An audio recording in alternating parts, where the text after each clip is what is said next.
Why, hello everyone, and welcome to the official Action RPG live stream. My name is Aaron, owner and operator of the YouTube channel Action RPG, and today we are back playing a little LE.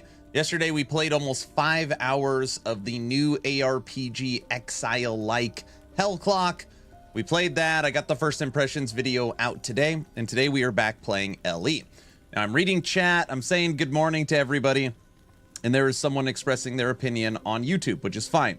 As you guys know, I literally love it. I mean, it brings me a euphoric happiness in my body when someone compares Last Epoch to Grinding Gear Games or Blizzard Entertainment.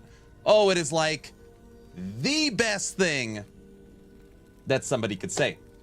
Dan Fink said, I got a 4080. Why does this game look like garbage? Why is the graphics so bad? Now, Dan, this morning, the start, even before I say good morning to everybody, the start of today's stream is going to be dedicated to you. Now, I want you to think for a minute, okay? You and your buddies decide you're going to build a car. And you're in your garage and you start building a car. And it's a passion project. You're just sinking money into this car. And every weekend they come over and you're working for free. And after a couple of years, you build this car. And then a neighbor walks down the street. You would be the neighbor in this example and say, psh, that car looks like crap. Go look at this Tesla and this Ford Raptor over here. That is a real car.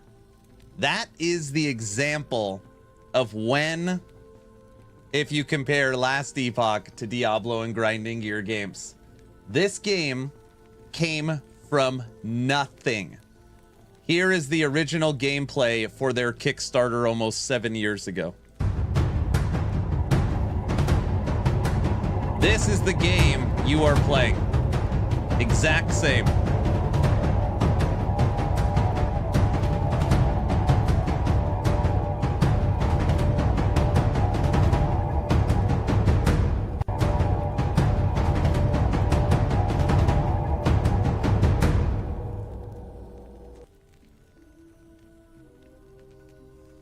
When I went on Talkative Try's podcast, he liked the slogan so much that he literally put it, I think, in the thumbnail and the title.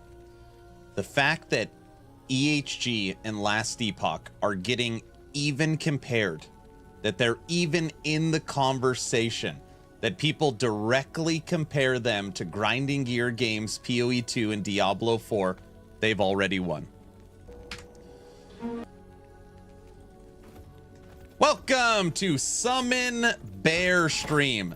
This is what we're considering playing for the launch of Season 2, April 17th. April 17th. Look at Grim Dawn's graphics in Titan Quest 1. Yep. Wait, was that a young Mike? Yes, young Mike is in that. You guys want to see a young Mike? All right, one more time. A young Mike. We'll watch up until Mike's part. We'll watch up until Mike's part. I've watched this so many damn times.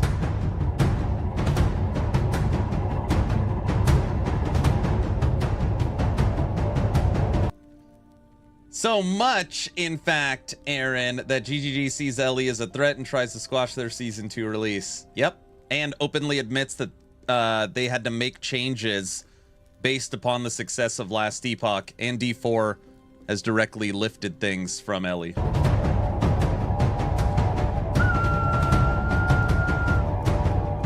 Ellie has fantastic graphics. Wait until you see the new ones. Wait till you see the new ones. Hello, my name is Judd Kobler, CEO of Here's young Judd. 11th Hour Games and game director for Last Epoch, the next great action RPG. Last Epoch is a top-down action RPG that combines time travel, engrossing character customization, and endless replayability. Think back to your favorite childhood games, the ones you shared with your closest friends. It would literally be like the Little Giants facing the Aikman Irving Cowboys and being like, your team sucks. You guys don't know about the Little Giants. I don't know why I brought that up. Sorry. The game is where you can spend countless hours killing monsters, building an awesome character, and hunting for perfect items. Such a noob. Games like this were an essential part of what made me who I am, and this is not only true for me, but the entire team here at 11th Hour Games. Our team has been working on Last Epoch as a passion project for close to a year now. We built a talented team of dedicated ARPG players who are dead set on perfecting the formula that make these games so entertaining. You like that pre-alpha 4049? While adding our own touch to the genre. Whoa. There has to be somebody out there that remembers the like time travel tunnel, the like light speed. I'm actually sad they got rid of it. Little Giants. You remember that? Time travel All right, there's young Mike. is a key factor tying Last Epoch together. Throughout the story, we will travel to 4 distinct eras in time and see how each zone changes throughout the ages. See the untouched beauty of nature and its fall. Face the wrath of prideful gods Still smiling? and witness their defeat. Battle dark empires built upon the ashes of the past. And most importantly, discover the secrets of the void and its ruin. Every location can be explored in each era. Dude, this is the size, just so everybody's aware, this is the size of bosses that are coming back. If you guys saw the trailer, like the huge scorpion.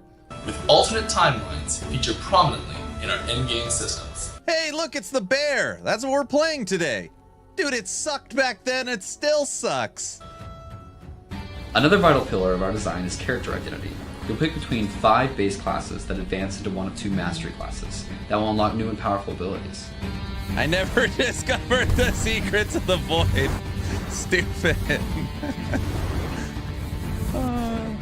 Get him, bear.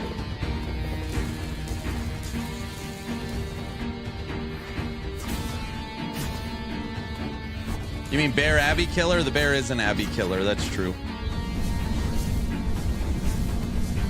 Oh Characters my in gosh, Last look Epoch at these all have a deep visuals. backstory, are visually distinct, and have access to exclusive skills that can be each custom.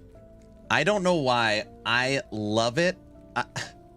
Listen, I see life through a certain lens. It is definitely a happy lens. And you could call it fate, divine intervention, whatever you want to call it. Their Kickstarter video shows Fireball. They always use Fireball in their example. And then Frosty LaRue used Fireball as his example for his viral video, Diablo 4's #1 superfan. Their Kickstarter video has this Fireball has more customization in Alpha 049 than D4. Customized with their own augment tree. Bro, I wish I played Alpha now.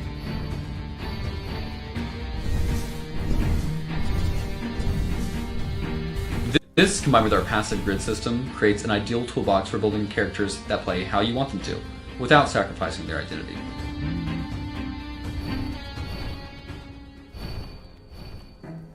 A randomized loot system helps foster strong character customization, but in more ways than simple numerical increases. Impactful item mods ensure that loot consistently What is promotes this interesting passive character grid? features. Hey, PoE2. Hey, PoE2, look. Crafting. They'll show it for you. You're also able to extract power Oh man, I'm spicy this morning. It's because I went to the gym. I got all this energy. from these items through our crafting system, and use the resulting fragments to enhance your gear. Game has come a long way visually. Hell yes. This customization, along with unique items and powerful gear sets, come together to let you tailor your character to be what you want. I played this because of Dan Fink.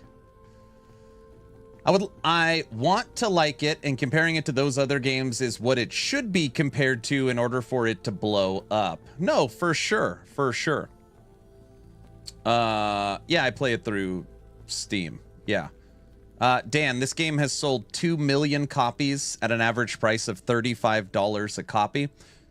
Hit 265,000 concurrent players on Steam. And had a 20% investment from Tencent. So, you know, everybody has an opinion on like success. Like, has it already reached the echelon of success? You know, that's up to you. Those numbers from where it came from, it's crazy. This is the last epoch. This loot system is the fuel of our endgame, creating a deep and engaging item hunt to go along with our other endgame. Honestly, it looks like Titan Quest 1. No, Titan Quest is better. Visuals than this. Check out on our Kickstarter page or our website, lastepochgame.com.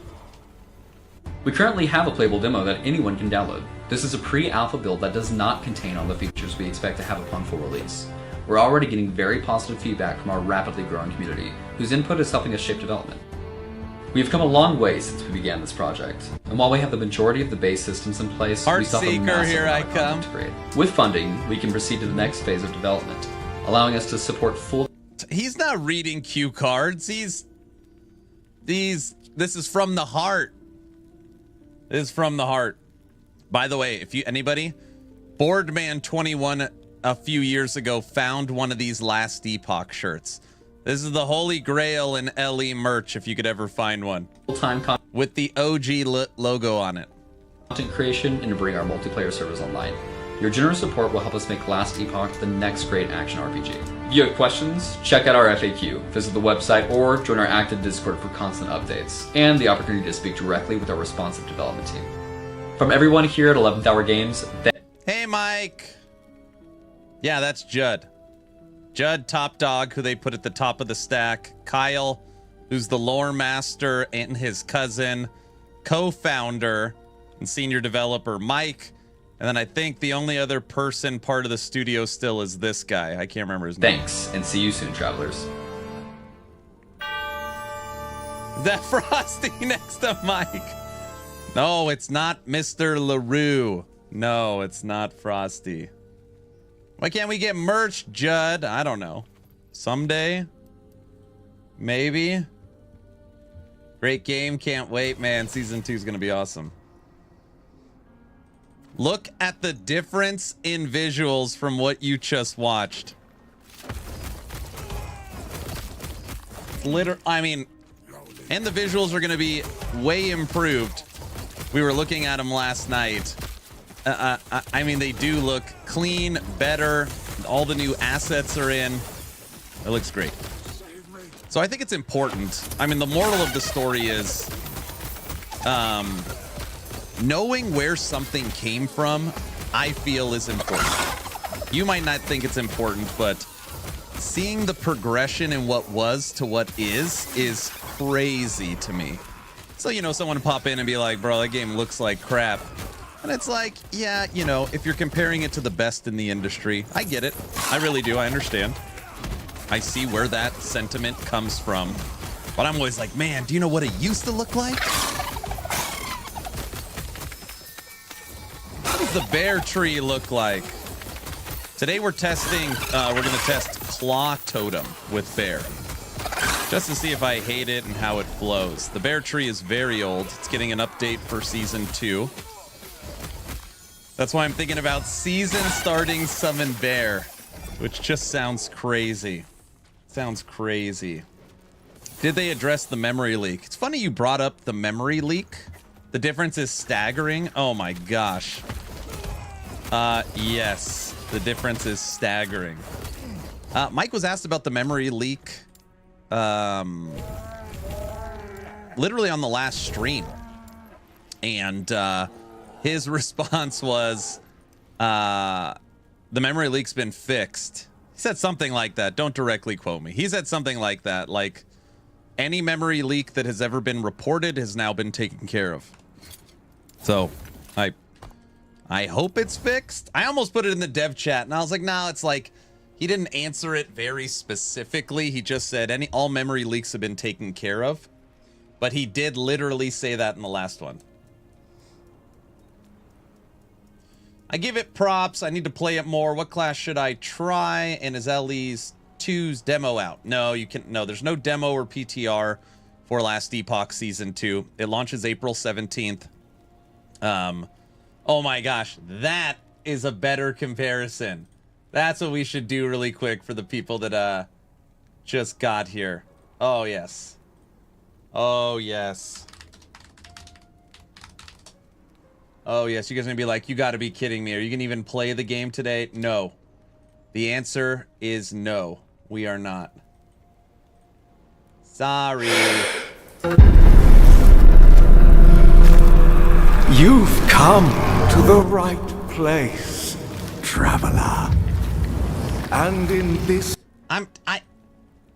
The trailer that we watched for Kickstarter compared to this trailer, they're pretty close. I mean, if we're just talking quality-wise, they're pretty damn close.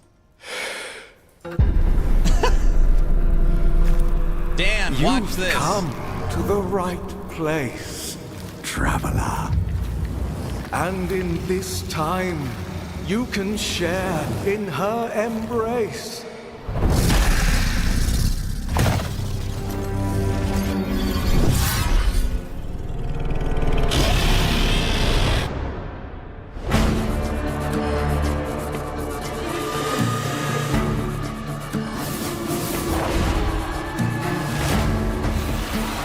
So Tombs of the Erased, Tombs and Cemeteries, this is the brand new procedural generated side zones.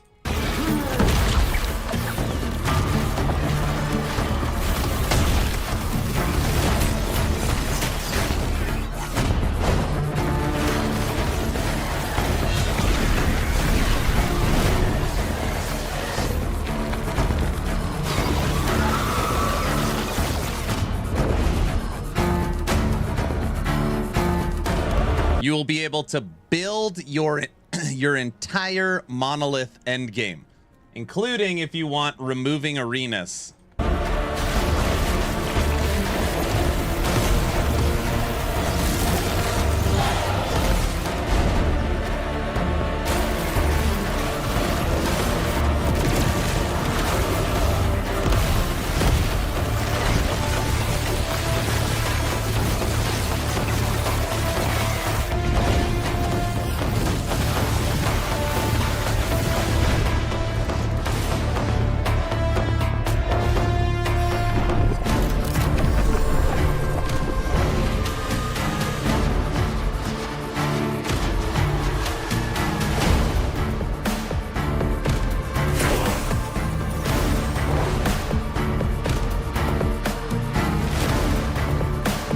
Bro, this game is about to have the best set system in the history of action RPGs. It's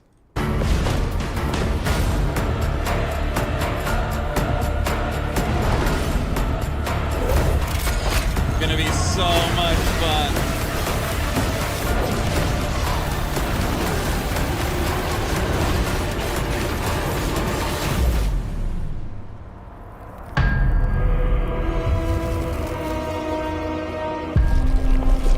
Rejoice, traveler. We've prepared a silken tomb for you, woven with golden strands that even you cannot break. Join us, traveler. I've seen this trailer 4 times and it's still so much damn hype.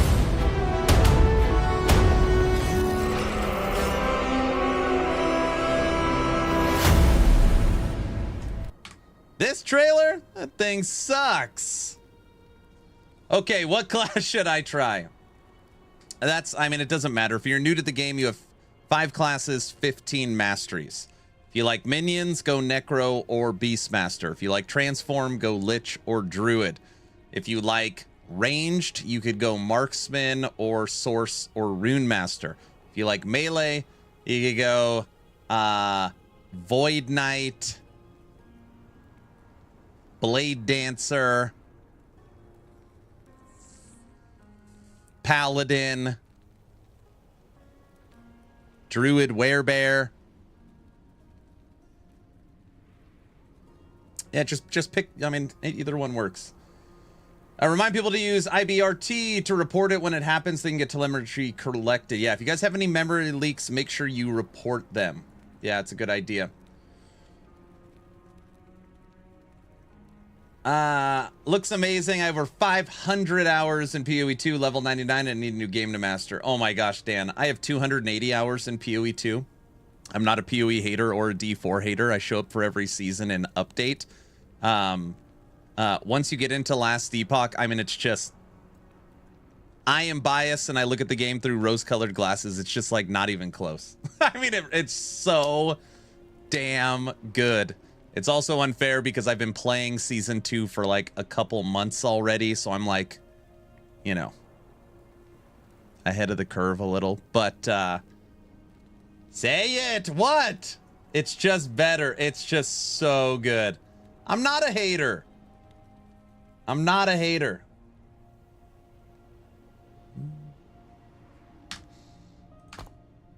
You hit escape and you go report a bug. Look at that. Look how easy it is. Escape, report a bug.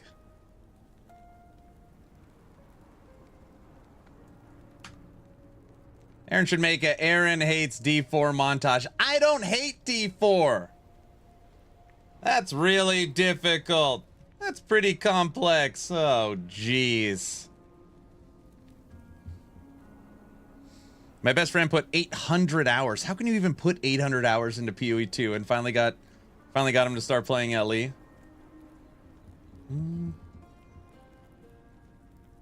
Oh, yeah. We're not talking about PoE 1. I should be very clear. I'm not talking about PoE 1. We're not talking PoE 1.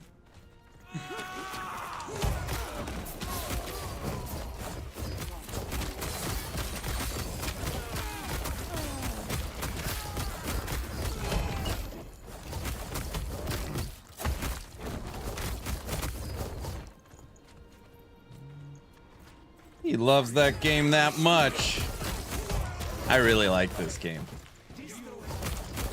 Well, you know, I do get it that visually D4 and PoE 2 are superior.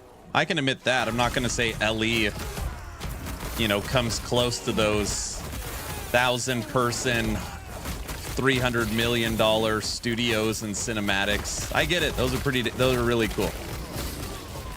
Like, I'm not going to sit here. I don't have that much. I'm not that delusional. But the best inventory, the best crafting, the best stash, the best loot filter, the best sets, probably the best itemization, like #1 across the entire genre. I even think build variety, that one's debatable. I don't know. I've been out of the PoE 1 game for too long, so I don't know if PoE 1 can beat LE for build variety. That'd be a good debate. I'm not sure on that one.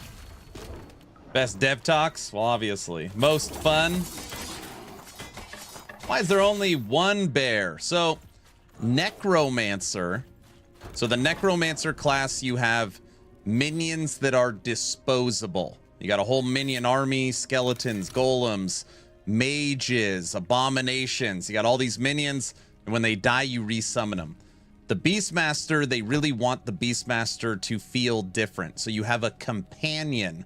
It's still a minion, but when your companion dies, it like falls on the ground, and then you could bring it back to life.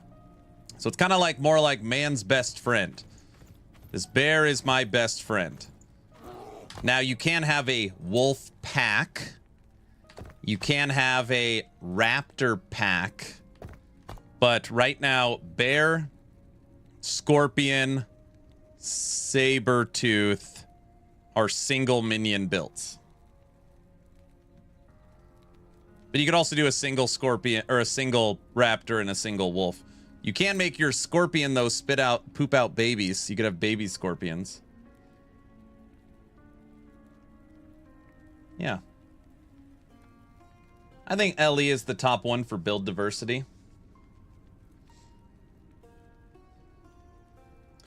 Stash is great, but migration between leagues is a hot mess.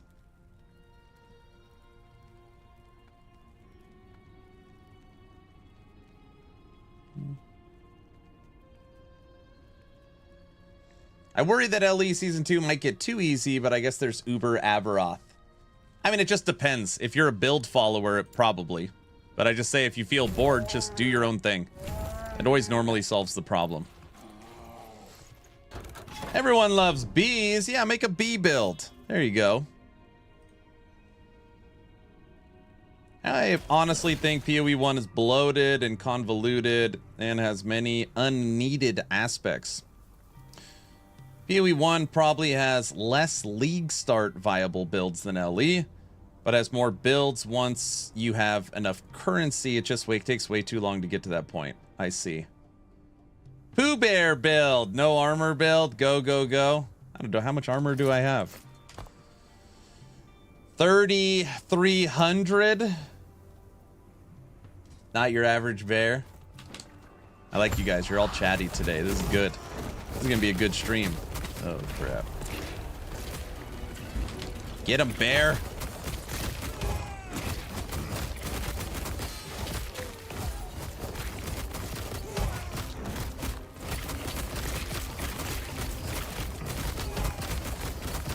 I thought you said bear sucks. From an offensive skill, not a support skill, an offensive skill, it is considered the worst. Now, that being said, last stream, first try, we did kill Aberoth, which I was like, what? Okay. And since first try, we killed Aberoth, now my brain is like, oh my gosh, do I have to play bear for season start? Because I know what's coming. And that's not like a secret. They're giving bear a way to scale its base damage based upon strength. So the more strength your bear has, the more base damage it does. On top of that, bear is going to be able to use its swipe ability basically every half a second compared to every 5 seconds. So it's going to be swiping almost every hit, and it'll have its base damage improved. And there's new items.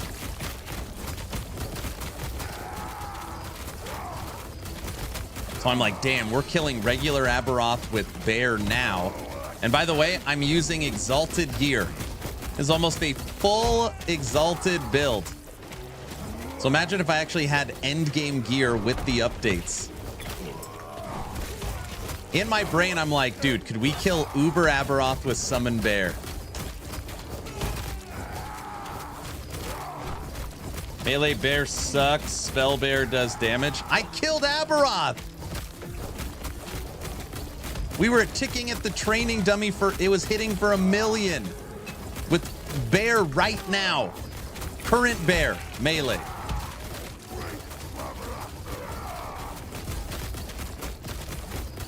I think Aaron should show us the season right now. Oh my gosh. And honestly, like, I am really weird about certain things, okay? Like, the power fantasy element is so important to me. So, like, I don't want a spell casting bear. I don't even care if the bear is better. I want it, like, clawing people's faces off, not shooting. I hate the shooting bear. So dumb to me. Shooting bear. The bear would require a void portal. Yes, exactly.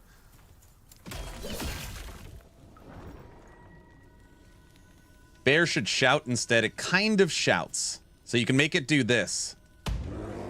It roars. And when it does that, it generates a ton of threat, and all the enemies will attack the bear. I want a bear to have a gun. Okay, now that would be a little different. If we can give the bear like a shotgun. Okay, now we're good. I love suffering in ARPGs. Make your own build. Bear's good at single target damage. A humble brag. It's not fair you get to play season 2. I'm a tester. They said since I've made 700 videos on YouTube for Last Epoch and played 4,000 hours and cover their news for 5 years and travel with the studio to Germany to promote it, they said I could play it early. I know it's not fair. I know.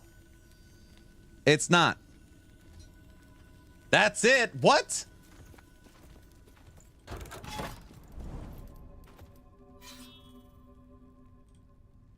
Clearly, that's favoritism. I'm still not fair. Nepotism, exactly. Need a bear with chainsaws for arms. Okay, that's not it.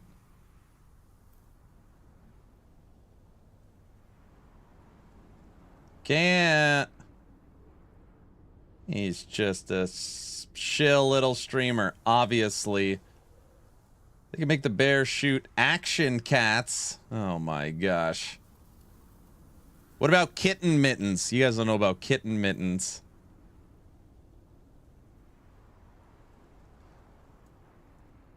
When I want to farm boss loot from monoliths, should I just pass the Harbinger? Yeah. But I mean, if you could kill the Harbinger easily, you should, because then you're going to be farming Harbinger loot and needles. I'm always out of needles. So you want needles.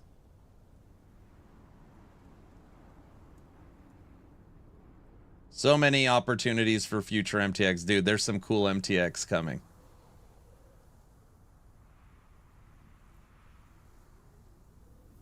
Aaron killed Abby with the streamer client. We all know it. We need more bear MTX. Thanks for the answer. You're very welcome. Hey, Mr. Aaron. Streamer mode? There's no streamer mode. Look, even in the options, because the options have a streamer mode, it's not checked. See? No streamer mode. Back me, EHG, back me up, right?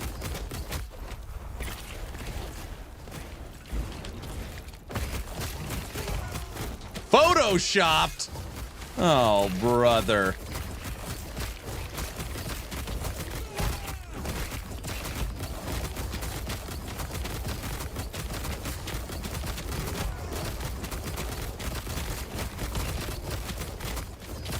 The bear is a beast. Official unchecked streamer mode. I'm not on the streamer mode right now. No, wait. There is no streamer mode. Sorry. There is no... That's what I meant to say. Gosh. We do bear, bees, and honey. Actually, bees for this build are very easy to get. You just put on the gloves since we're manually hitting anyways. Ow.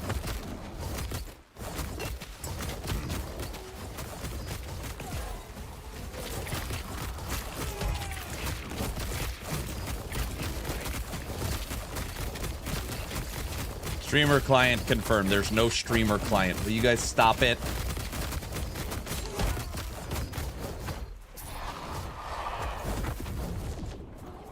Four LP I bought for 400,000 gold. A 4 LP. 400,000 gold. I hate this Harbinger. He always stands at the edge.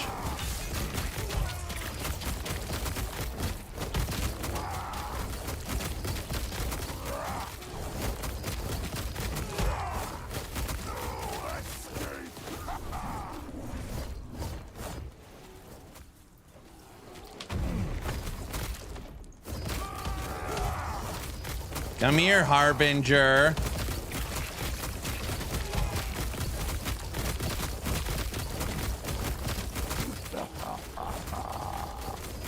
I don't know if I like the claw totem.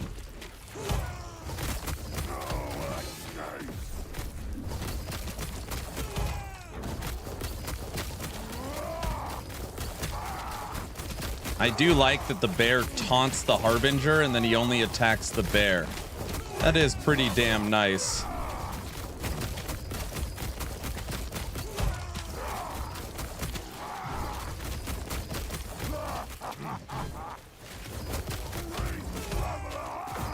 Punch him, bite him.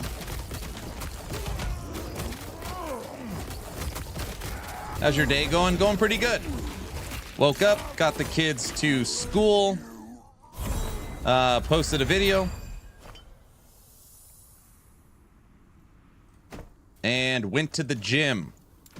Woke up, kids to school, posted a video, went to the gym, came home, had breakfast, started stream. That's a pretty productive day.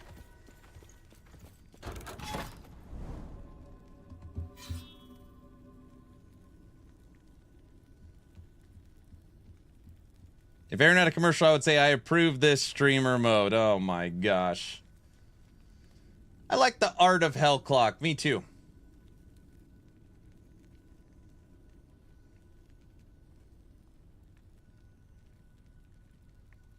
Oh, CD swipe is horrible. Oh my gosh. I was messing around with it. It's so bad. Oh, it's terrible.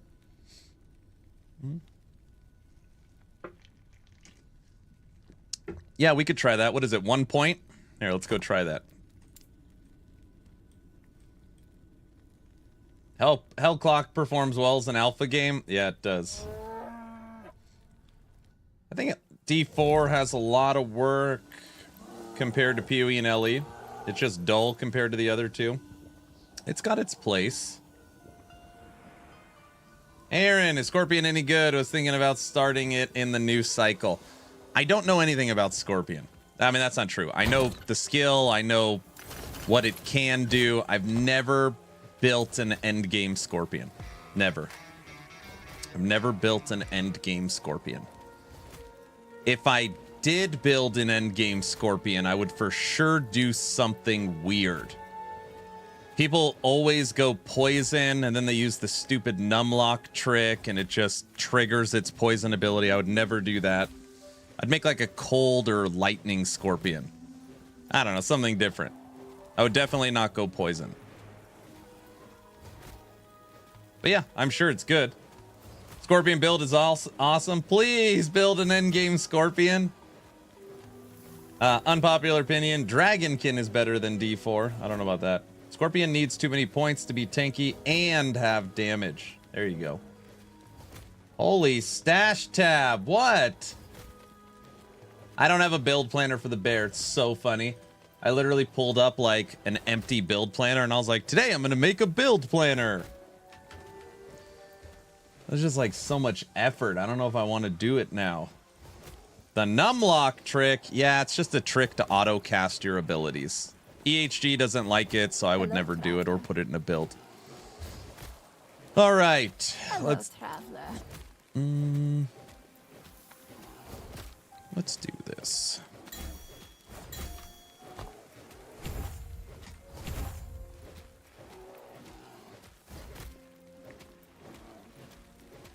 We can try that.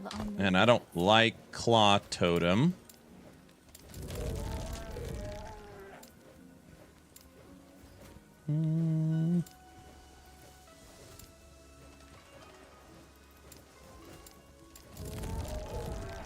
I think what we want is we need this node, Trapper. Swipe hits deal 60% multiplicative damage to slowed enemies. And I've been trying to figure out how the hell can I make an enemy slowed? And then I realized you can use the Weaver Relic. The Weaver Relic.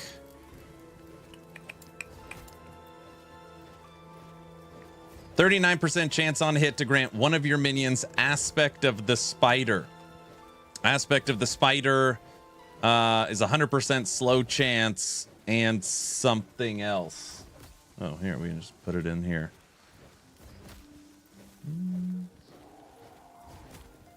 Aspect of the Spider lasts 8 seconds, grant 15% multiplicative damage to slowed enemies, and has a 100% chance to slow on hit. Bam. That is what we want. What we want.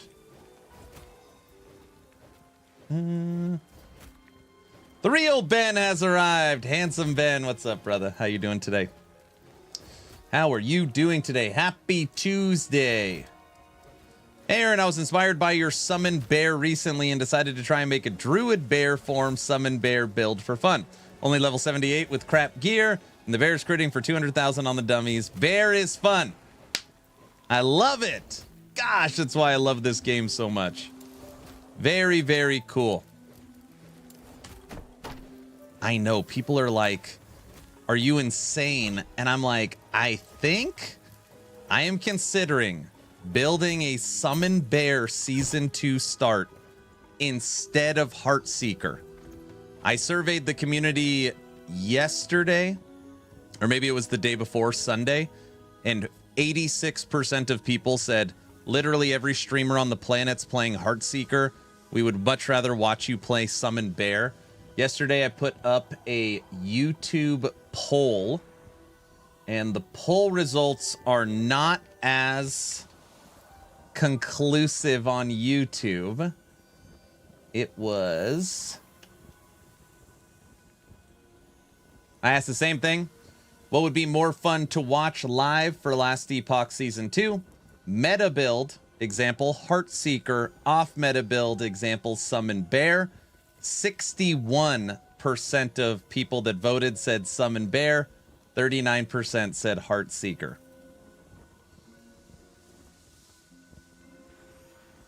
Bear plus Seeker. Berserker. We voted Bear. Yay, it won.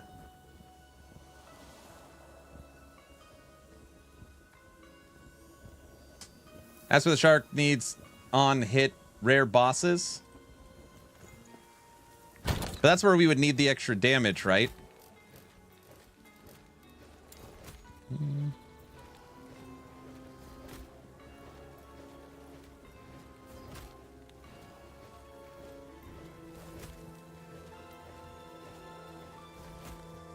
Chance on hit to grant one of your minions aspect of the spider. 2-second cooldown. Aspect of the spider lasts 8 seconds and grants 15% more damage to slowed enemies. Multiplicative. 100% chance to slow on hit. It cannot stack. Aspect of the spider. Slow on hit and deal more damage to slowed enemies. It doesn't say anything about rare enemies. I do not see that anywhere. Oh, no. Oh, I got it. I'm sorry. I get it. You're talking about this. No, this.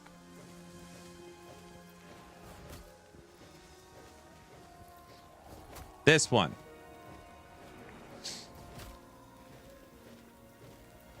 Against rare bosses. You think I should put a point there? Play what you want to play? Well, there's also like... I'm also thinking like logically, building a bear is almost the exact same as building a saber-tooth. So we would be able to build bear, then build saber-tooth to compare them, then build the new T-Rex build where we go single raptor. And we get to see like, what is the king of the Beastmasters? Hell, we could even do single wolf. I think they're all strength. Wolf is strength. Strength. Strength. Strength. What's the king of the Beastmasters? That sounds fun. Everyone else is going to be racing for Uber Aberoth. I don't know. Undecided. Build a bear. Lawyers would like a word. Can you do a giant crow? Yeah, but I think that's different. Like, even the picture of the crows, they're in a pair. I don't know if giant crow... Also, giant crow is a ranged spellcaster. Technically, it still scales with strength, though. I mean, I guess we could do a scorpion, too. Can you do a stash walkthrough? I have an old stash walkthrough video, Teddy. I mean, it's the exact way I built this one.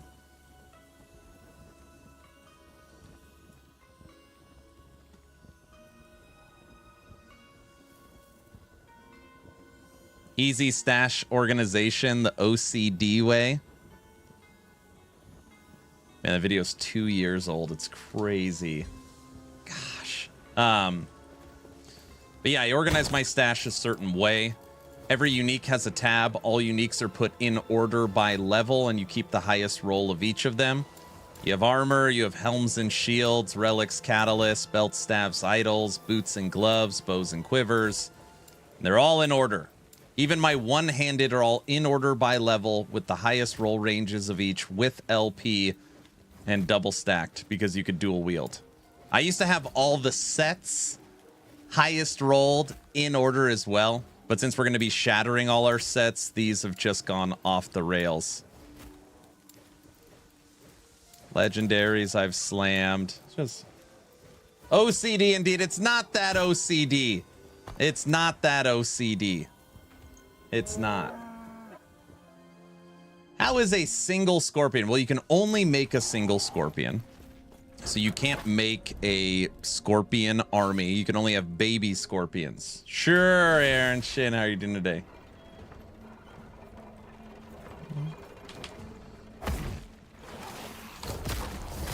At the beginning, is trade or COF the way to farm? I don't know. COF's getting a big boost in this season with the introduction of new crafting materials that is going to greatly benefit them. But I play Merchant's Guild, so my Sentinel, all my Sentinel classes are COF. I used to have 50-50. Half of my builds are COF, half of them are Merchant's Guild. I just, time is very important to me. I have a wife, I have 4 children.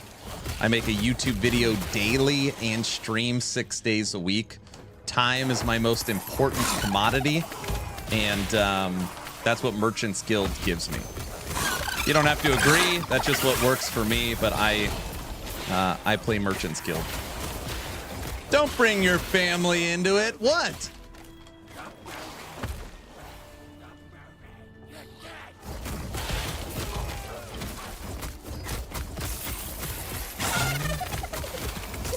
Baby scorpions viable? I mean, I don't think so. I don't know how you could take baby scorpions into Aberoth. I don't know. I've never tried. I'm going Vin Diesel on us. No, I'm not. I don't have any Coronas around. I can get some. Aaron should do it without MG or COF. Yeah.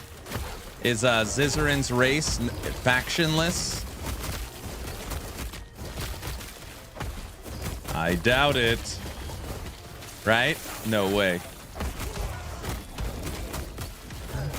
In my experience, MG is over after 4 weeks, and then you just starting the end game as a casual. Well, I mean, you know, most people are done playing after 4 weeks. So if you're playing Last Epoch 2 months into the season, you are still going to have an insane plethora of items in Merchant's Guild. You're just going to have less buyers. Should be COF standard. Yeah, exactly. We were joking around, and I stand by this. If it was, it should be, you can't be COF. You have to be Merchant's Guild. It would make the race, it would probably make the race harder. But I mean, nobody would believe me, so.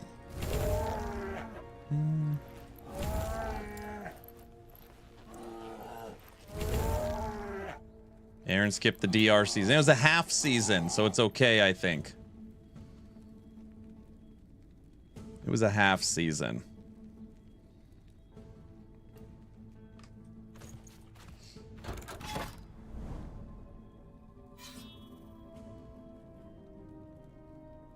What? It would make the race easier for sure if everybody was MG. You think? With the amount of loot you get that's COF, including the new crafting materials, you're going to need elite items. You're going to need elite items to be able to kill Uber Aberoth. Double, triple exalts. You can't get that really in Merchant's Guild unless you have an insane bankroll. You get 1,000 people trying to do it in MG or 1,000 people do it in COF, I bet COF wins.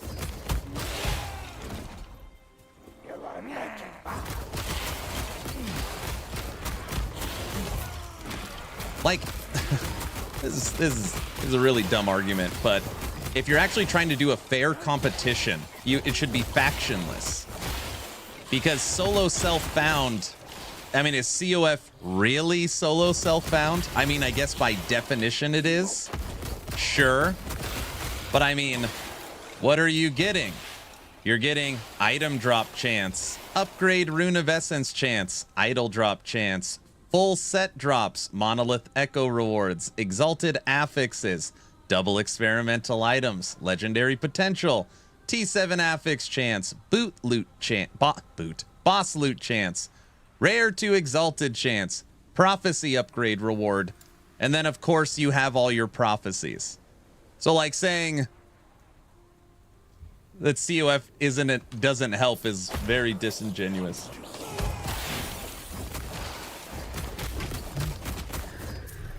I just watched your Hell Clock video. What do you think?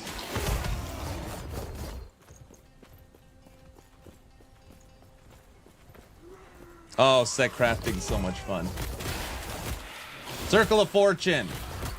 What build are you running with the bear? I'm just doing my standard bear can utilize Berserk, so it's actually I'm playing my Raptor pack build.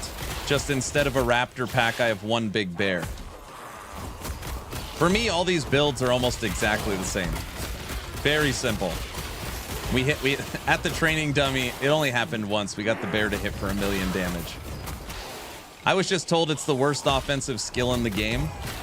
So we're messing around with it.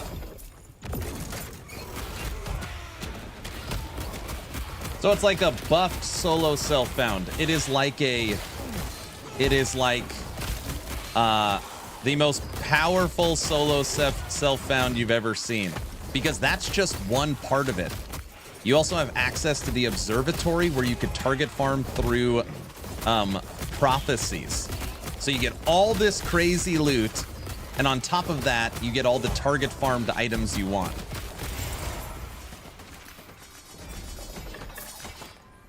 That's what I'm saying. So, you know, people saying you have to be solo self-found, but you're allowed to be in the Circle of Fortune.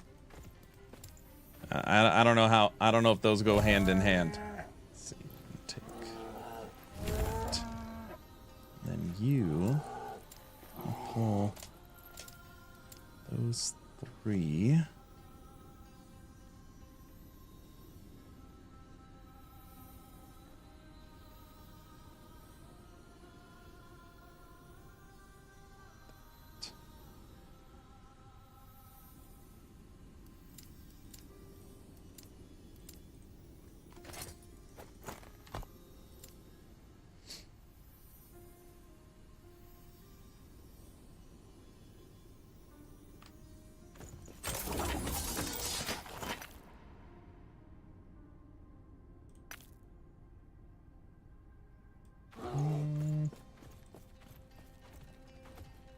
The bear is just terrible. I tried it and it does no damage. Who told you that?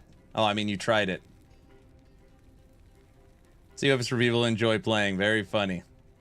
Well, John, I am happy to report that on Sunday's stream, you could go watch it with Summon Bear. The bear killed Aberoth in its melee form. The bear impressed me so much, because I heard it was the worst skill in the game, that I'm thinking about season starting bear, which is just, I can't believe that's even coming out of my mouth. Dude, look at that one. Oh, can you see it? 4 to summon Scorpion. Swipe. 3 to Sabertooth. Minion health. Frenzy Totem. That's not terrible. Or we could mess with that one. Bear gets a buff in season 2, does it? Hell yeah, it does. Bear does get a buff. Not a leak. Senior developer, co-founder of VHG, Mike, confirmed Bear is getting some love in the next season.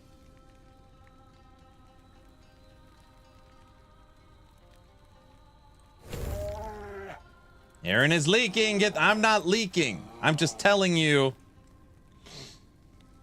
What's happening?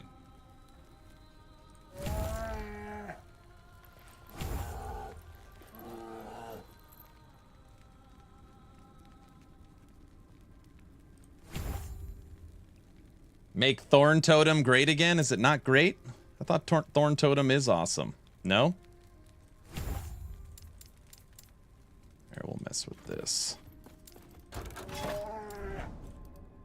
Right now, we're just kicking it around 300 corruption, testing some stuff. Do you think they will drop notes pre-launch? They will, yeah. Aaron took a look at Sloth Totem. Isn't Sloth Totem in here? Yeah.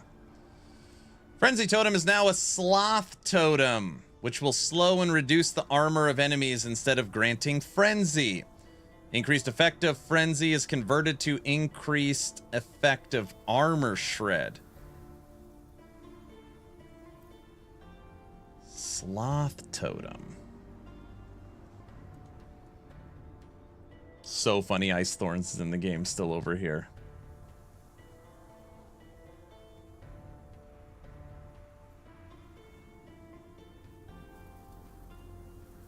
Well, Sloth... I mean, thanks for pointing that out. Sloth Totem is definitely a way of getting slow.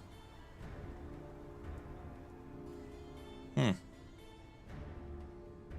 2, 3, 4 points. We could easily get that. There is your slow.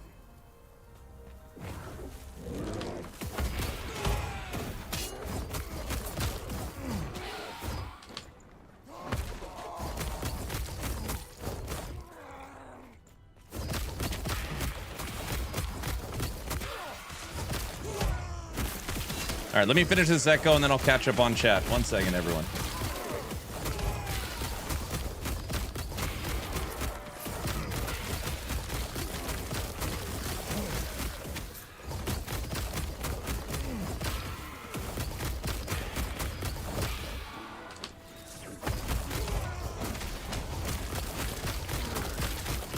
Why is swipe so detrimental? Why is swipe required for Beastmaster? Well, let me tell you what swipe does for this build, okay? Bear uses swipe. So literally the bear's attack is swipe. So in this case, I need swipe. But moreover, bear can use Berserker. Berserker right here. Berserk is now affects your Raptor and Bear. So they're going to get a boost to their damage and their attack speed and all this great stuff from Berserk. To maintain Berserk, you have to attack with a melee hit. So when we killed Aberoth, it's like, Aaron, did your bear kill Aberoth or did you kill Aberoth? And I literally had to go to the training dummy and show my attacks are doing 5,000 damage. And then you see the bear. Woo! 400,000. 800,000. 1,000,000. I was like, yeah, guys. It's not my damage killing Aberoth. It's the damn bear. It just looks like I'm doing a lot.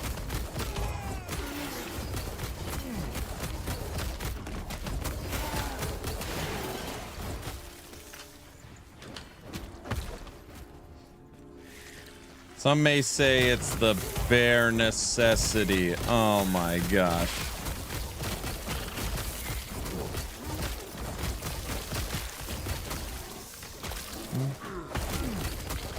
This clear is so painful though. Is it?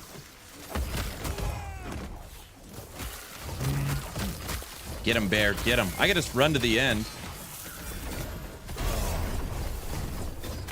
Punch him, bear. Punch him. We're building an Uber Aberoth killer, you know.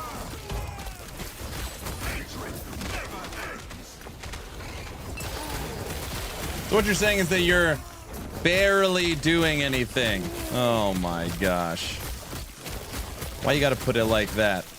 Why you gotta say that?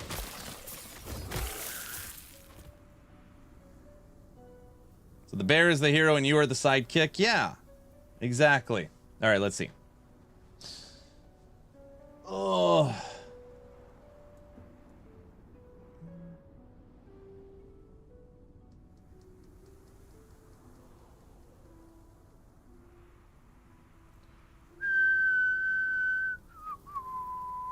Maybe you could tell us you buffed the bear so he could do it too. I could tell you the buffs to the bear. Hold on. A giant snake would be nice. You got a giant snake. You can get a snake right here in Serpent Strike. A primal serpent. See, you didn't even know there's a giant snake in the damn game. I will start with the werebear plus bear. I think Beastmaster's better. I crunched some numbers, and I think it's a fun play, but I don't know. I think Beastmaster's better. Yeah, you got the primal serpent. It's a big old snake. No, I just get a full party of bears for season 2. That might be hard to do.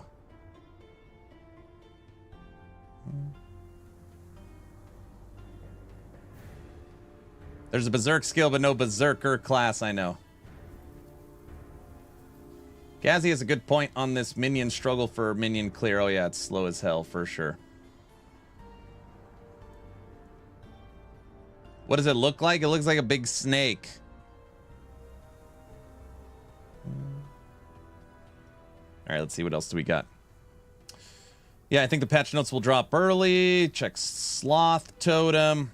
I'm making a filter for your multi-shot shotgunner right now. Wondering if you are planning to make a public loot filter section on your website. That would be cool. It's just like, it's actually funny. You know, like there's 1,000 ideas for Last Epoch, and EHG is always like, that's a great idea, but when would I have time to do it?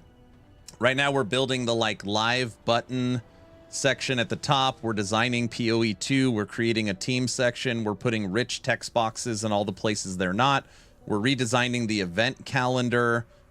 We're fixing all the CMS tools in the D4 planners. We're making hover quicker. We're optimizing the site. We're building like back-end CMS stuff. We're creating categories for sorting all the images. There's just like so like that kind of stuff is more, you know, later down the line, quality of life. Like right now we're really focused on core systems for the site. Hey, what are neighbors for? Thank you.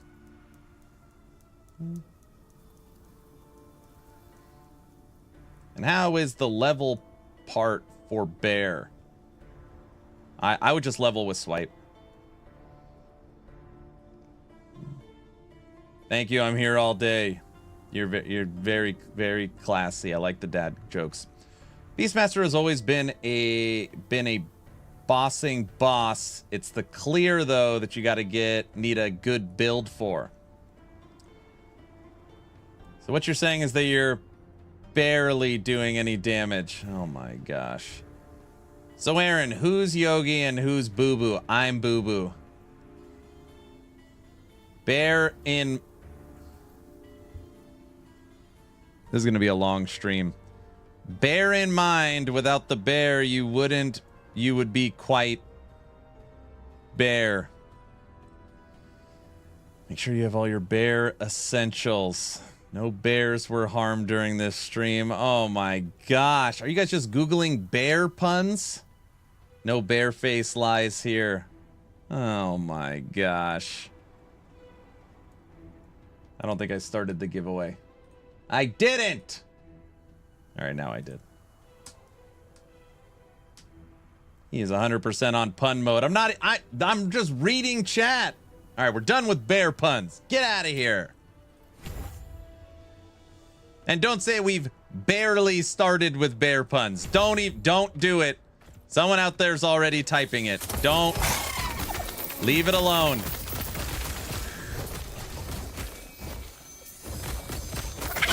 I thought it. Oh my gosh. See?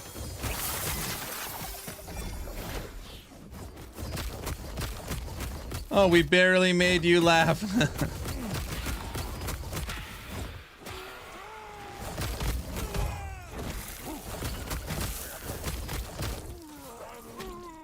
We can do this all day. Yeah, well, I can barely stand it. I can barely stand it. Oh. Bear with me, Aaron. Bear's a good skill now. You're always clawing your way through these monoliths.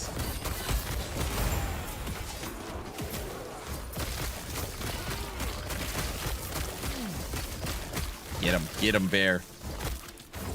Here, let's make the build planner right now. I think this will be good. We can look at stuff.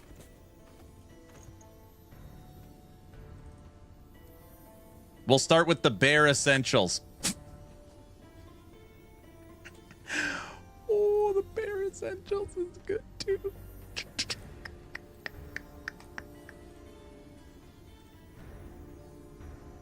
I've already done this in my head a few times.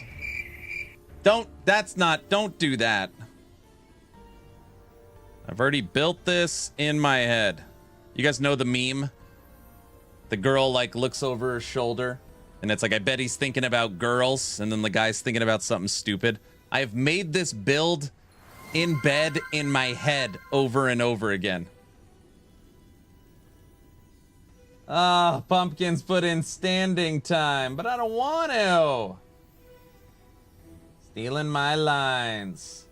Where's the April 17th countdown timer? I know I need to build it. Can barely remember it. No, I remember it. I think.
I think this is the play.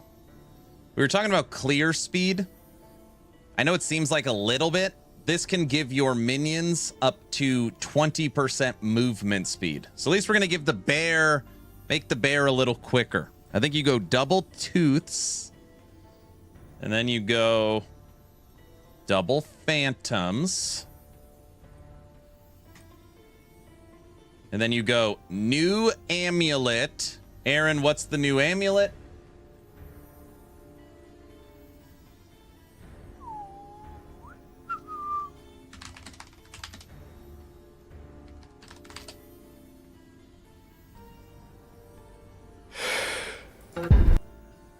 Aaron, you're not really pulling out the trailer again. Yeah, it's the only place I could show it.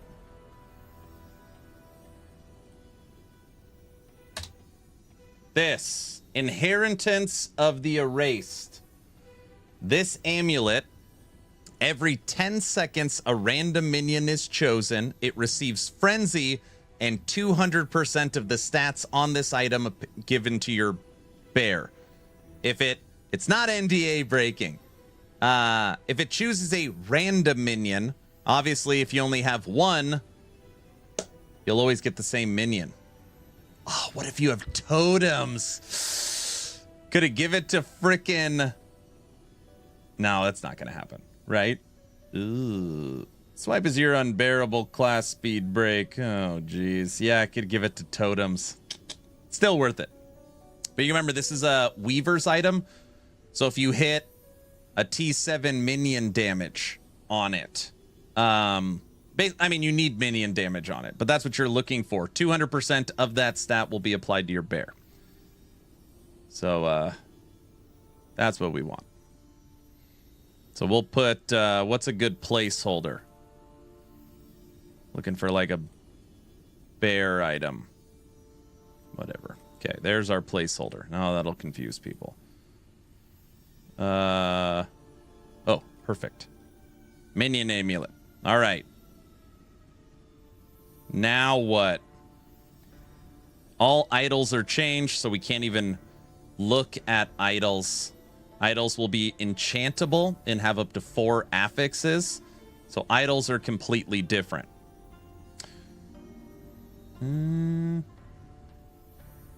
Build theory craft. I'm just in my head, I'm looking through it. Skills wise, you would take summon bear, leap, war cry, summon frenzy totem, swipe. Okay. Boots. Oh, I know what boots we want. You would want Blood of the Exile. You want as much strength as you can get, and this gives you bigger bleed duration. Why that's important is because on the bear skill, you can get up to 30% multiplicative damage based upon the stacks of bleed. More stacks of bleed, more bear damage. Which then, what is the belt? Would be a belt. Look, hey, chance to summon a primal serpent on kill with serpent strike. Hey, who wanted a snake? Nah, swipe needs to get swiped out ASAP. You don't need boots. Use bare feet. Oh my gosh.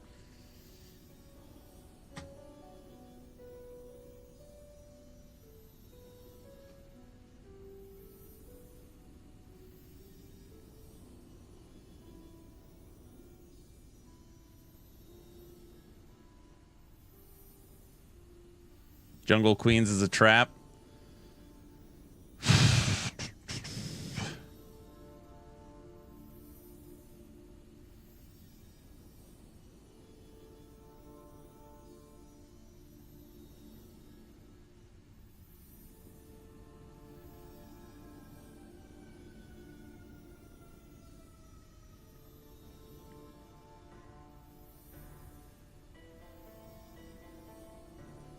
I guess the belt would just be a standard.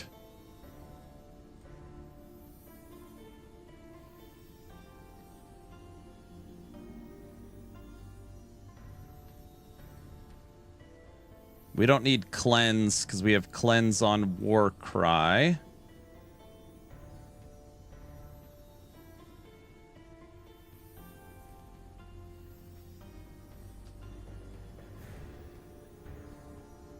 There it is.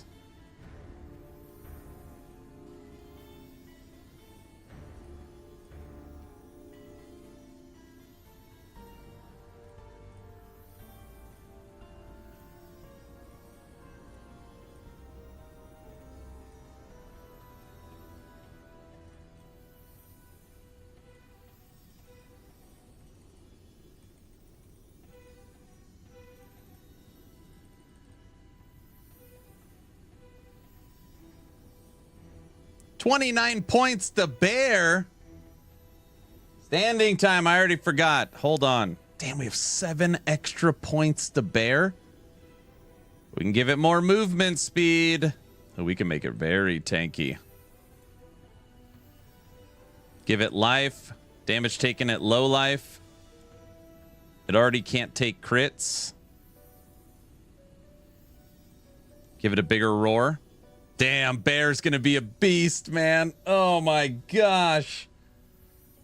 And that 29 points doesn't even include a +4 to bear up here, because remember, these 3 set items, we're gonna be able to make our own sets.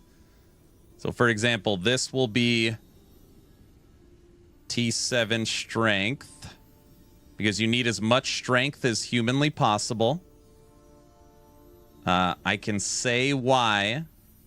Bear is getting a base damage boost based upon its strength. So that will have strength. I can't say how much, though, because they haven't said. That will have strength. This will have T7 minion melee. T7 minion melee.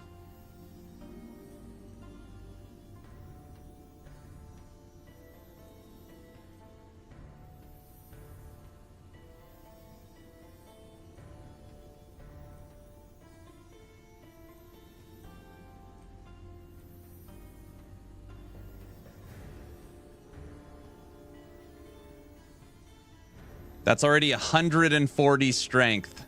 Damn, it doesn't include freaking 1, 2. Oh no, this can't get strength. 1, 2, 3 items.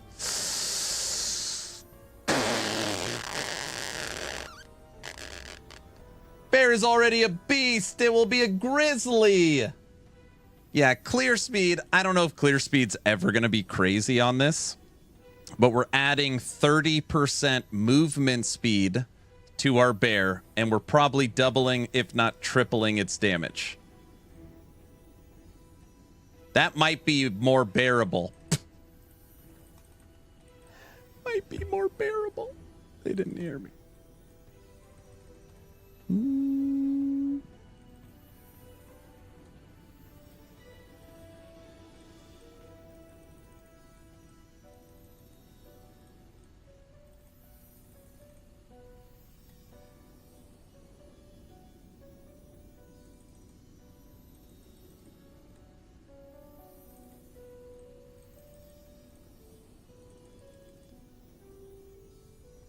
Hey, we could easily get Sloth Totem.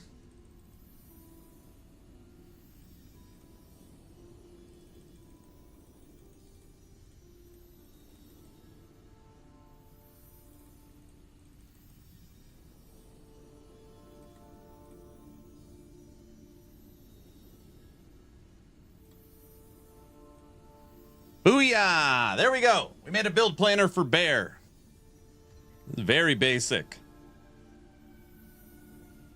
Aaron can barely contain himself. Oh, jeez. Okay.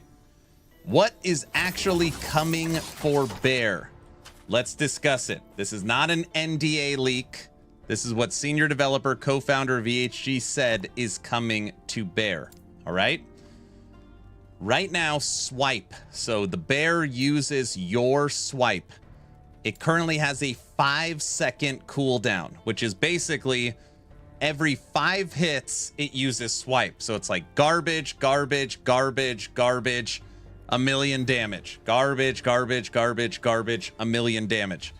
Well, new swipe should hopefully be swipe, swipe, garbage, swipe, garbage, swipe, swipe, garbage. It's going to be swiping almost every second. So, or less than a second. So swipe has been severely reduced, okay? On top of that, the bear is getting a base strength stat, which it means this many strength translate into melee base damage for swipe. So not only are you swiping almost every hit, you are also getting a huge boost to your bear's base damage based upon your strength number. So just those 2 changes alone, bear's going to be incredible. Now you add in create your own sets. Okay. So you add in create your own sets. And now you can craft your set and get an additional 30 strength from the last bear's set. So now you can actually utilize the bear set on your gear. On top of that, you're going to have 4 affix idols. And on top of that, you have a new minion amulet.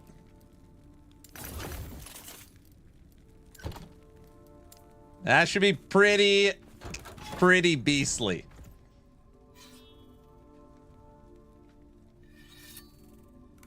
Is that just bear or wolves, raptors too? Only bear. So bear is getting a node modifier in its tree that'll scale its strength, its base damage off strength. Now, something that, again, I'm not breaking NDA because I'm going to read it to you. It's so cool. It's very cool. I'm almost positive I'm going to run Primalist at season start, and everyone's going to be like, Aaron, where's your Heartseeker? I know.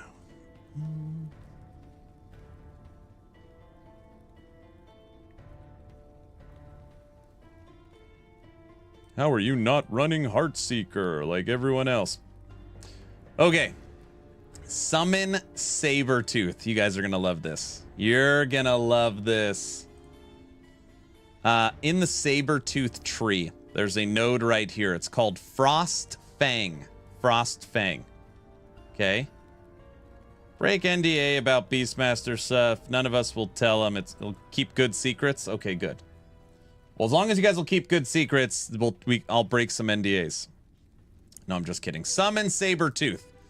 Fixed a bug where Icebringer was summoning Ancestral... Wait. Fixed a bug where Icebringer was summoning... Oh, no, that's... No. Here it is. Added a new node. Ancestral Hunter. Wait, what? Added a new node, Ancestral Hunter, which requires 2 points into Frost Fang. Where's Frost Fang? Frost Fang is right here, okay?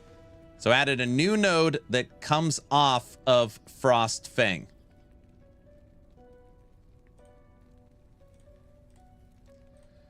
Your Sabertooth's hits have a 4% chance per point to summon an Ancestral Sabertooth that attacks nearby enemies for a short duration, maximum of 1 point. Added a new node, Ancient Bond, which requires 1 point into Ancestral Hunter. Your Sabertooth's hits have an additional 4% per chance, or 4% chance per point to summon Ancestral Sabertooths. This deals 20% more damage, multiplicative, up to a maximum of 3 points. Okay, what does that mean?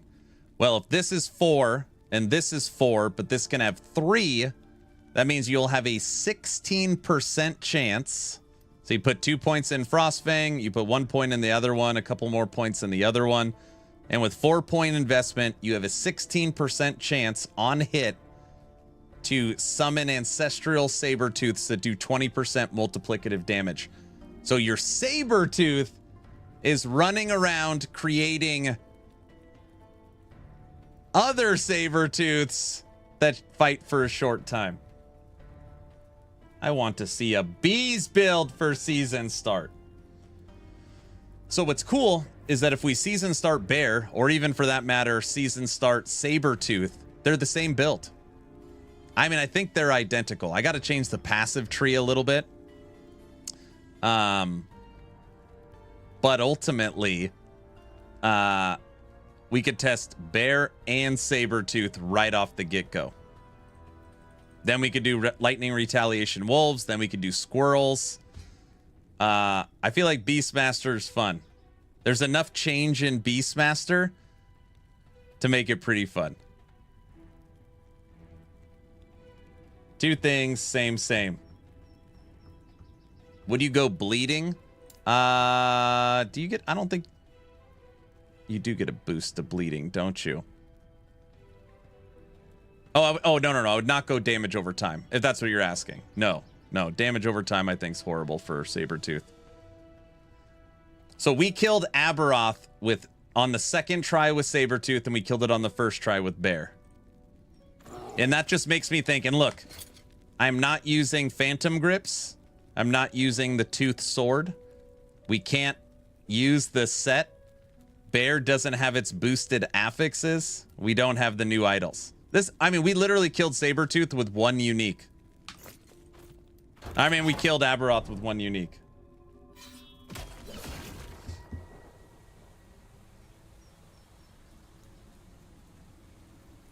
Like he summons his grandparents? Kind of like that. Have you tried two Tooth Swords yet? No. Today I really wanted to test Claw Totem, which, go figure, I don't like.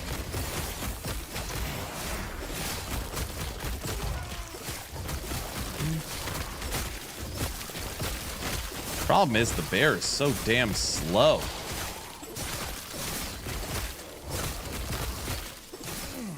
I mean, you feel very tanky. You feel like you're not going to die. The bear basically one-shots everything. He's just slow. So if we give him 30% movement speed, a boost to his attack speed, will the build feel better? I don't know.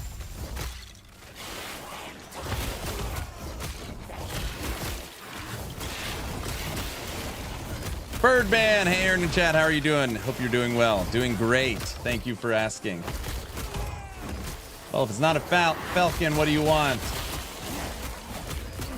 Does the extra saber tooth work with solo companion nodes? Yup.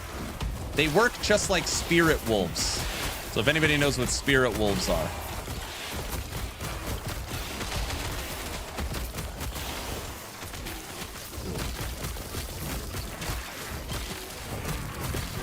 Are you using a minion where they leap with you? A bear cannot leap. A bear cannot leap. What's up, Hog? Thanks for the raid, brother. How was you doing? Did you catch any fish today? Yeah, we definitely need the node where Warcry pulls the people in and doesn't spread them out.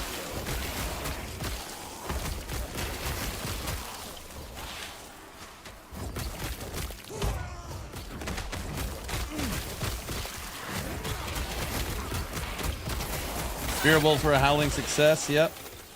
Super foggy, couldn't even run. Came back and just been cleaning for 4 hours. We're thinking about doing something stupid for season start. I've already built a level 90 Heartseeker, which is what every content creator is gonna make. So it's just like, I don't... We're thinking about season starting Summon Bear, considered one of the worst offensive abilities in the game. Maybe Bear will have a lot better clear speed when it can do its swipe every hit.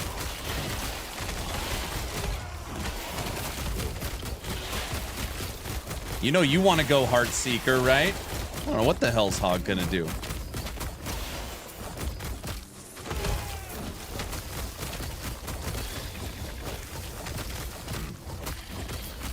Your Heartseeker won't be as sweaty as others. Oh yeah, well of course.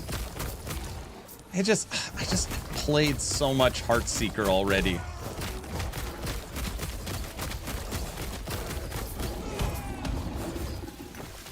I was kind of thinking I can build Heartseeker on my Legacy Marksman right now. And then when we're done with Primalist, switch to Legacy and hey, here's Heartseeker. That's not cheating, right? Guys. Sentinel, baby. Oh, let me give Hog a shout out. That sounds good, right? Yeah, that was kind of my thought.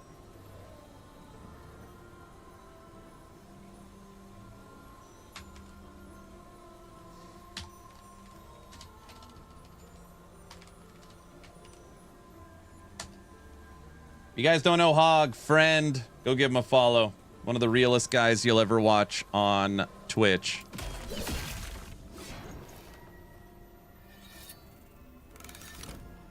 All right, have a good one, sir.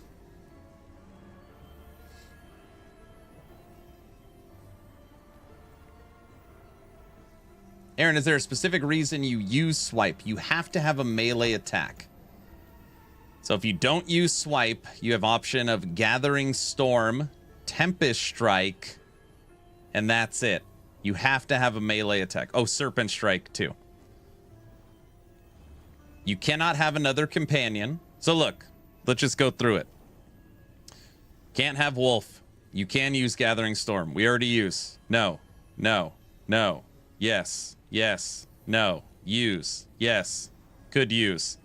No, no, no, no, no, no, no. So I have to have a melee attack. I wish there was a ranged option like a bow on Beastmaster. They've talked about it so much. Create a hunter. If you don't have a melee attack, you can't use Berserker. If you can't use Berserker, you can't scale your bear through Bloodthirst. So you gotta have a way to hit enemies.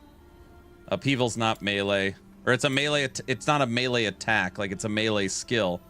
But you can't spam it, it's not free. And that wouldn't, you know, that wouldn't help us.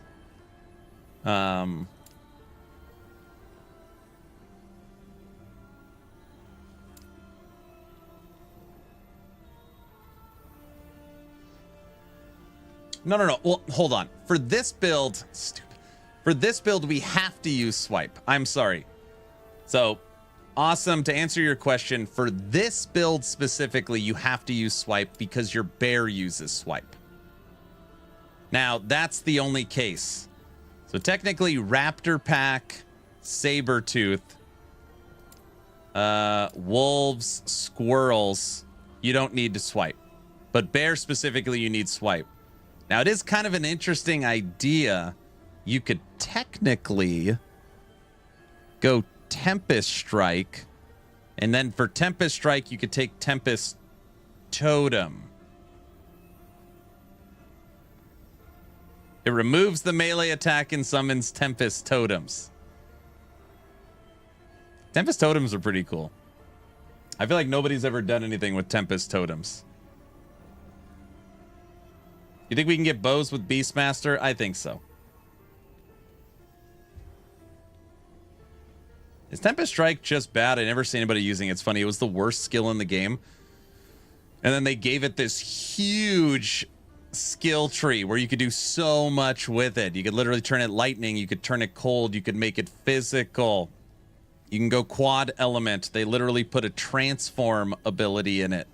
You could turn it into different totems. You could trigger tornadoes. We haven't messed around with Tempest Strike for a long time.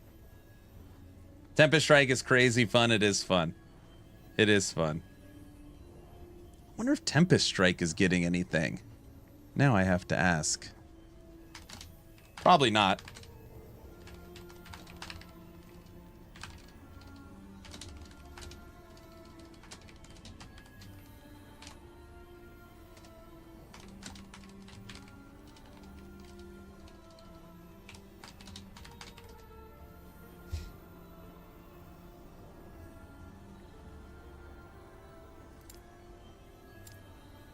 Yeah, you're right. Swipe's also required for Sabertooth because of the aspect of the Panther. Yeah. All right, Raptor Pack, it's not required. There we go, Raptor Pack.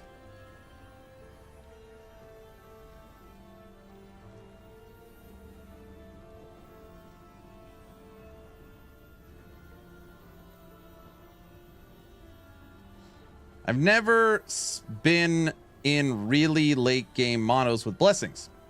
In your build guides, I see you usually put 4 to 5 blessings. Is that all we can get? Or does it mean the other ones we just won't want or need? The other blessings are irrelevant. So if you look at the monolith, okay, there is 1, 2, 3, 4, 5 blessings that matter. 1, 2, 3, 4, 5. The other ones, 1, 2, 3, 4, 5, are like increased gold, increased wand drop rate, large idol drop rate. Like they're just they're not build defining.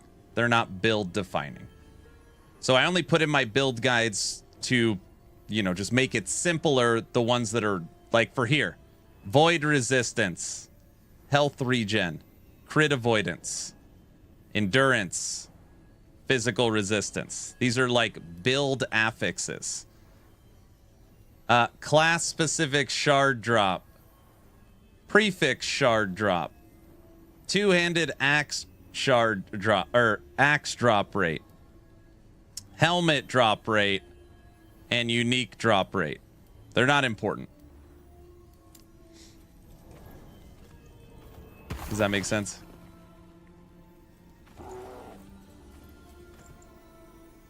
I find the Tempest Tree to be underwhelming. They're for farming. I'm sure you could do something with it. That makes sense. Yep. Does the bear swipe scale with your swipe tree? It sure does. At first, I tried to, literally the first thing I tried, which I knew it wasn't going to work, is I tried to make the bear proc its own ability. When you use swipe and hit one enemy, you proc your companion's ability. Obviously, it didn't work, which I knew it wasn't going to work. I just felt like I had to try it. They use very specific language. When you use swipe and hit at least one enemy, your nearest companion uses its companion ability.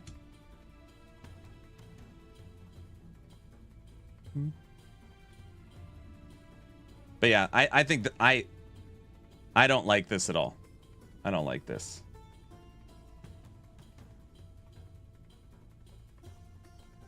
Kind of like my right hand is my girlfriend. Yes, exactly. Very specific language. Is there a certain corruption you need for the highest value? No. But on here, you need 200 corruption to get 5 options. And on your Forgotten Knights faction, you want blessings or lucky. Blessings roll their value twice and pick the highest. So you get 5 options and they roll twice. Huge. Absolutely huge.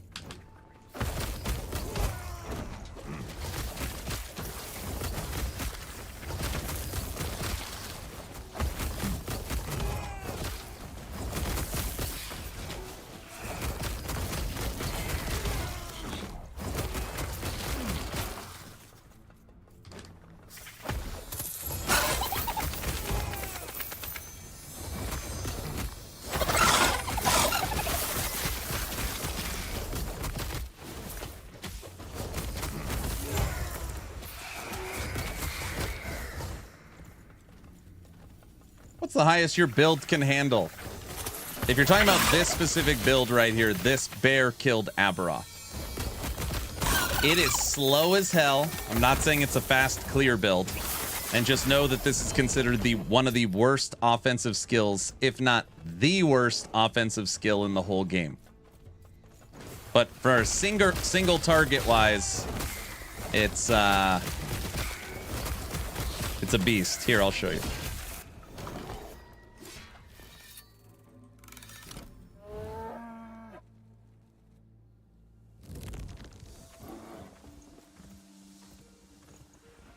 Here, let's dump the bear. So here is my damage. Damn! Look at that! 5,900, 6,200. Crushing! That's strong.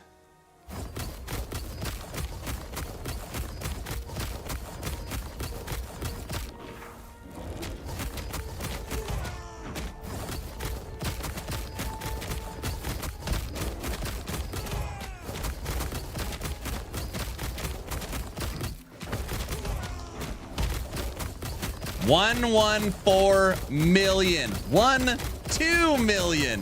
Damn, 1-2 million. 1-2 million.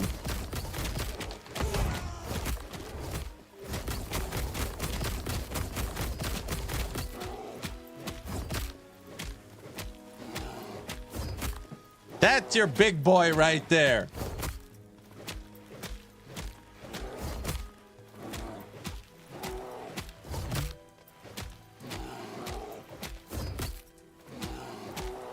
Mike confirmed the auto bomber zombie is not guaranteed to stay. I cannot confirm nor deny any updates to the auto bomber zombie.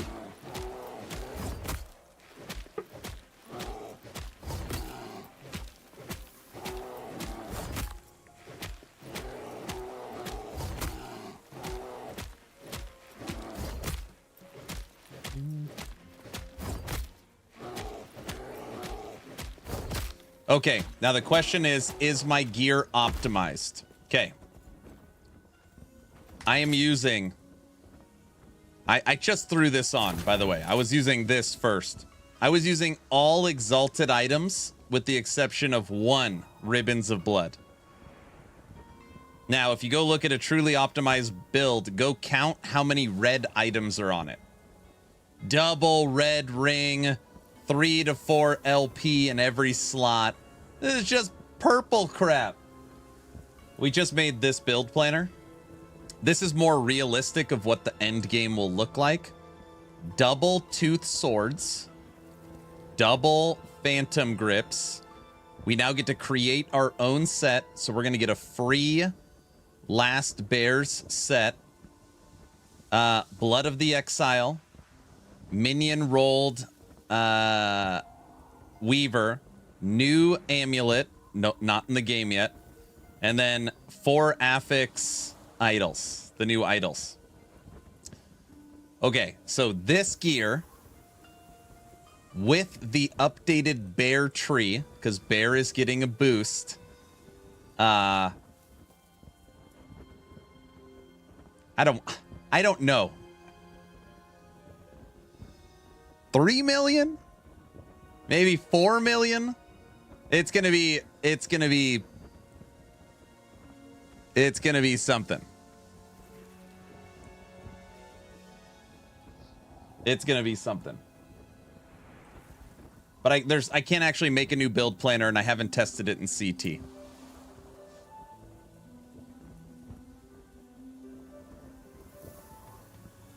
Fury Leap can be switched with a skill to increase kill speed, right? But like what?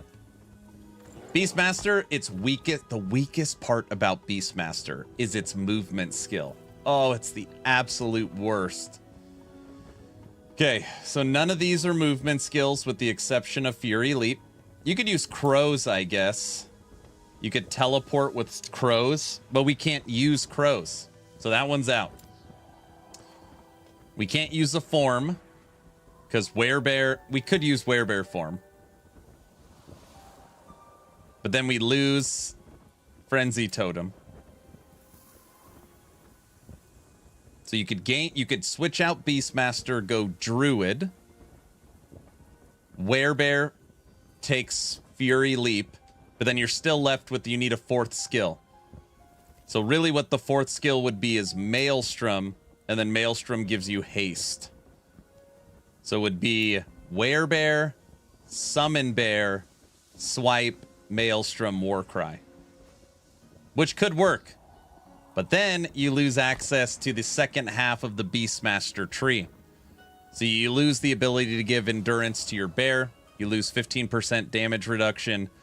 You lose aspect of the shark and the 75% multiplicative damage to your bear, including the crit multiplier and the base strength. There's just no way that's worth it. No way. Based on the locations, bear more likely to crit in the woods, obviously. I want 3 bears. Okay, so it'd be like you'd be Goldilocks and you want 3 bears? No, it's not worth it as much as I love Druid in the Path. Yeah, I tried to really think through that just because the power fantasy of Werebear form and Summon Bear just seems so fun. But I was looking at the passive tree for Druid, and it's like, no, no, no, no, no multi-form, no. You get more health, but the companion ability isn't a damage ability, so no.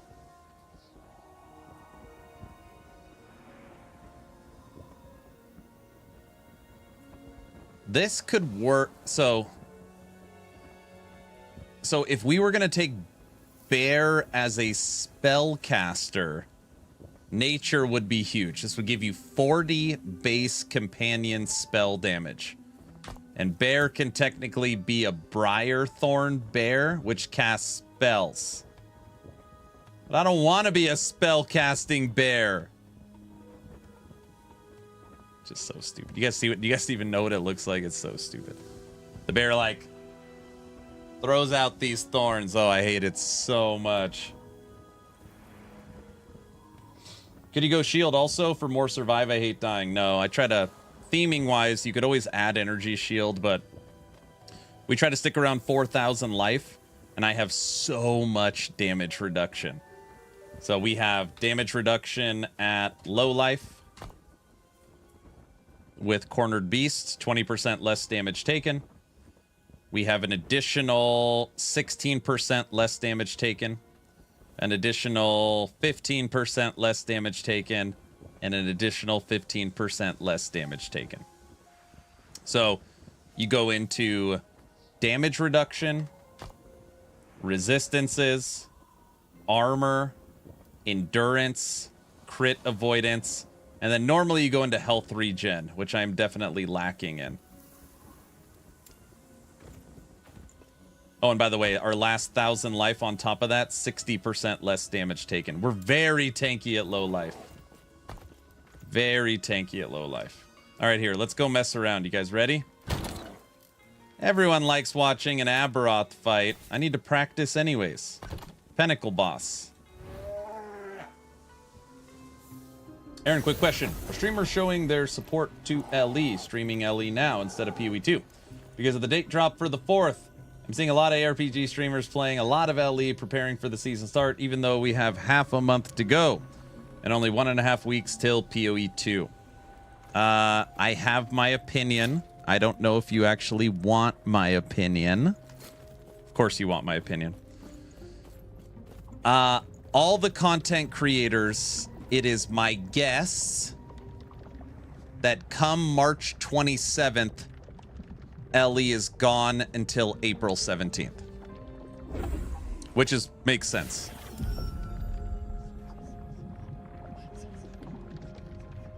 This is very nice, bear in mind. So, build up a little bit of a last epoch following, dump LE March 27th, and then come back to LE April 17th.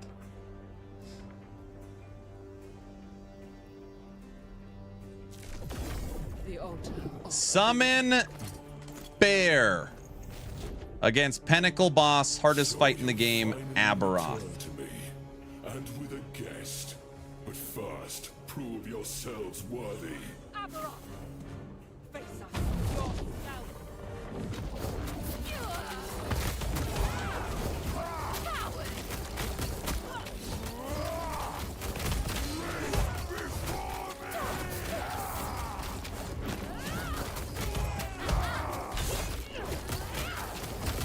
Personally, I'm looking forward to LE, dude. LE is about to really make a name for itself, I think. I'm a believer that a rising tide lifts all ships, so I don't want Diablo 4 to fail. I don't want PoE 2 to fail. The last epoch's about to bring it.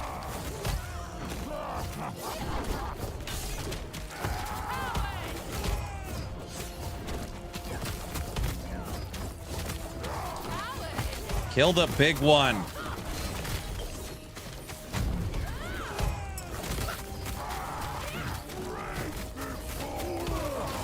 Get out of here. The bear is doing all the work. The bear can hit for 1.2 million. I hit for 5,000. What I do is I maintain the see the 15 stacks at the bottom? Those are the berserker stacks. That's all I do. I try to maintain 15.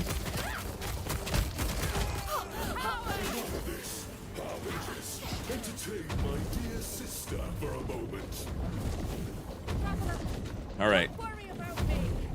I'm going over the top.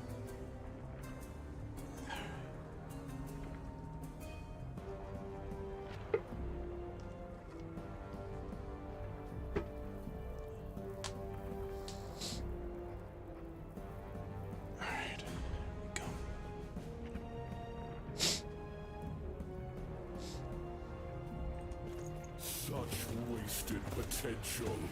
All of this would have welcomed you.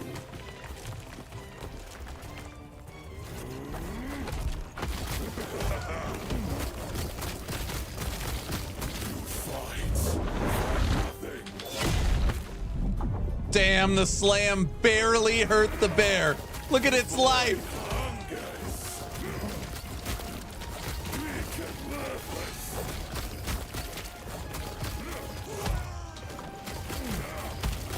Dude, we're so tanky at low life.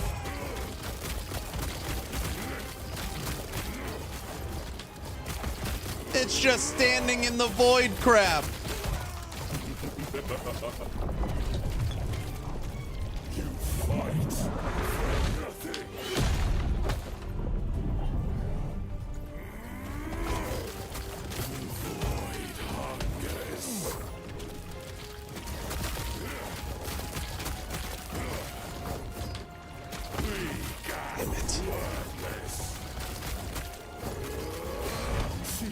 No.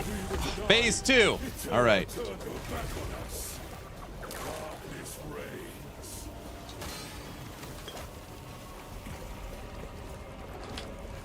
Be patient.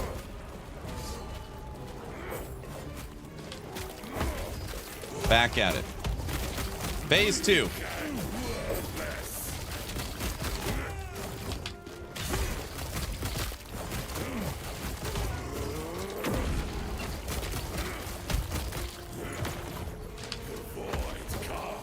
We're not playing very good.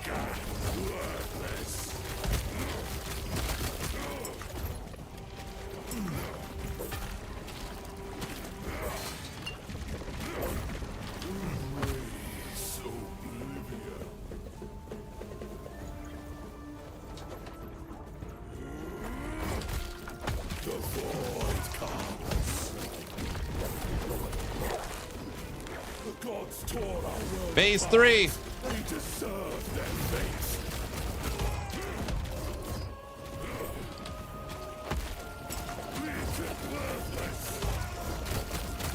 Aberoth Half-Life.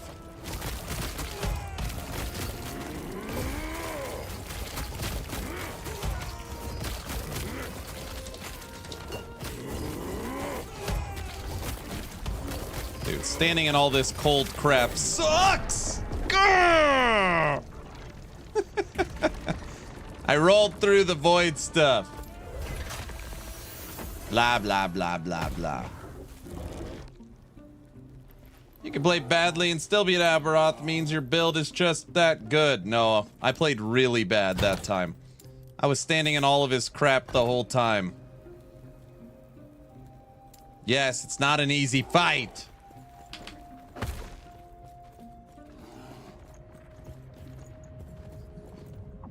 The bear was the main character of the game the whole time. Yerson power. Aberoth stole your picnic basket. All right, we'll try one more time. Not even the backwards hat could save him. No, I didn't go over the top enough.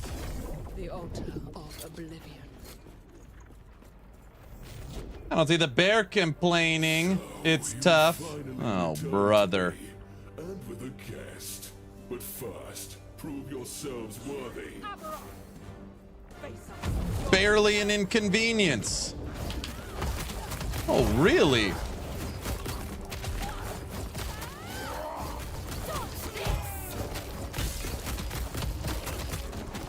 We haven't died to the void crap in a long time.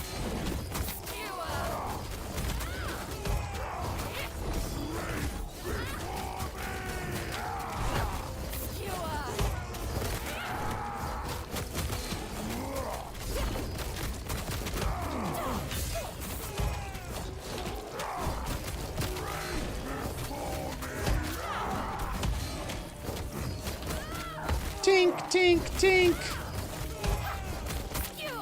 Oh, really? Punch him, bear. Punch him.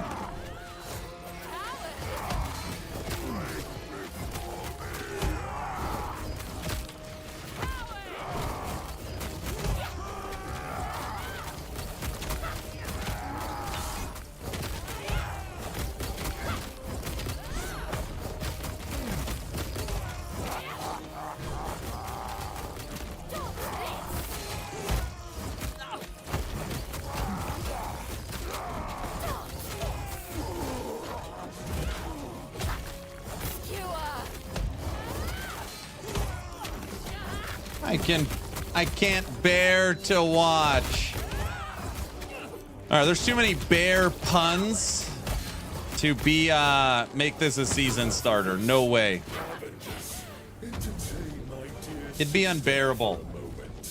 Traveler, don't worry about me.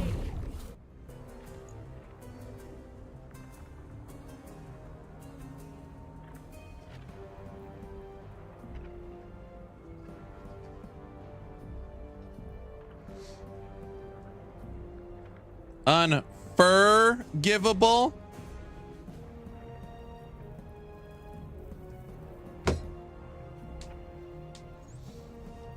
Yeah, Winnie the Pooh. Can Winnie the Pooh kill Aberoth? I need a beer.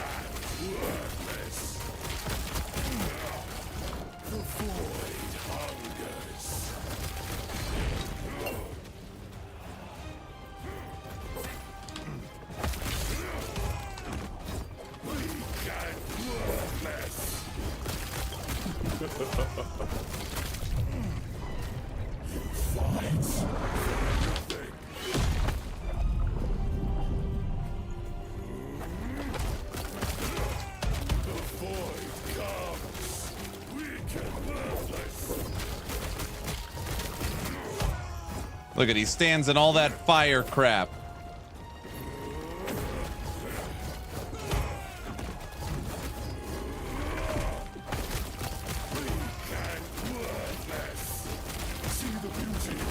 Phase 2.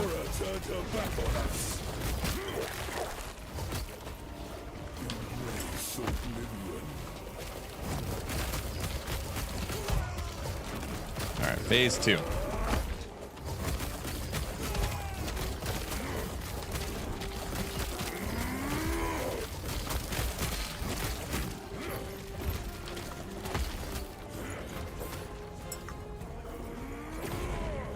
That's what killed us last time.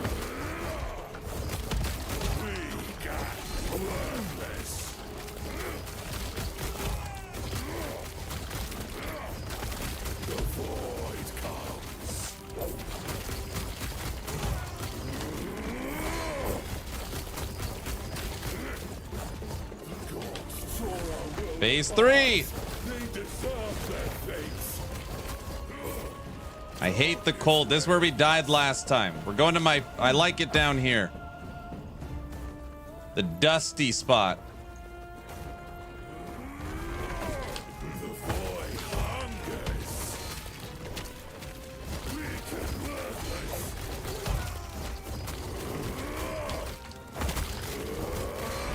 No!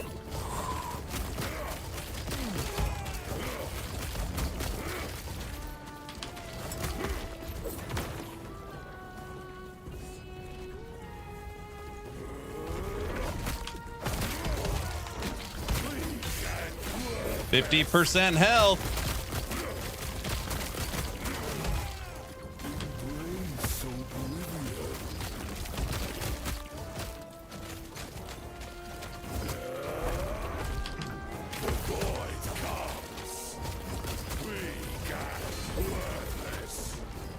Jeez.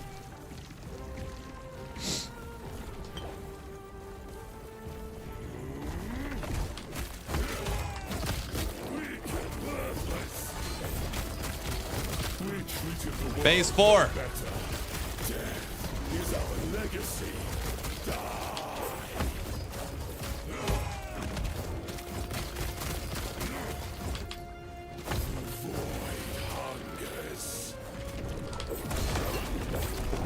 Oh my God.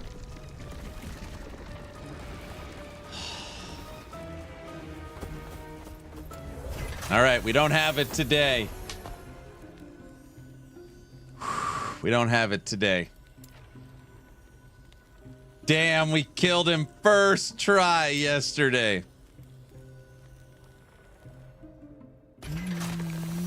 Killed him first try yesterday with Bear. Come on, Winnie. Man, Autobot, so good to see you, brother. Oh, just seeing your name. How are you doing, sir? Might want to get another 3 or 4 bears. You can only have one. Hey, we're not blaming the bear for the performance, you know. Oh, I got a dog coming in. You can see the dog. I've been better, but how's the stream and chat? Things going good. Things are going good. Yeah,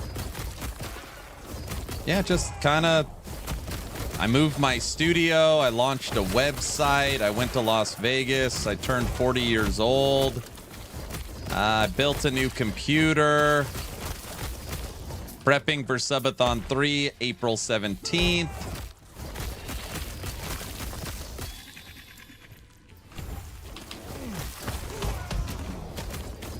The hat should have been sideways. Adopted a wife and family. Website is great, by the way. Thank you so much. It's only phase 1, soft launched. It's in its alpha 049 state. It is live, Autobot, but just know it is very soft launched. So we're asking for a lot of grace. But yeah, it's live.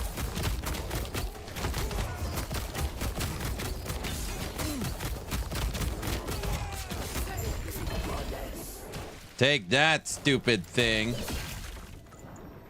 Happy old man. Oh, happy late old man's day. Thank you. Welcome to the 40s. I don't want to be 40. I'm not even 40. I'm 39.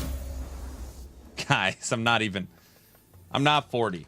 Honest, I actually got the numbers screwed up. I'm 39.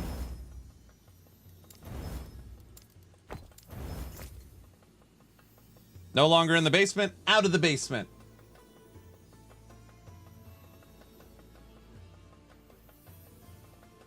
$39-ish.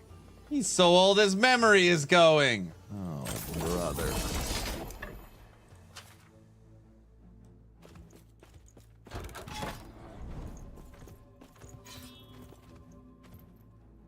Autobot, how's the computer running?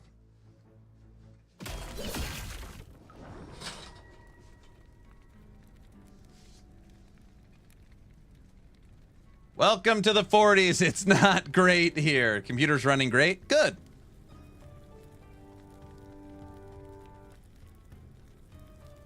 I don't care if it's Asmon's publish, Hellclock. If the game is awesome, it's good. Oh, is there... He's going senile already. We played Hellclock all day yesterday. I didn't even know it's... Wait, it's published by Asmon's publisher? I had no idea. I thought the game was so good, I played the demo for almost 5 hours and then made a first impressions video. Even last night after stream, I played it a little bit and people are you still playing? I'm like, oh yeah, I had an idea for something.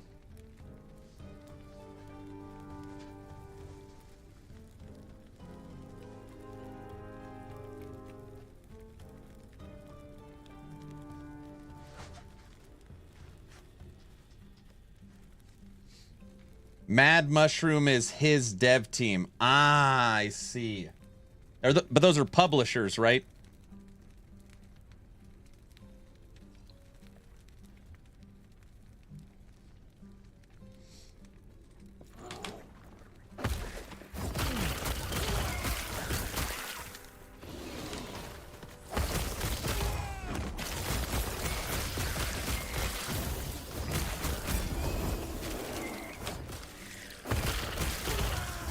Man, if the bear could leap with you like Sabertooth, Wolves, and Raptor, I mean, I know it's stupid, like, a bear shouldn't be able to leap, but it helps so much.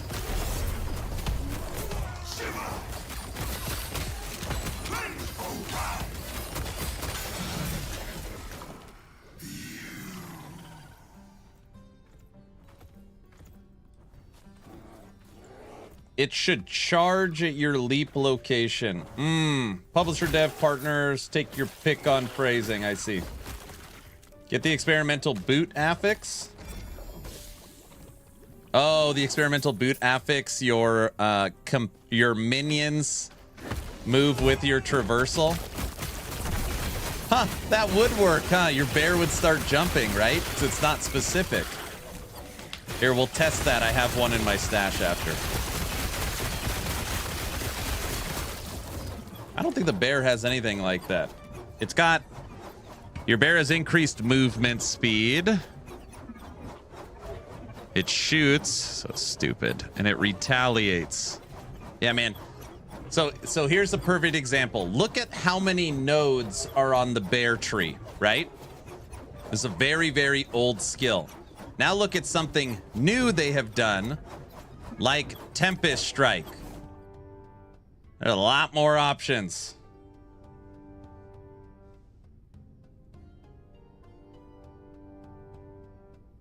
No, still no date for Titan Quest 2.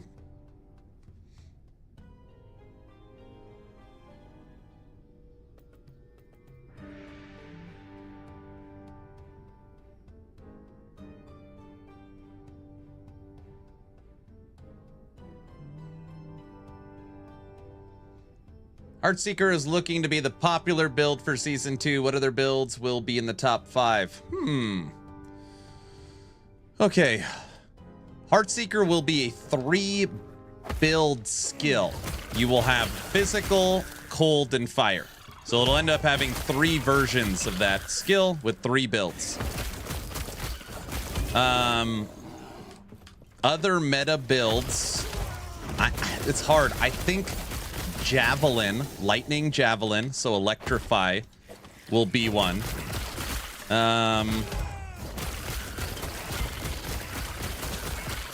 This one isn't really a build, but Time Rot is so damn good. So it's like the ailment from Void. So though Time Rot will be a top build, a Lightning, Electrify, Javelin, like Javazon will be a build. 3 builds from Heartseeker.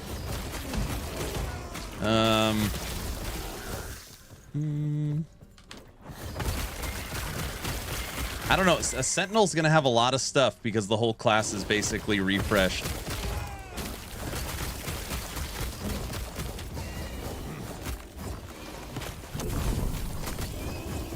Void Knight Auto Bomber. Yeah, but that's like...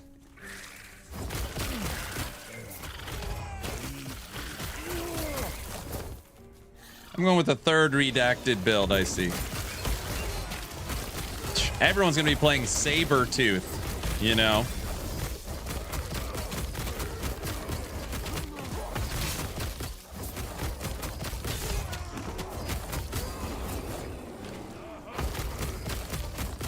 I want to kill Uber Aberoth with Bear or Sabertooth.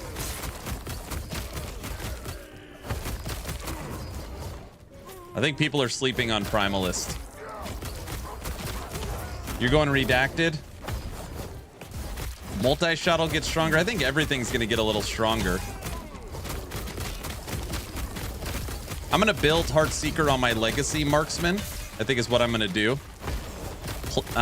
Season start with Beastmaster. So season start Beastmaster.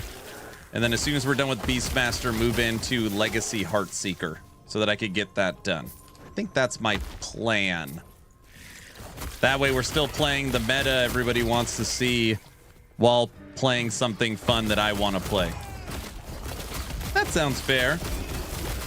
What's the best pet build? I don't know. I mean, like, how do you define best? Like, what's the most fun? Probably the best pet build is Ballista. Probably. I hope some Javelin Sentinels will be good. Hell yeah, they're gonna be good. What is the change? The Time Rot? Yeah, you're gonna be able... Time Rot can still only have 12 stacks, but they're giving it multiplicative modifiers. It's gonna be really good.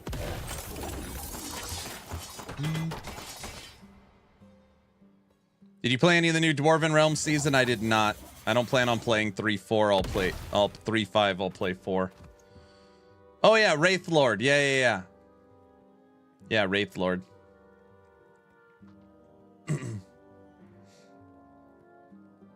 Yeah, so there's a couple of things. One, you're going to be able to create your own sets. So right off the bat, you're almost going to get like free affixes. You're going to have 4 affix idols. So double the amount of affixes on your idols. Those 2 things alone are big. You get access to champion affixes. You get 3 new crafting materials to make way better gear. 30 new uniques. Rebalancing. I mean, there's so much in there. Lightning Wolves are awesome. So minion builds that I have killed Aberoth with. Single Sabertooth, single Bear, Raptor Pack, Golem Mancer, Lightning Retaliation Wolves.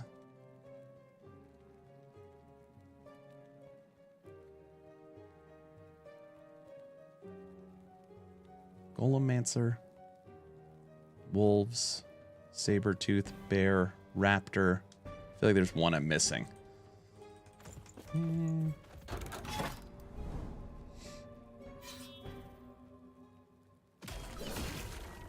Aaron is a fake fan of Dwarven Realms. Where are you at right now? Could I catch you maybe? No, I never attempted Aberoth. I never attempted Scorpions.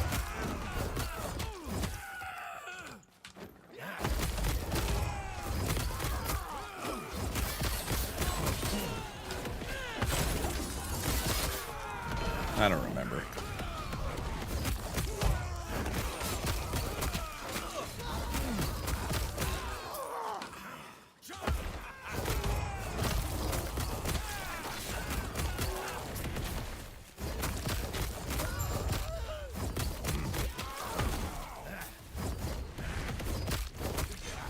Oh, Autobot, you didn't play.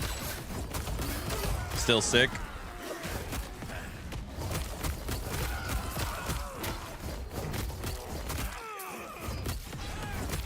Paladin.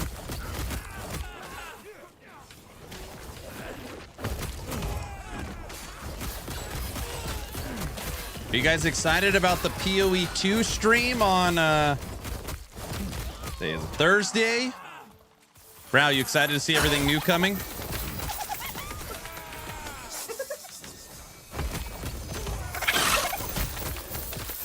Brow?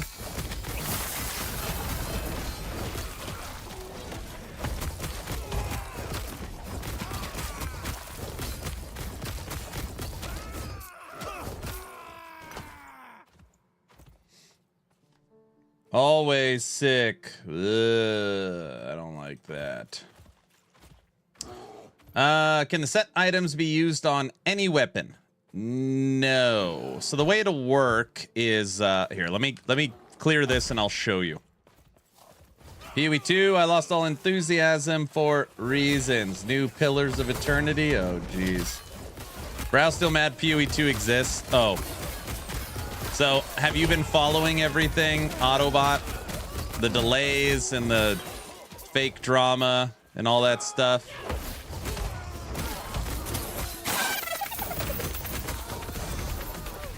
Brow is like more anti-PoE than he was when it launched.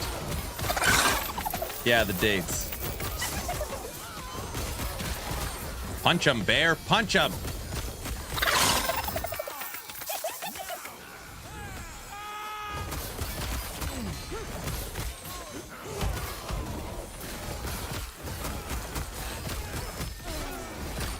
Stupid Bear. Get him. Get him.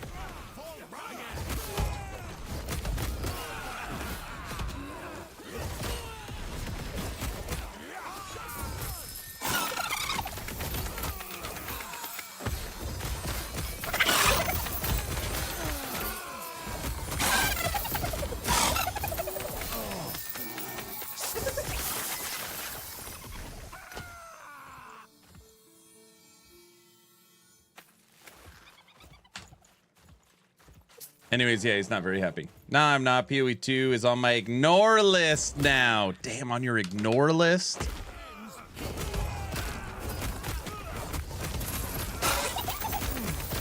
I saw today content creators have their bingo cards ready for the stream.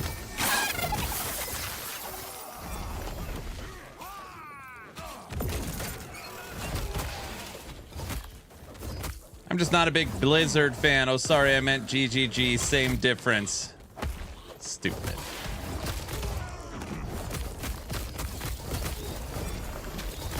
Real funny, bro. Autobot, I went to Las Vegas last week for my 40th birthday, and I got to have breakfast with Guilty, so that was fun. We had breakfast at the Venetian.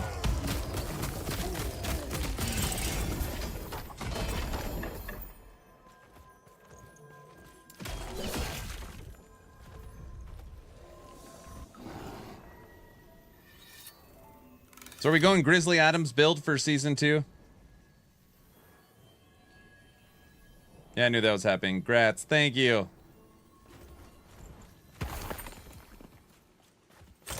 We should do our own last Epoch con. Wonder how many people we can get to come. You think we can get 100 people? Should do an Epoch con. I bet we get 100 people. Maybe. We would get at least one person. No, we could get 10. I mean, I got a family of, you know, mother-in-law 7. Where? I don't know. Depends on where it's hosted. People will be like, Aaron's picking, like, politics aside, Judd lives in San Antonio. I feel like if we got Judd to put some money up and show up, and Texas is kind of central, kind of, United States, I bet we get a couple hundred people, maybe. Reno? That's a bad idea. Epoch Con sounds like a transformer. Well, now we know Autobot's going. Reno would be nice. I live 30 minutes from there. San Antonio's an awesome place. So the subathon goal list that we're creating for Subathon 3, April 17th. The highest difficulty goal to obtain is me flying to San Antonio to bring Judd on the stream. Like dinner with Judd. Fly to San Antonio.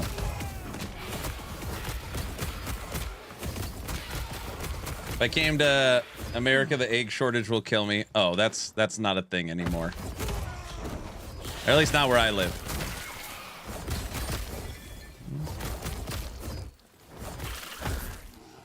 Carson City. No, we couldn't do Reno, Vegas, Tahoe. We couldn't do any like gambling spot. It just the whole trip turns into something different.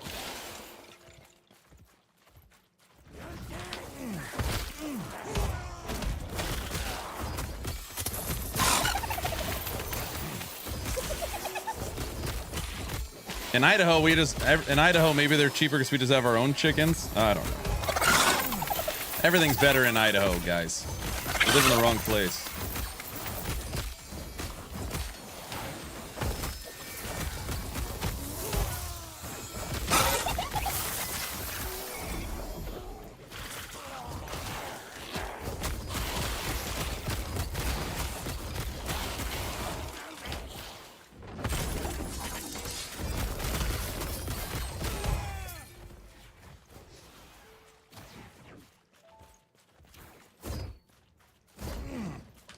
Honestly, I'm excited for last Epoch. I hope they fix the dupe glitch stuff. Oh yeah, that was way overblown too. The dupe glitch. Yeah, I mean they obviously did fix it, but they fixed it. They got as much gold out as humanly possible. They said it was only live for like 4 to 8 hours. Everybody they could got banned. And as someone that plays a lot of Merchants Guild, I Like, it didn't affect that much. It only killed the market on meta items. So if you're playing only meta builds, yeah, it wasn't great. You know, if you're trying to get red rings out of Merchant's Guild.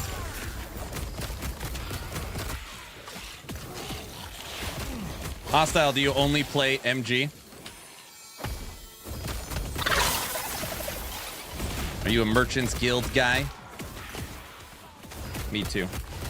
Sorry, there's no exclamation point build for this. I'm just messing around with Summon Bear.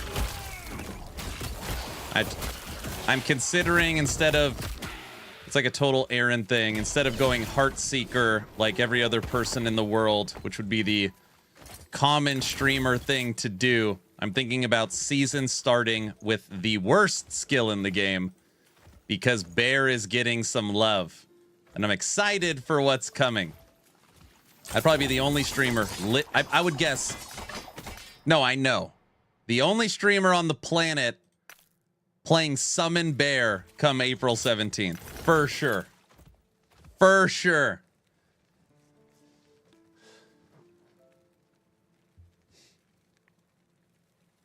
Idaho is too close to Utah.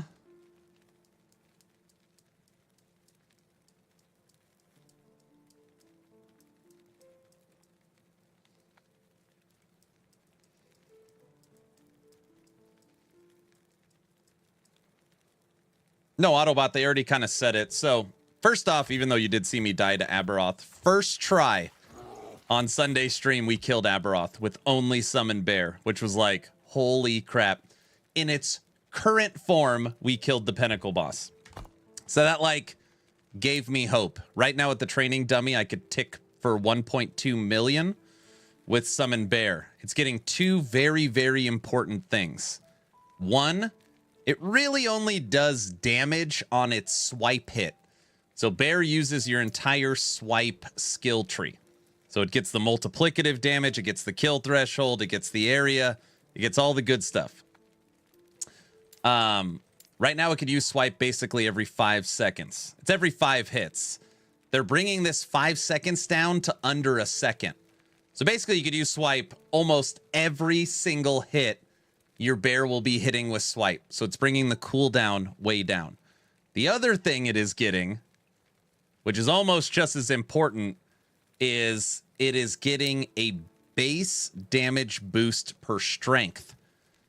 So your Bear is now going to turn into a strength stacker. And the more strength your Bear has, the more base melee physical damage it does. So, you know, it's almost like it'll be holding an extra weapon. Bear now gets a third weapon, melee damage wise, and it'll be hitting with swipe almost every single hit. And there's other stuff. There's other stuff. I can barely contain my excitement.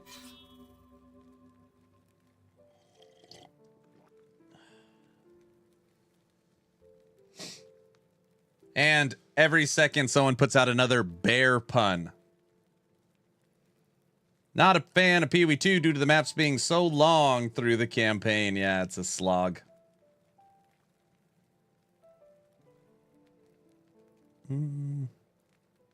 Have a good day, guys and gals. I'm off to work. Hey, have a good day at work. These Bear puns give me... oh my gosh. The puns are unbearable. Okay, that was bad. Like, you could barely stand the puns.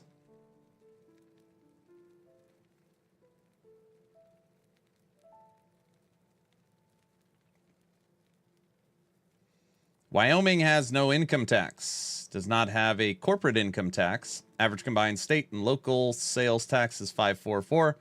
Wyoming has a 0.55% effective property. There's got to be something in there.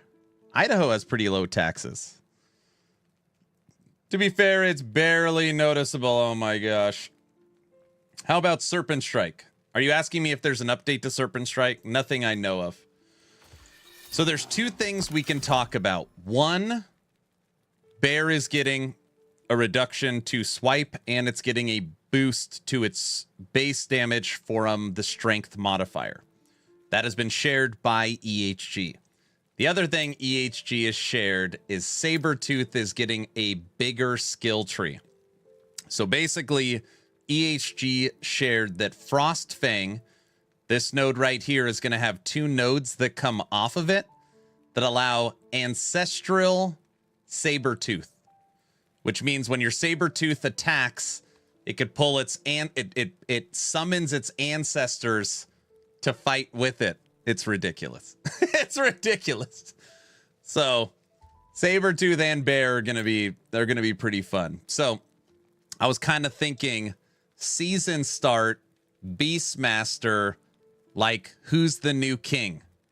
Wolfpack, Squirrels, Summon Bear, Scorpion, Ancestral Sabretooth, Raptor Pack, maybe the T-Rex build. You can make Raptor look really big. It kind of looks like a T-Rex. I don't know. I just kind of think it might be fun. So I was thinking about making a Beastmaster. And Frosty LaRue is probably going to be playing Heartseeker, you know. So makes sense.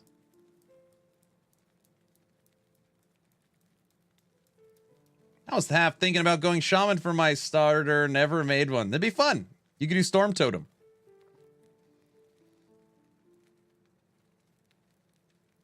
Frosty, how are you doing today? Autobot Topper, I know it's been a minute since you've been here. Frosty's going to be a new dad. He's having a baby girl end of April. I'm playing your build Fire Minion. I have a question. Effigy of Combustion on zombies scales with Infernal Shade skill tree. I would have to look at it. You're talking about when they explode, the shade pops up? Is that what we're talking about? Yes, those, they would. Easier or harder build than Heartseeker in your opinion? Heartseeker's pretty easy, especially if you go full physical. I can't comment on strength. I could tell you the Shaman is more complicated. It's more complicated.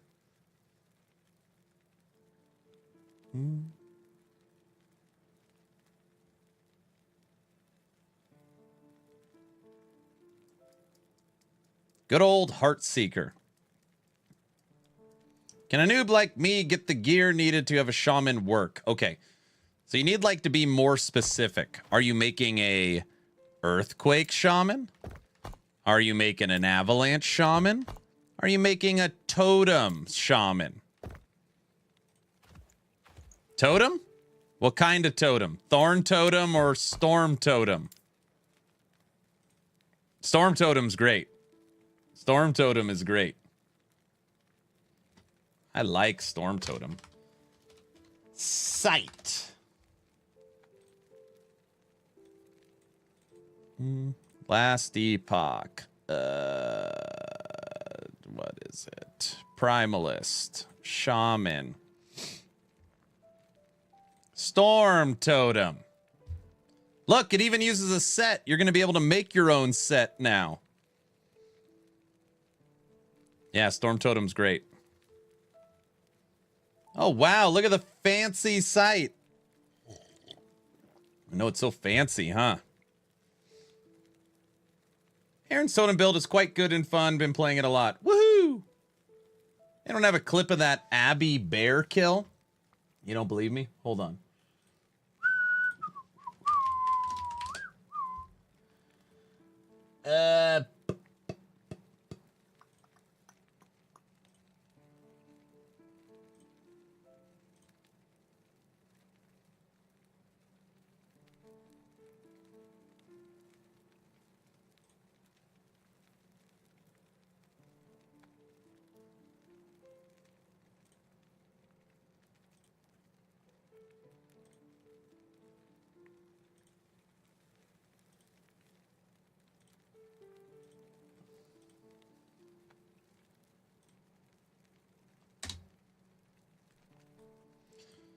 Action RPG. Double action RPG.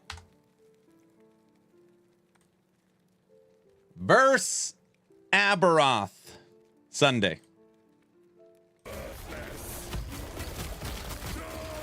Hey, look, I'm wearing a different shirt and hat. Yes! Ha!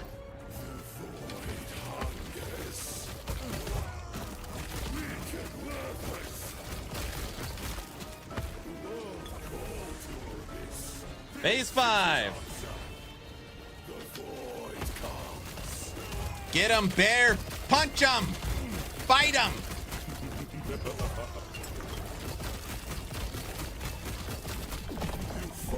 Damn it. No!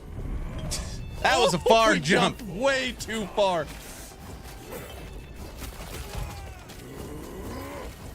Holy crap.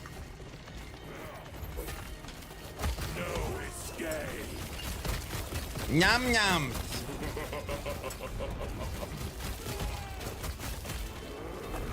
Big bear. Big bear, chase me.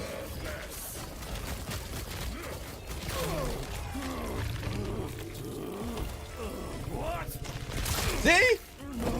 You guys didn't believe me. Video evidence.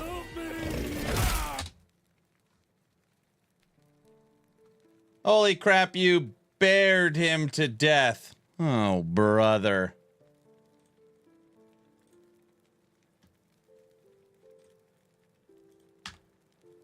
CGI for the win. Oh, Aberoth paid actor. Worst skill in the game. Well, we know it's possible.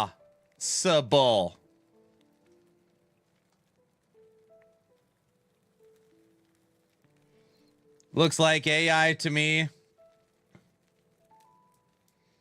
All of Aaron's sins have been laid to bear. This is unbearable. Yogi tanks everything. Oh, so just so we're all on the same page, this bear has never died since we've been playing. I don't even know if it's gotten close to dying.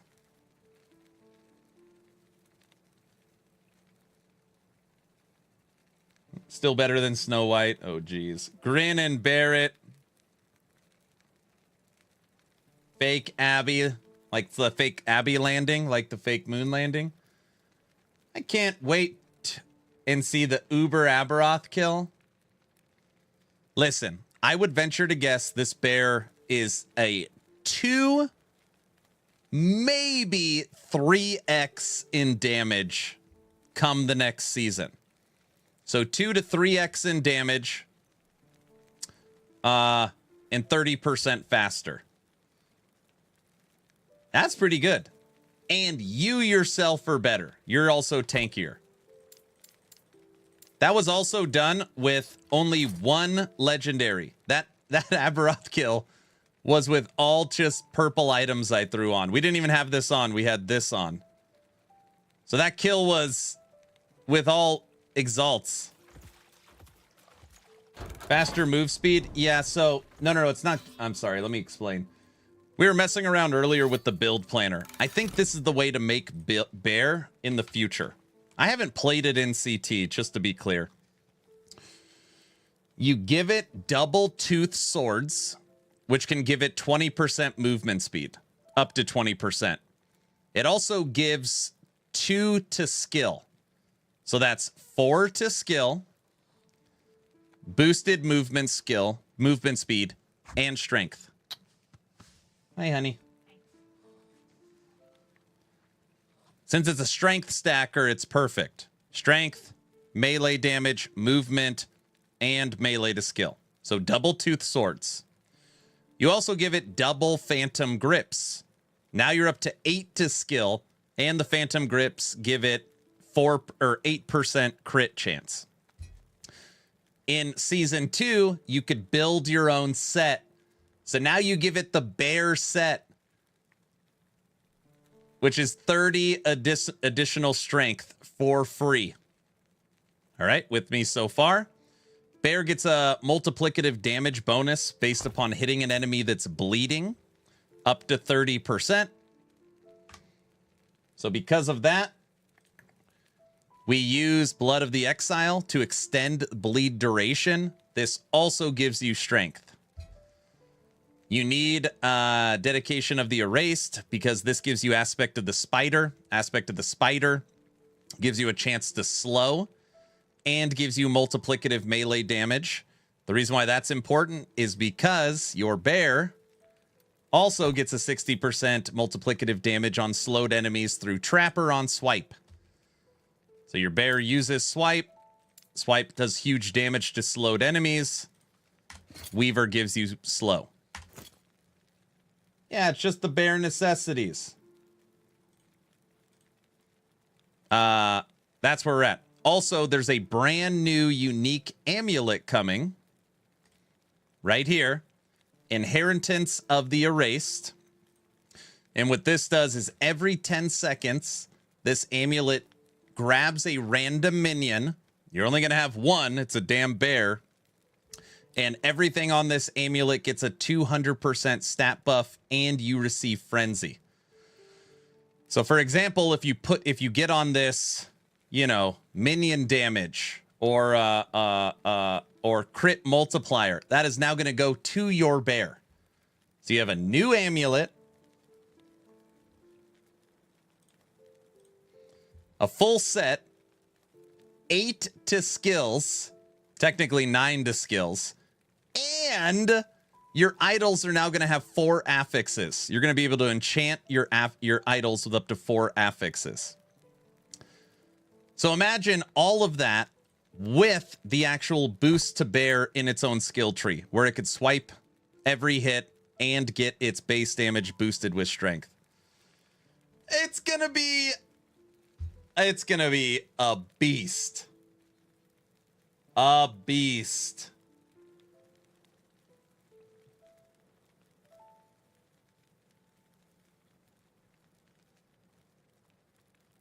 Yeah, it still has it. It's right here.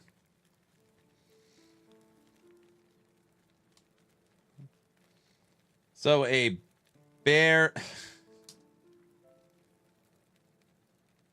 Yeah, you were barely ready. You had to do it. Someone Googled bear puns and going haywire. That's what I said. I'm ready for some lightning javelin. Lightning javelin. I was telling people earlier. Lightning javelin. 3 different Heartseeker builds. Time Rot. There's going to be a lot of good meta builds. It's going to be a lot. Time to come back, I guess. April 17th. April 17th. I hope they add some nodes to the bear tree. It looks empty, right? They're adding 2 nodes to the Sabertooth tree. You're going to be able to have a ghost army of Sabertooths. I'm almost as excited for Sabertooth as I am bear. And what's great is they're the exact same build. So you have the same 4 skills. You just switch out. It's so easy. I just asked Chat GPT, actually. Oh, geez. Did the subathon move also? Yeah. People were like, are you going to launch the subathon with PoE 2 or Last Epoch? My wife asked the same question. And it just doesn't... I don't know. I know it sounds dumb, Autobot. It just doesn't feel right. And launching it with PoE 2 just feels like disingenuous. I don't know.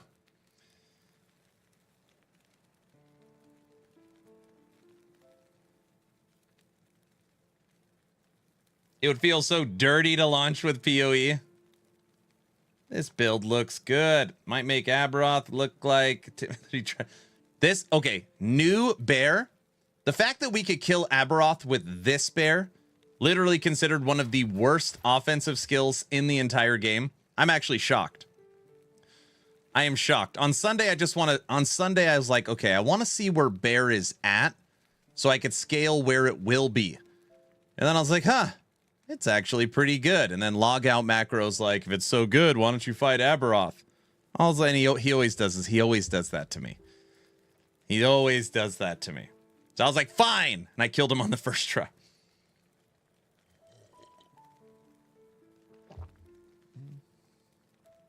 You would be a traitor?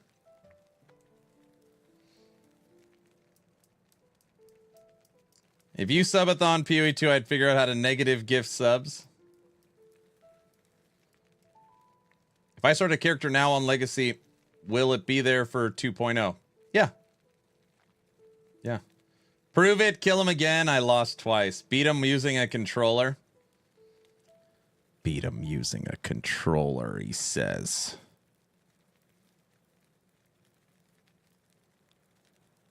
Do you plan on streaming 100% of the time on YouTube during the subathon? So, Robert, I do. I do. There's a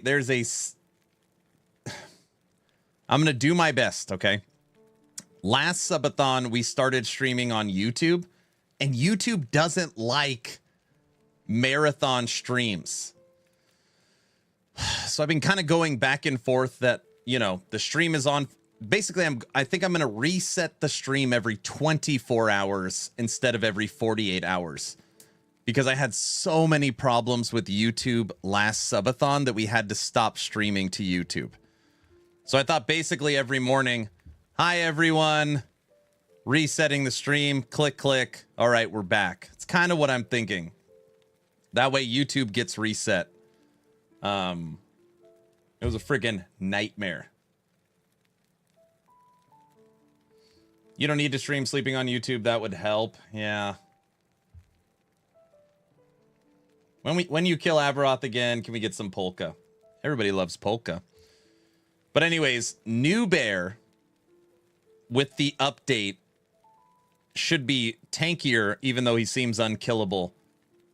And I'm thinking a 2 to 3x in damage. And geared correctly, you're going to have about 34 points to bear. So that's an extra 11. Which means we can go this route and get stun immunity. So he already is immune to crits. He would have 40% DR. He'd be stun immune. I mean, we could literally go retaliation. I mean, there's just... I don't know. Are you playing MG season start? Of course. Can you just reset YouTube on stream? I don't think so. You know, actually, I could manually do it. If I went into YouTube and killed it, the problem is restarting it. So if Twitch is already live, I don't think I can, like... I don't know. It would just be a nightmare. It would just be easy. Every 24, basically at the start of the day, kill it and restart. It would suck for like viewers and concurrent count. It would be bad. It would be bad for stats. But like, who really cares? I'd rather make sure both are running smoothly. Yeah, I would just reset YouTube every day if you can.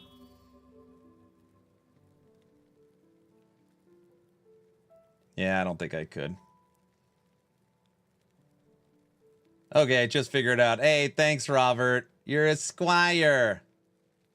I'm watching the stream on both YouTube and Twitch. +1 for viewer. Woohoo!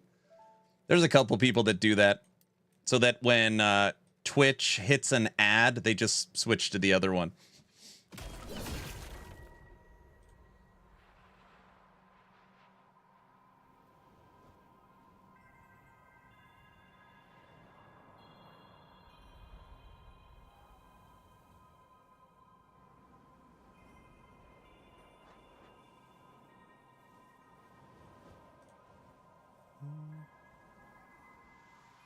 I'm doing that. Twitch ads are awful. I know. I know. Can you use two different streaming programs and point one at each other? I mean, I guess I could. It's like when I watched cartoons as a kid, I'd just switch the channel to other cartoons.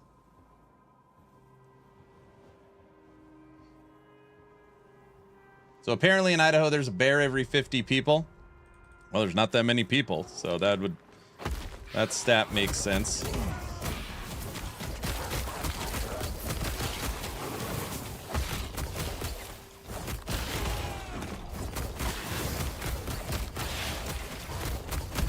Bro, it's all about DuckTales. You guys don't know about DuckTales.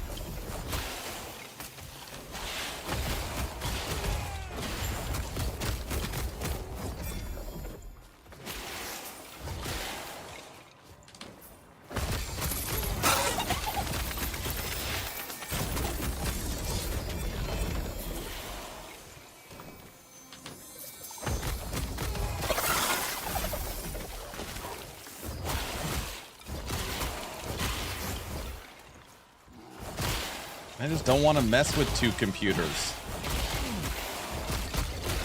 Damn, thinking out loud guilty, the amulet that every 10 seconds it gives you a random minion, the stats at 200%. It's gonna hit frickin' Frenzy Totem all the time. That is gonna suck. How can we get around that?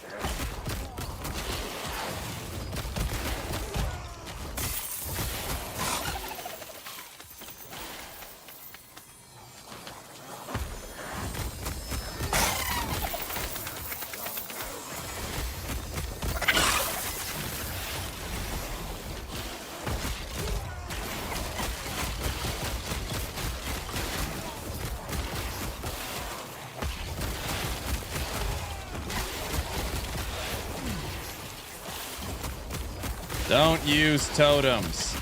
I know, but I like this totem.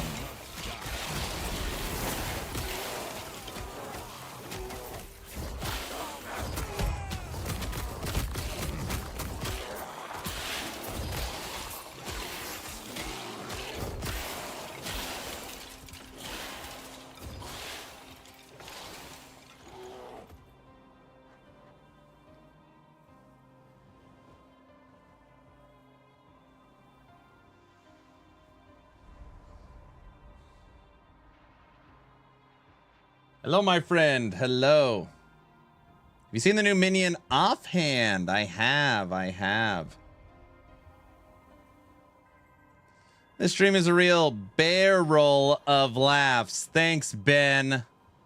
Don't forget Tailspin and Rescue Rangers. Come on. Duh.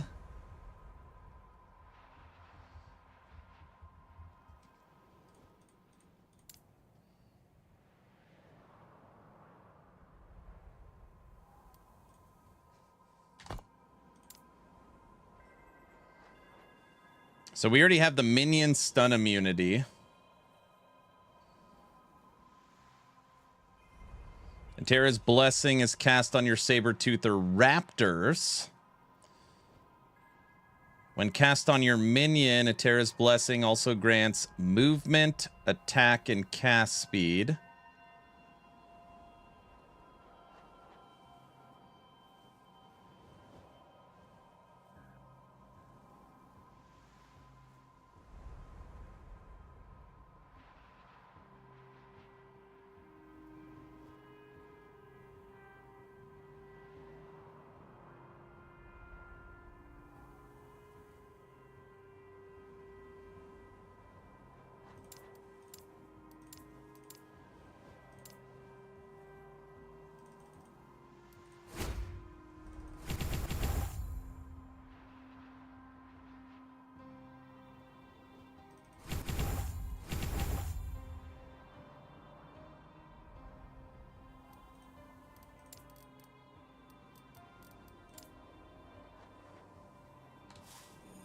Whoa, that's a big bear.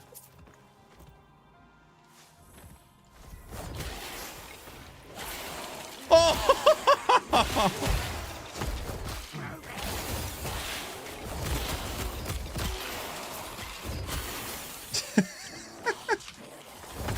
That would fix the problem.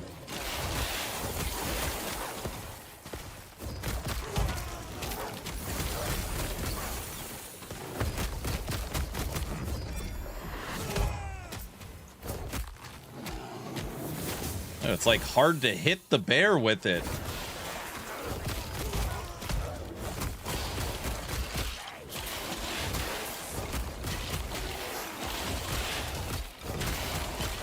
there a reason to do Soulfire Bastion? Yeah, to talk to the Soul Gambler, duh.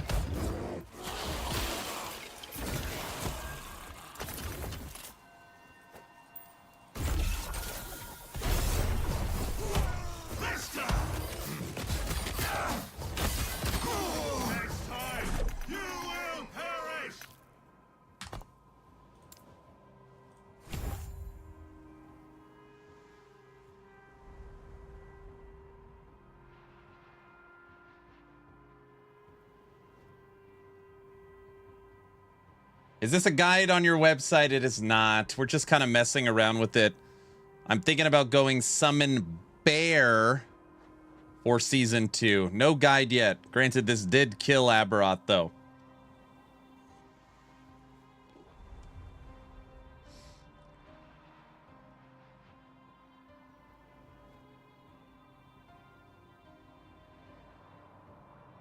I think you give a bear righteous fire, it would be funny.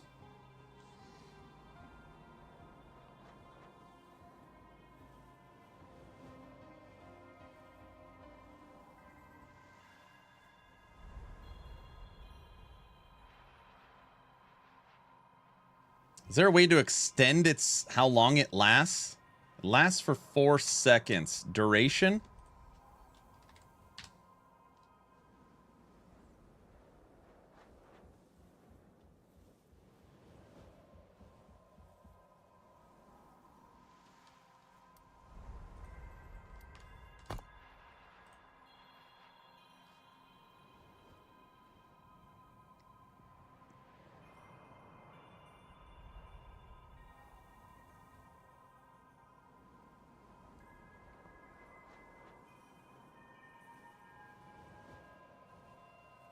Man, Blossoming Garden would be awesome if it didn't have a 12-second cooldown.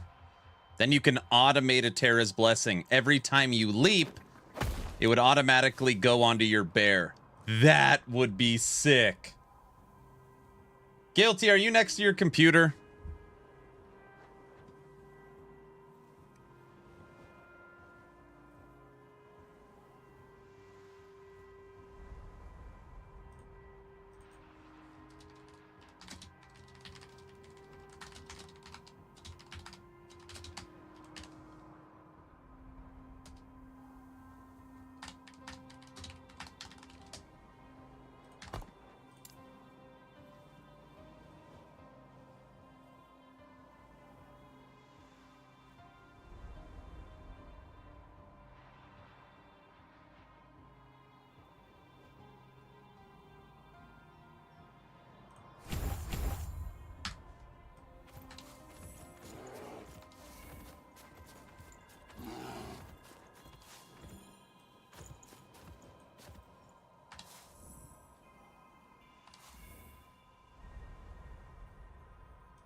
Oh, I get it. It always targets the lowest health ally.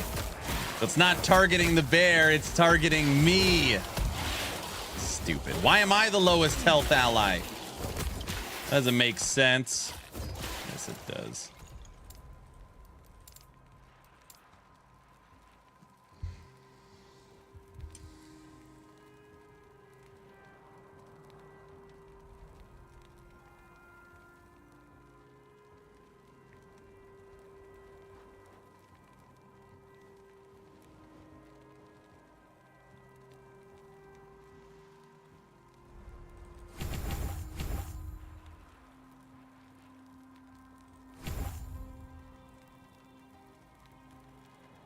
We need a node that allows ballista attached to bear.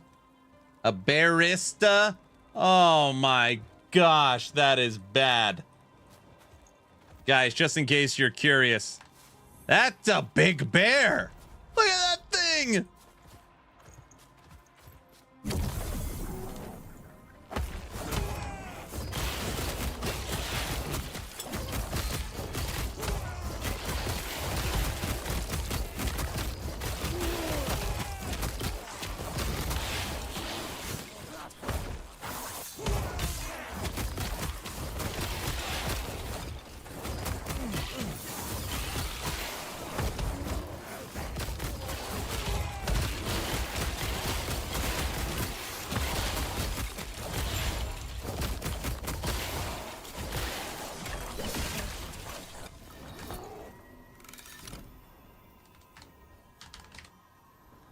No, Warcry does not have a Terra's Blessing in it.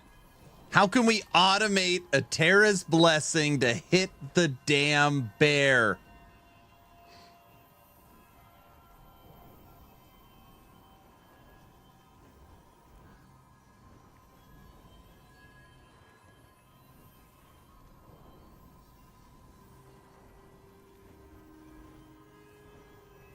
Yeah, you can there's one way I know how to automate it. It's right here. It's in the Druid passive tree. In the Druid passive tree, it's right here. It requires 8 damn points in Blossoming Garden. And basically, when you use a traversal skill, so when I jump, it would put a Terra's Blessing on the bear.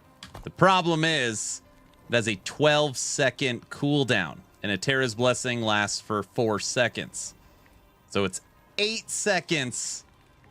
You know, the bear's only strong 1/3 of the time. No.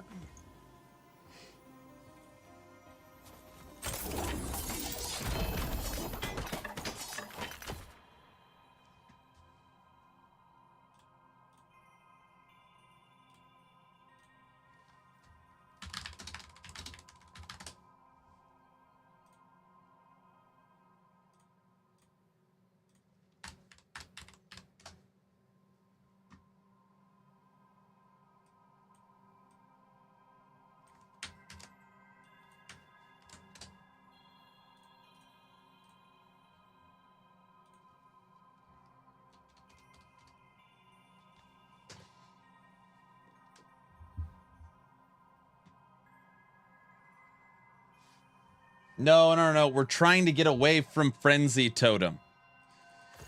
The new amulet.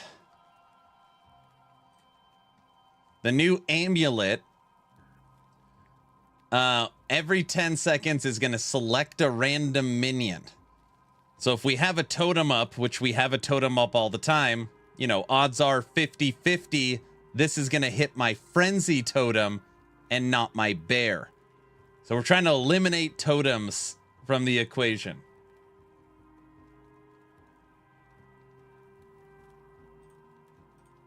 That's why we're looking at it.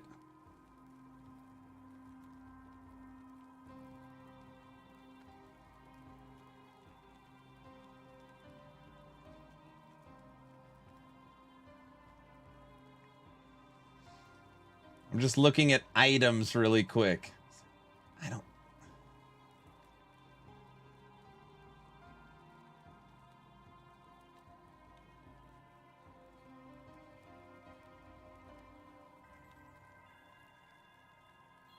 No, there's no item in the game that can automate it. Is there no gear or CD for that Eteras? Well, I went through the entire... Move this. I went through the entire skill tree. There's nothing on it for duration. Right? If you could make it where a Terror's Blessing lasts 12 seconds, then that would be sweet. So basically, while you're in combat, you're like trying to click to hit exactly on the bear, which sucks. Bear needs its own passive tree. There is a way to target nearest low-life companion with the Terrans, but it's janky and sometimes targets you. We already tried that. We used this node down here, Triage. And it always targets me. It always targets me. That would have worked. That would have solved the problem. That would have solved the problem. Now I gotta go look at this skill tree in CT to see if there's any changes. Did I say that out loud? No, I said that in my head. Okay. Yeah, I said that. Go low life? Jeez. Low life? You're the lowest health ally.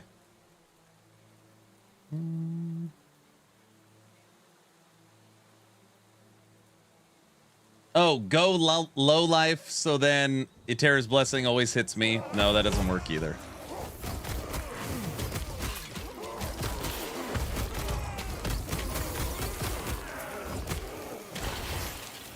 Oh man, that is so annoying. It just...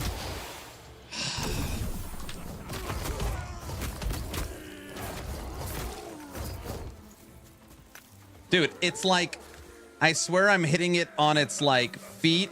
It literally has to be like center mass its body for it to work.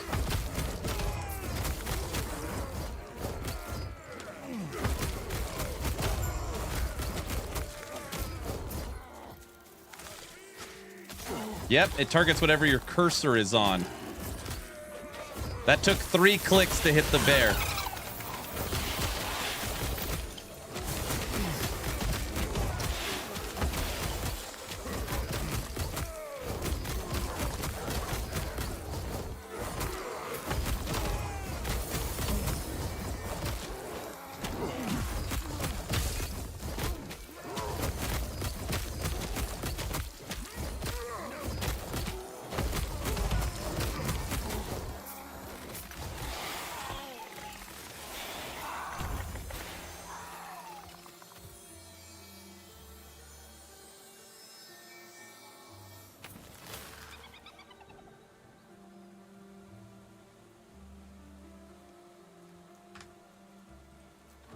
Your bear will need to be low life. Throw Exanguius on the bear. Oh, jeez.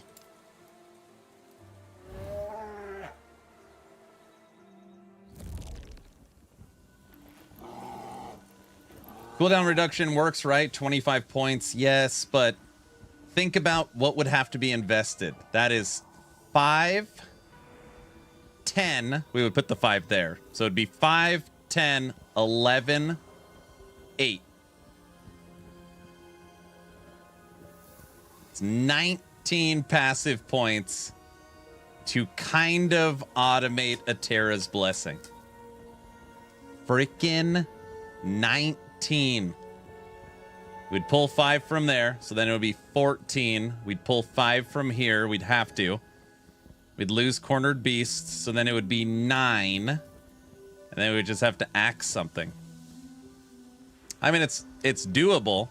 It's a very heavy investment. On top of that, you would have to move cooldown reduction to your boots and belt, so you'd lose life because they're suffixes. It's a very heavy investment to automate it. Big Bear, come here. Hey, you.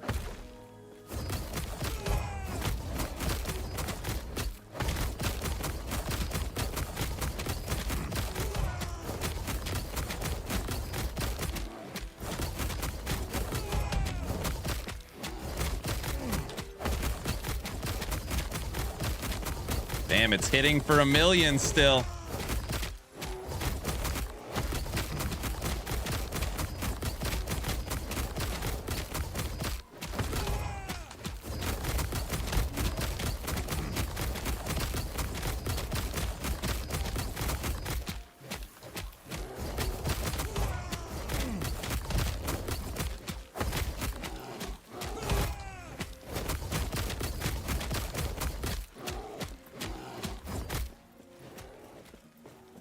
Heavy investment in a bear market. Oh, that was the worst one. Like, that would be a cool quality of life. Yeah. Is there no key to target minion directly? No, you can move your minion. So you can move your minion and tell it to go wherever you want or attack wherever you want. Dude, look at how far. We just sent it all the way over there.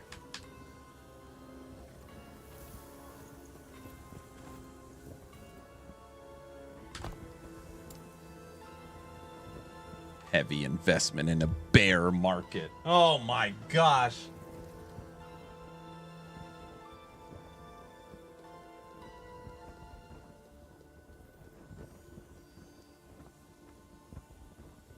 If you could get it to half the time, that'd probably be worth it.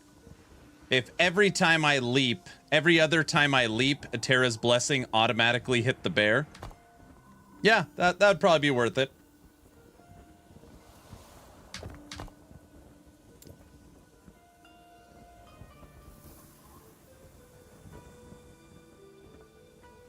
Can you cast the Terra's Blessing on the bear icon? No. Here, let's test this out. Okay. Bear, don't move. Bear's foot. Oh yeah, it just has to be in the green.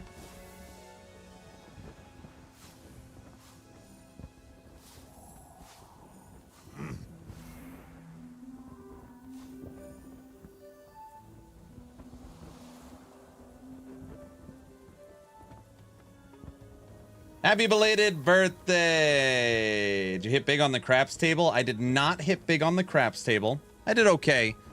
Anybody that's ever been in a casino maybe has played a game called 3-card poker.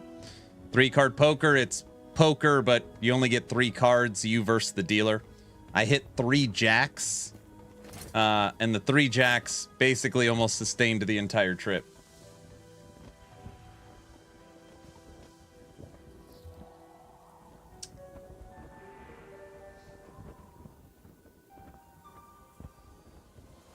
Yeah, we looked at Blossoming Garden. That's what we're figuring out. Yeah, we checked that. Wow, nice. I also played in a Texas Hold'em tournament. I made it. I came in 5th overall, so I made it to the final table, and I came in 5th.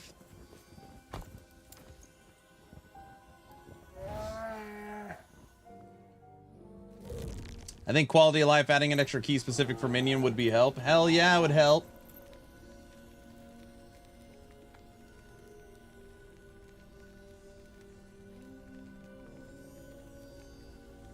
Yeah, 5th out of 5. Yeah, there was 5 people in the tournament. I came in last. Jeez, if I ever hit a casino, I'm calling you. I mean, we were just messing around. We had fun. We had fun. Grats, that's really good. Yeah, I didn't place, believe it or not, even in the final table 5th for monies. But, dude, I swear on my life, there's a glitch. I cast the Terra Blessing. You could just watch that back 4 times around the bear. He never got bigger.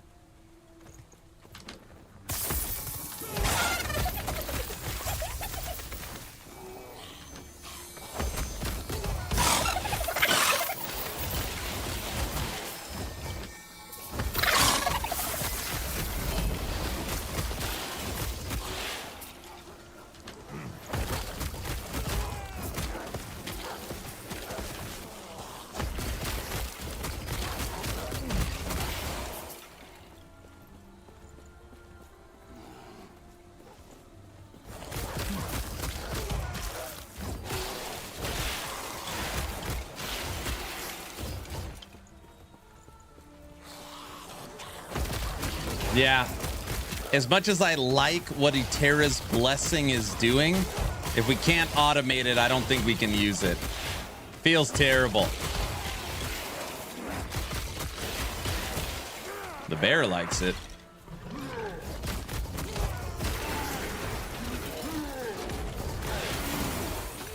Half the time you can't even see your... Yeah, it feels horrible. It feels terrible. Like Dreadshade, if you have a minion on the screen and you cast Dreadshade top left and the minion's top right, it goes on the minion. Like you never miss. It just automatically works.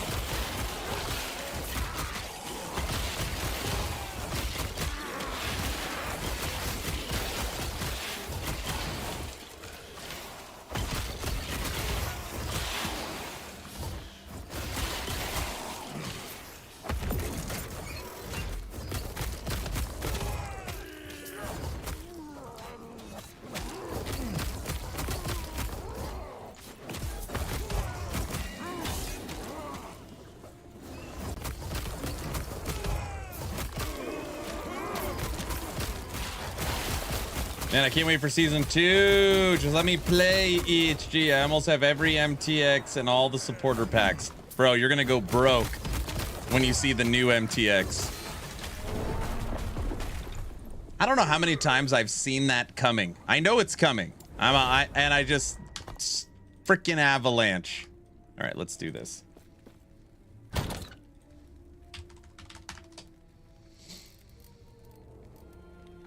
Dead wear a shield. Cooldown reduction. Wow. It must be on another character. Do I really?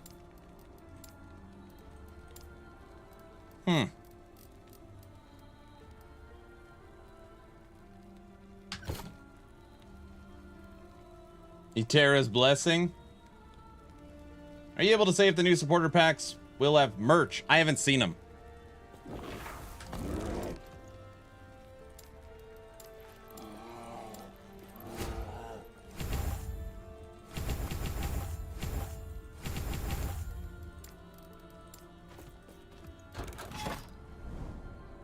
Ibera's Blessing. Oh, jeez. How much money do I need to set aside? All the monies? All the monies. Unfortunately, supporter packs are only available nationwide through my Nexus store. That also kind of sucks, but at least you can still get them. So that's a plus.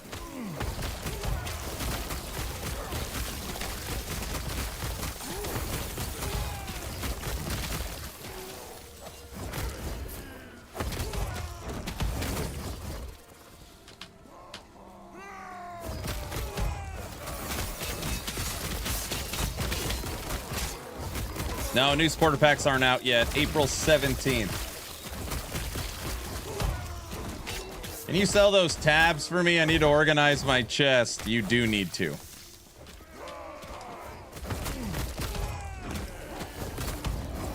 So what is it? Tomorrow we'll have...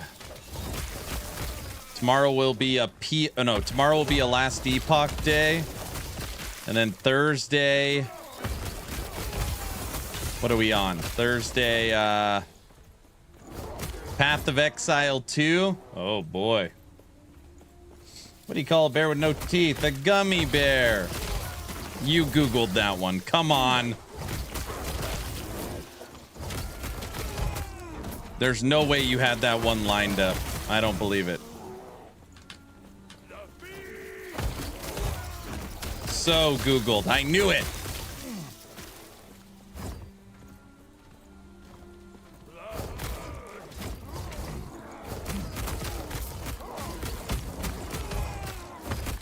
No, there's no current bear guide for Action RPG. As you can see, we're still messing around with it. I'm not putting out any new guides until Season 2 is out, I think. I'll put out some recommendation videos when we get closer. I'm already kind of working on those, but I don't want to put out any new guides that I know are going to be different.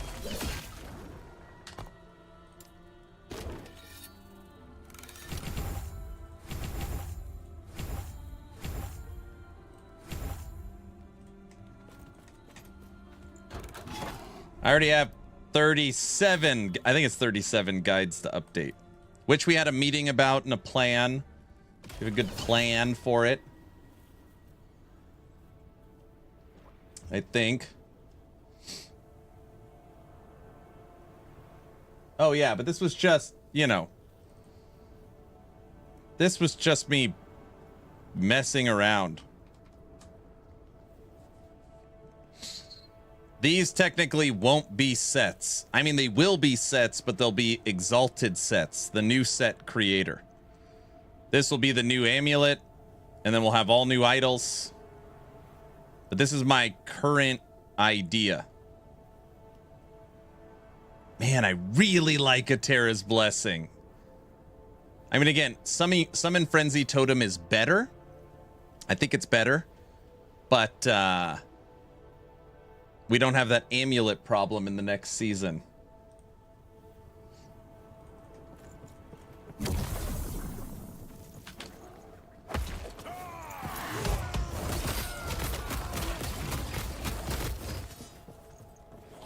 What I like about Atera's Blessings is it boosts movement speed and attack speed, which the bear desperately needs. And it's bigger.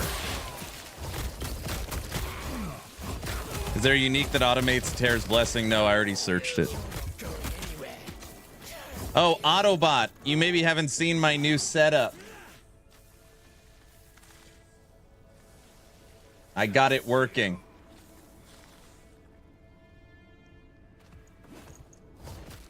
Quad monitors. I now have 4 32-inch monitors.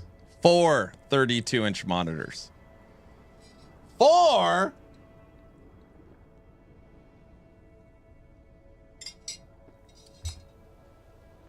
Yeah, I got them all to work. I couldn't get the 4th monitor to work.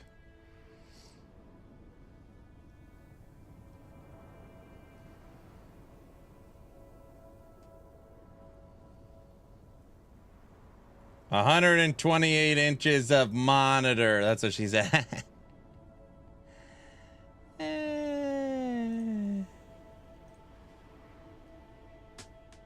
you're going to level a Necromancer, chat to mess around with, Wraith Lord for a few days.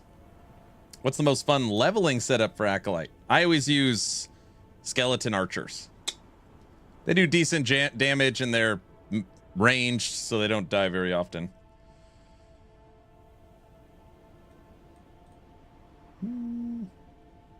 What? Cinema setup? Bear's already pretty tanky. Bear's very tanky.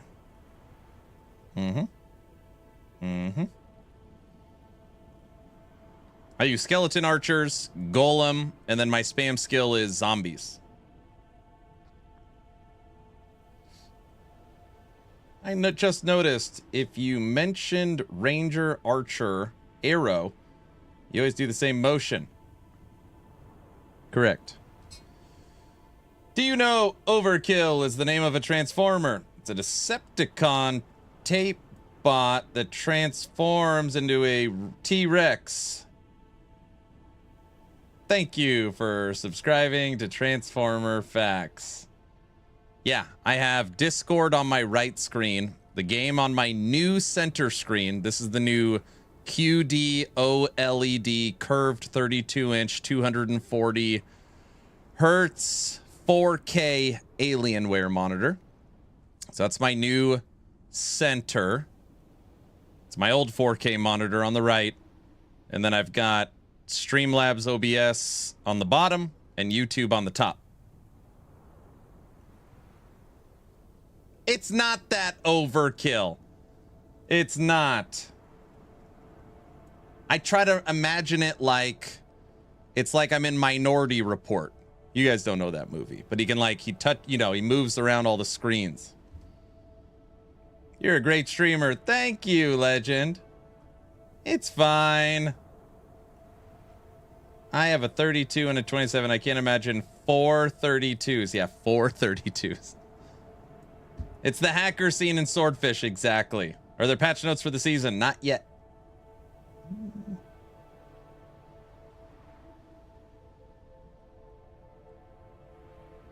This man is Jason Bourne. Oh, hey, Autobot, there's also this now.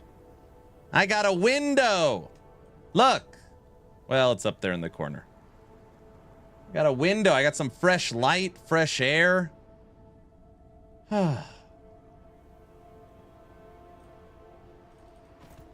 Sunlight? Ew. I know, right?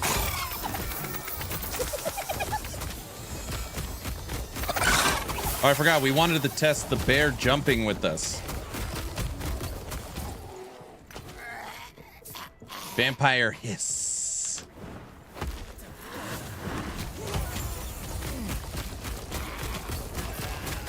Do you have a video about the rarest items in the game? That would interest me. I for sure made a video on the rarest items in the game. Is that?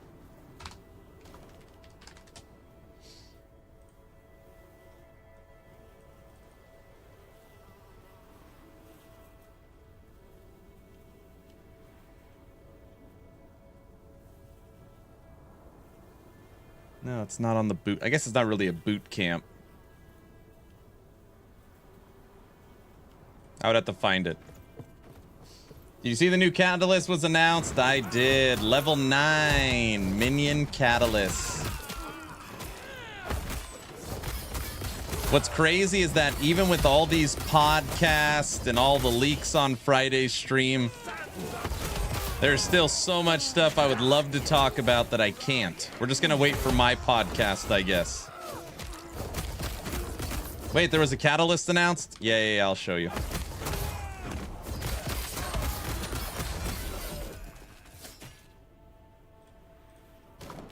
Let's go over to X. Aaron Action RPG is live on X. Incorrect history of Atera. Summon a historic minion from a random era of Atera. +2 to minion skills.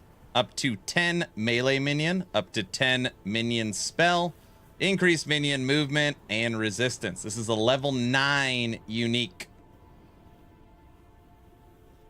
Summon a historic minion from a random era of Atera. It's so good. And the fact that they put in the picture 2 LP, I feel like they are signaling like, hey, this is going to be a 2, 3, 4 LP item.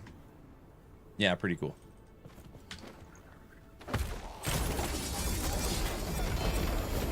Did I see the catalyst?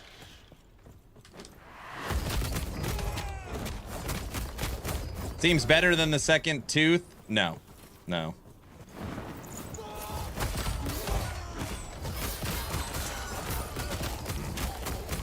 The reason why the second tooth is so important, because one, it gives strength, which is the quintessential stat for Bear now, because Bear is going to have a damage scaler off strength.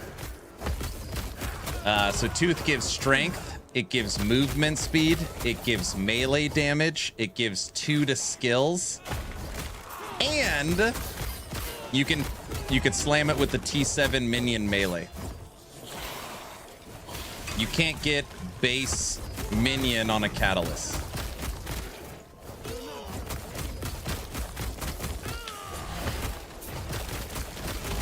So you still get the 2 to skills, but you get a ton of base damage.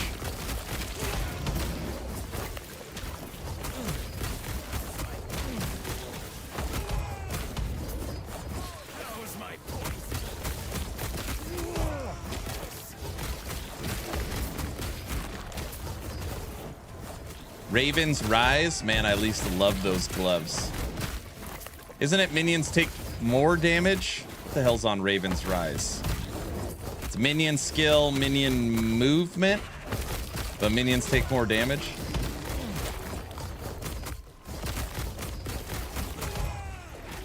What resolution do you play at? 4K high.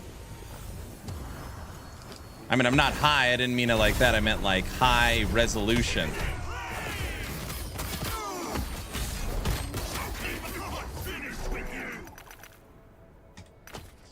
I feel mid-interview, EHG is going to look Aaron directly in the eyes and say, NDA lifted. And Aaron's going to bear it all. Tune in. Okay, was that just a prediction, or do you just want to make a bear joke? Tell the truth. Frosty, come on. Tell everyone. It was a bear joke for sure.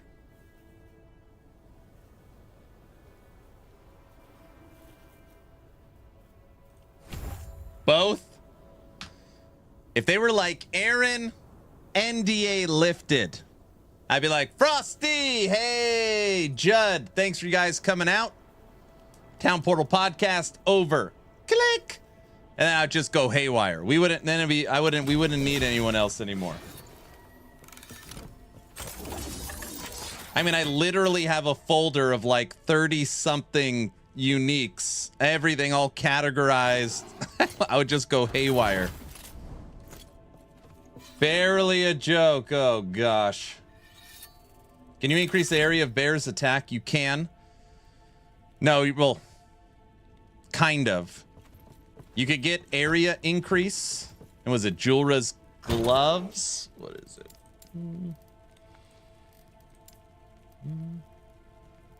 Julra's gloves stats on this apply to your minions. So you could put area effect on your gloves, and then that would actually boost your bear. But then you're giving up your gloves. Somebody brought up Raven's Rise. Look at that. I got a Raven's Rise. Oh, it's only T6. Minion movement speed. Minions take less damage while moving. Minion spell. It's a minion spell. It's a Raven's Rise.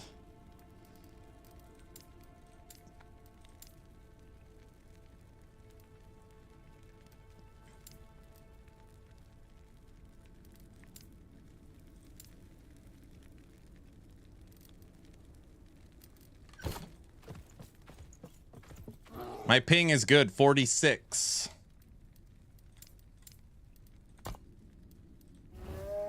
Raven's Rise is a very rare? I think it's a very rare. It's not a super common pair of gloves. Don't want to lose a finger, do you?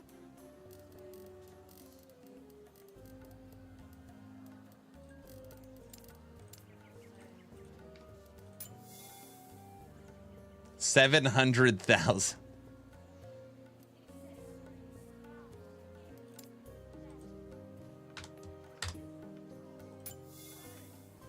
Three LP Raven's Rise. It's only 198 million. It's like nothing.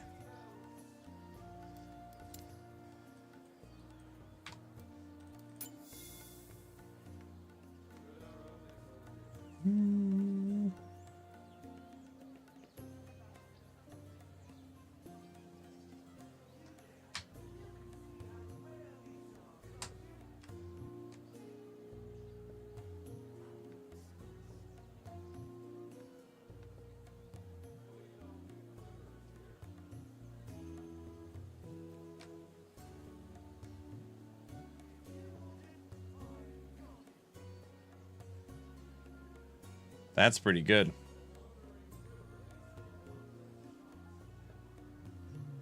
Peanuts, it's nothing.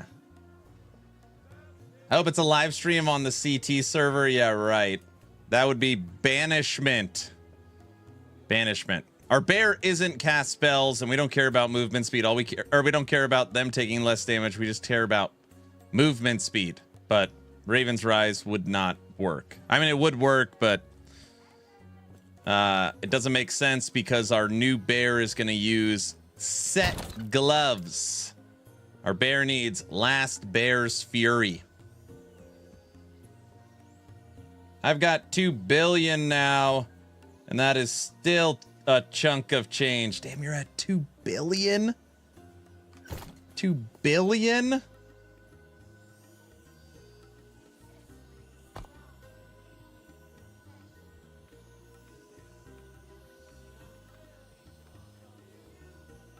But it's not a Legacy MG, Cycle MG. I don't know what's in Cycle MG. Well, I mean, I could go over to our... What do we do? A Warlock? Level 100 Warlock? Wrong warp. Monster. You monster.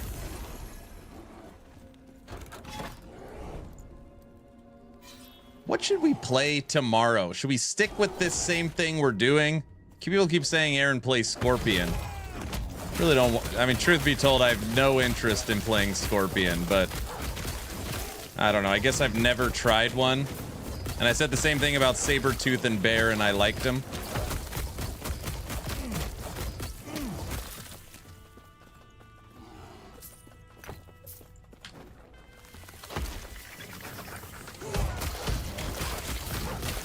No interest in Dwarven Realms. It's just, it's a weird time.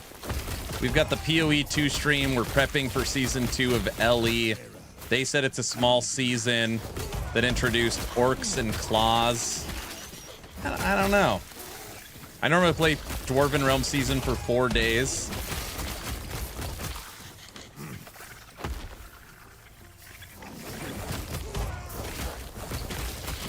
With Phantom Grip, you can give Ravens Rise 3x minion speed on forged weapons.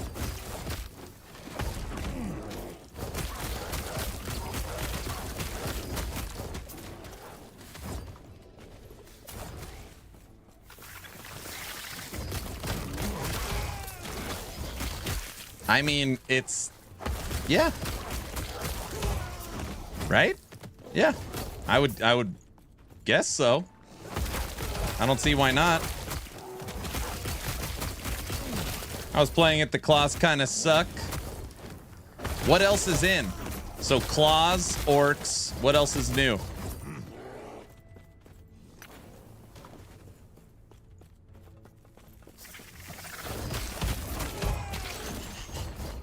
I have never seen a Beastmaster Scorpion build.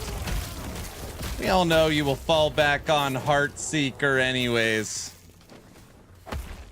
I don't know. This is the thing. I know I've said it before, and it's not like a bragging. I've just played Heartseeker for 2 months already. So it's just, it's not like I'm jonesing to play Heartseeker. But I know people want to see me play Heartseeker. So that's kind of more of the... trying to see what people want me to do.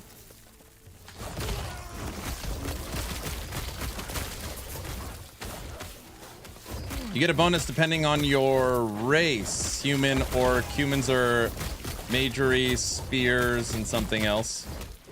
Orcs are the others. I see.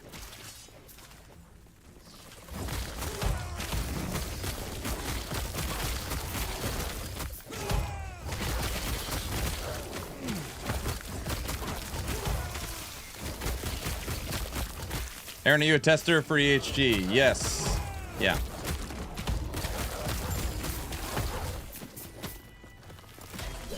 Yes, I am.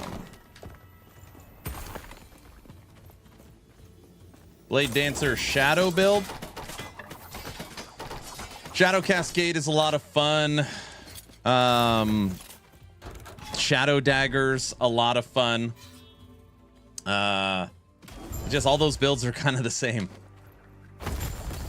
Rogue needs more skills. It's crazy to think that Mage has 5. Mage has 5 extra skills compared to Rogue. That's like a whole nother mastery.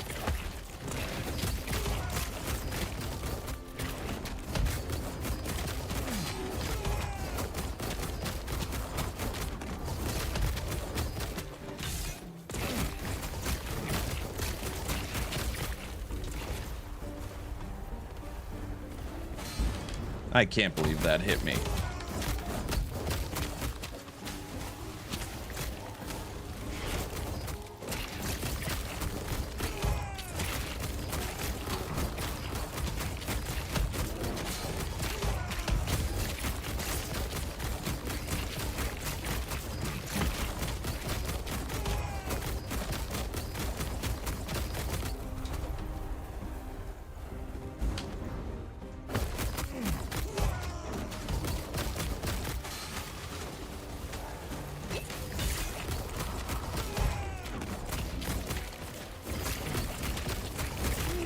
Rune Master for life.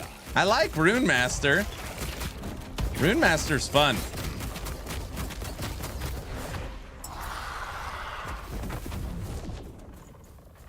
Let your wife decide what you play. You are 40 plus and married.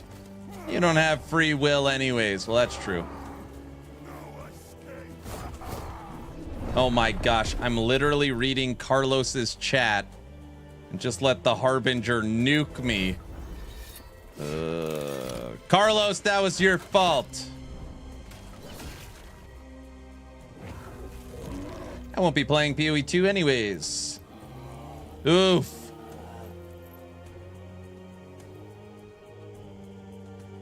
Aaron, pay attention. I can't. Warlock and Rune Master are gross. Gross like good gross. Like they're so strong. They're sick. Can't even get out of the ring at this point.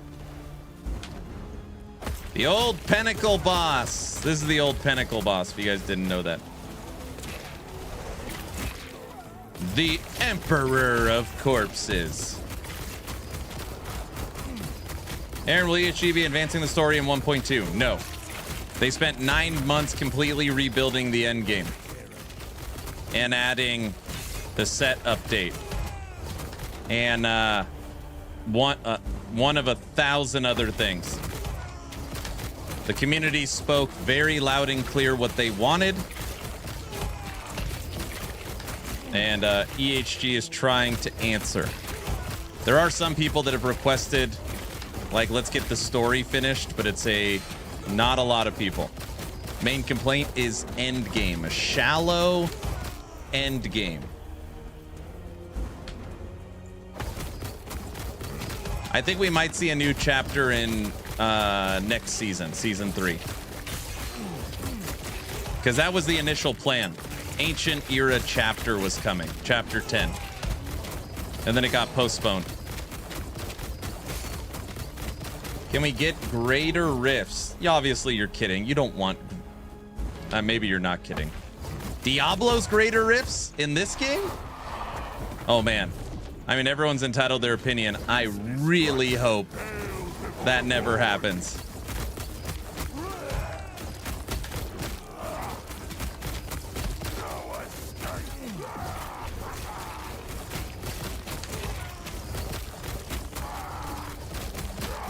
Now, if they're going to copy a system from another game, give us Delve.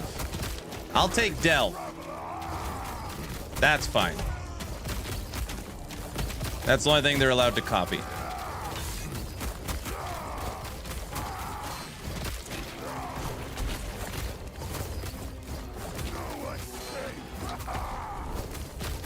%. Yep.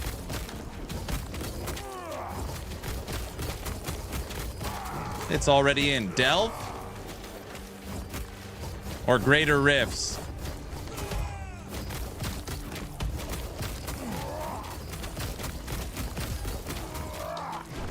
Stupid Harbinger.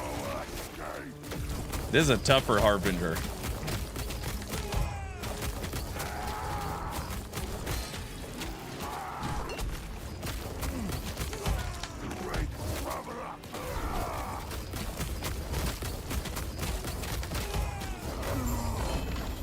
Get out of here. That's a good one. 19 to all resistances.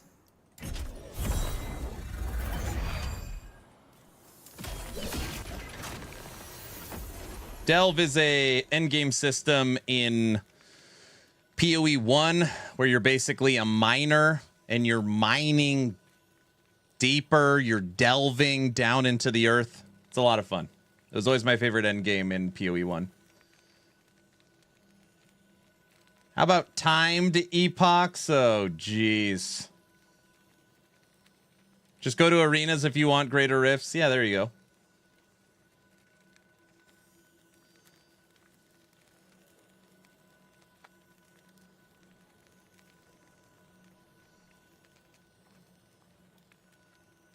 With the bear having so much life and regen, why not righteous fire it?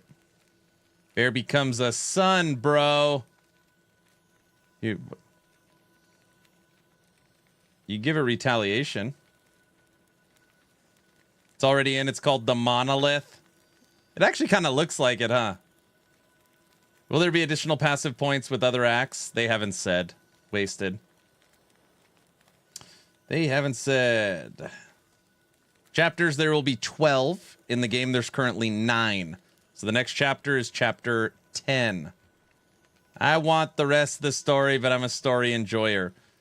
So, I mean, Judd kind of tells this story, just in case anybody cares. And it's like, they have Season 0, 1.0 game launch. Then they have Season 1. Season 0 game launch brings 265,000 players. And then Season 1 brings like 80,000. And the main complaints... Endgame is boring. Endgame is repetitive. Give us something new to do. And then EHG basically turns to their notes and says, okay, what's planned for Season 3? Or Season 2? And it's Chapter 10 of the campaign and Primal Hunts. And they're like, oh my gosh. Like, literally the top 5 complaints would not be addressed with our current plan of Season 2. So that's when they, went back to the drawing board and said, we will get crucified if we drop Season 2 in its current way. But that's what leads us to infer or believe that the next season they'll bring the campaign. I think they actually put that in the roadmap. I think it's in there under future plans. I think that's what it says.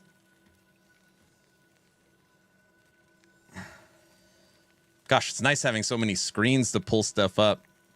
Pinnacle Boss, Monolith updates, continued story, campaign story continuation, skill sigils, transmog and dies, gamepad improvements.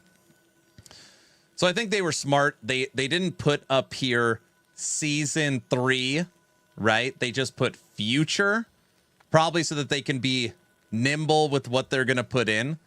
But campaign story continuation is on there.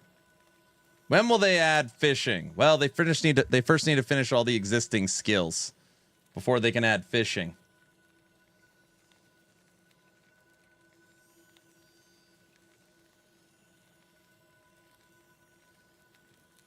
How do you like the creature belt slot system? What? Gonna be nice to see some MTX on minions. Gamepad in season 2, right? Yep. ARPG is for grinding, and you can't grind a campaign. That's true. But there's some people that like the RPG elements more than the action. Right?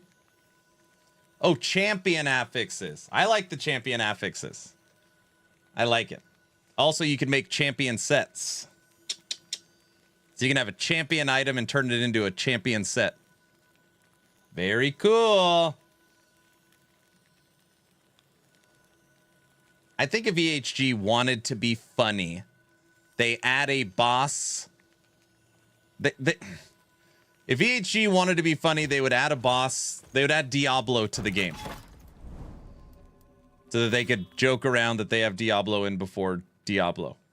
That would be funny.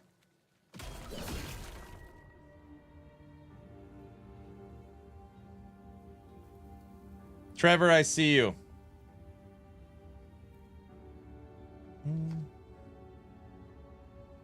Oh, you put in standing time.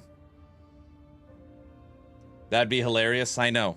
Fine. Standing time. Diablos?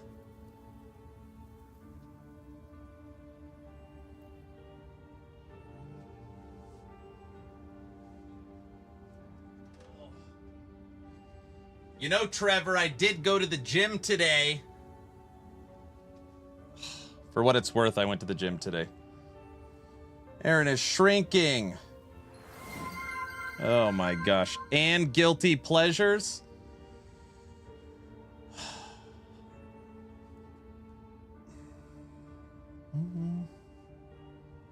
It's kind of warm in here today. Warm. It's kind of hot in these rhinos. All right, everybody. 10,000 channel points made me stand up. 10,000 channel points have put in to hear this song. Enjoy.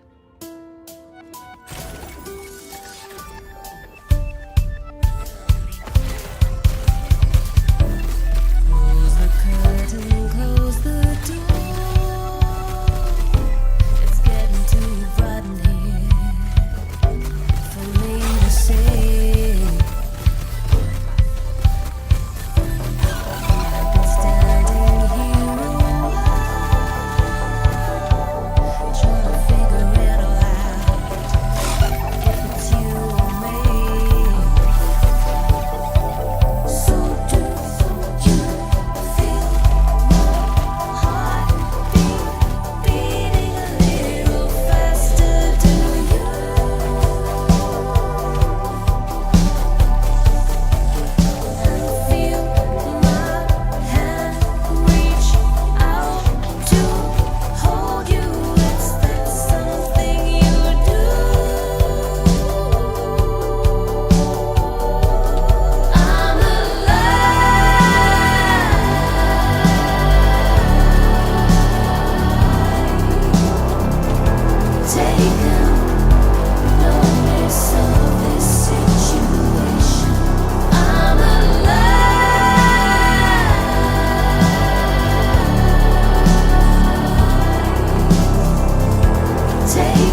You can barely hear it? I'm alive.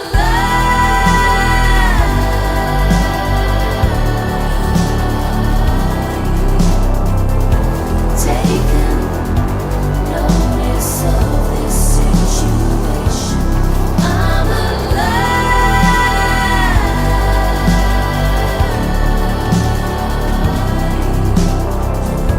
Taking notice of this situation.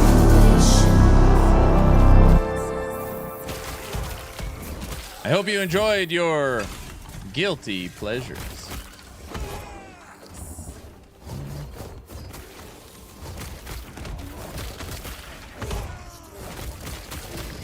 It's a remix, I think. One of my community leaders did, I don't know, 3 or 4 years back, it seems.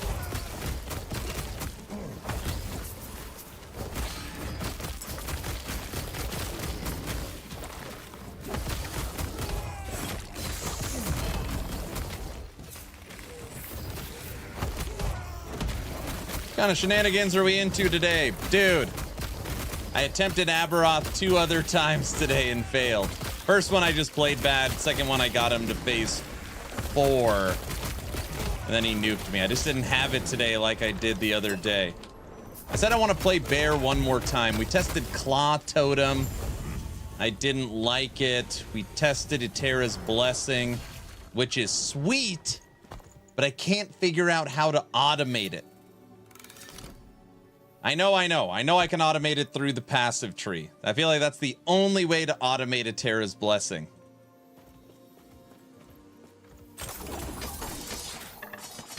No, there's no link to the song, unfortunately.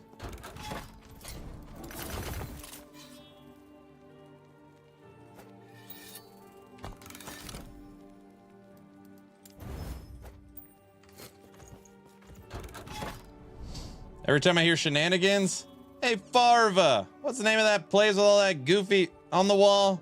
Oh, you mean shenanigans? Oh. Give me the damn soap.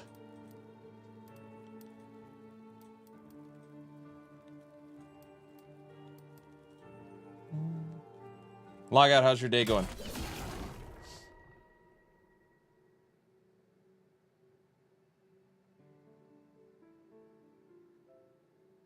Funny, the poll from yesterday about Heartseeker and Summon Bear just appeared on my feed.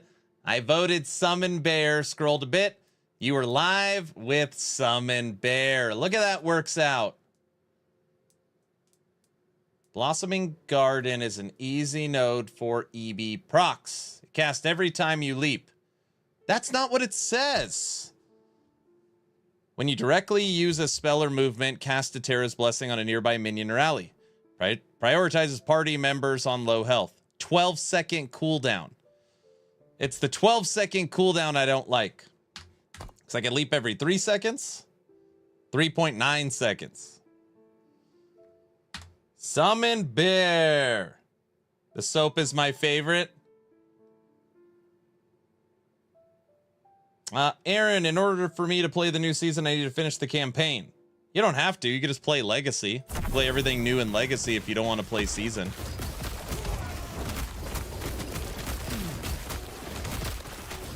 But if you're going to play the Seasonal Realm, yes. Everyone starts over, just like every other game. But you don't... You could play everything new from Legacy if you want.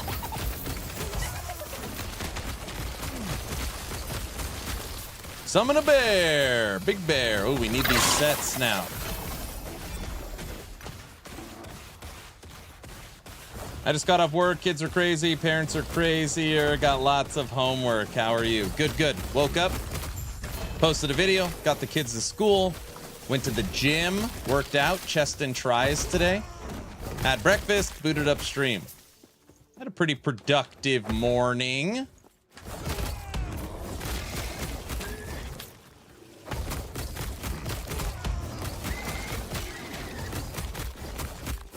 What are the tankiest classes in hardcore? Weirdly, the tankiest classes are like Falconer. Rune Master's pretty tanky. Sentinel's gonna be tanky.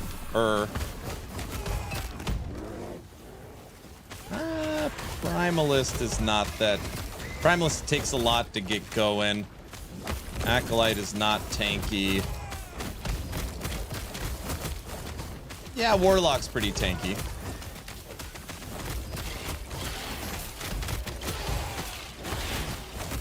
It's hard because a lot of the stuff's moving. Like, Ward is getting beat up. Finally. Finally. You know, they haven't nerfed it enough. Maybe log out, they should just eliminate Ward from the game. That's kind of where I'm thinking. Log out. Chest and tricep, favorite tricep exercise?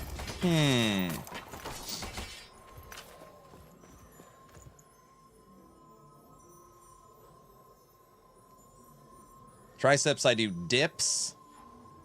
I do rope. And then I do single arm. At least that's what I did today.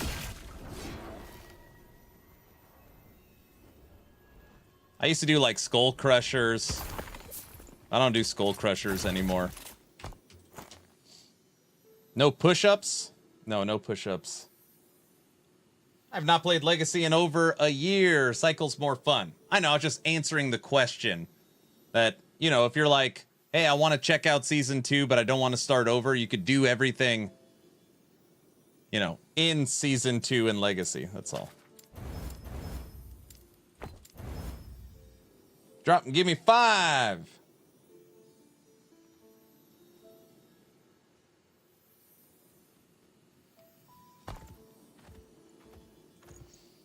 Finally, you mean again? Stop massacring my boy. Which one? Ward? Ward's your boy? Look, we got bear gloves. See, they want me to be a bear. I'll do 20. Be right back. Good.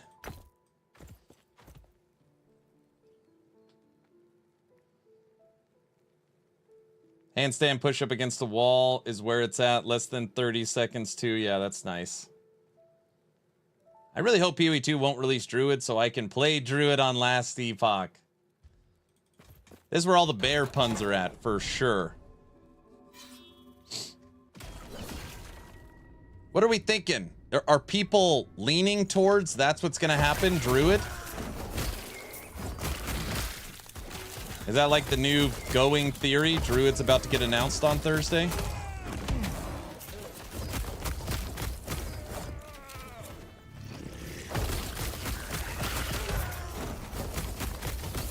What is better, additive or percent? Multiplicative is better. So you want multiplicative, then base, then additive.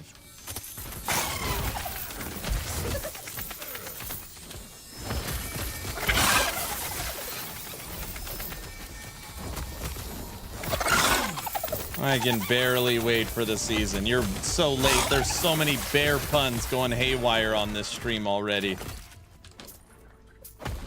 Get that lizard. PoE 2 feels bad.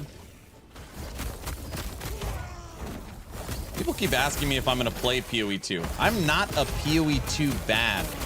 Not even a D4 bad. I just don't like their release date. When Last Epoch was 2 days before. I don't know. I'll make up my mind if we're going to play PoE 2 020 on March 27th.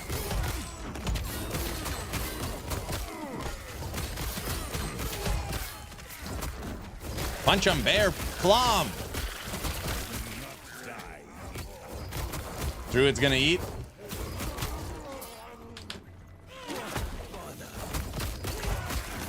Druid's pretty fun in PoE 2. I got to play it for like an hour in Germany. It was pretty fun.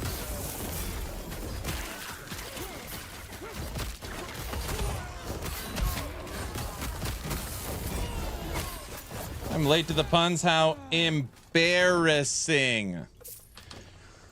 That was a bad one. That was a bad one.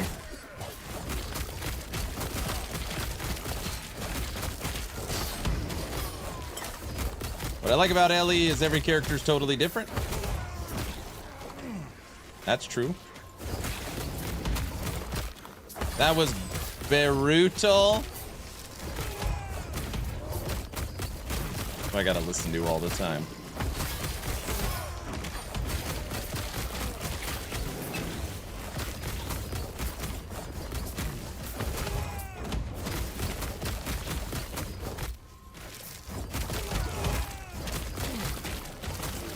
So bad he barely avoided just getting banned. A lot of bear puns in the stream today.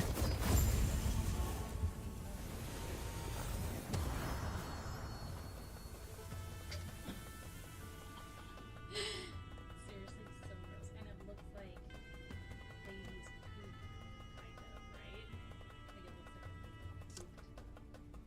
It has like collagen and protein and spinach. So nasty. Disgusting. But drink it all. I'm serious.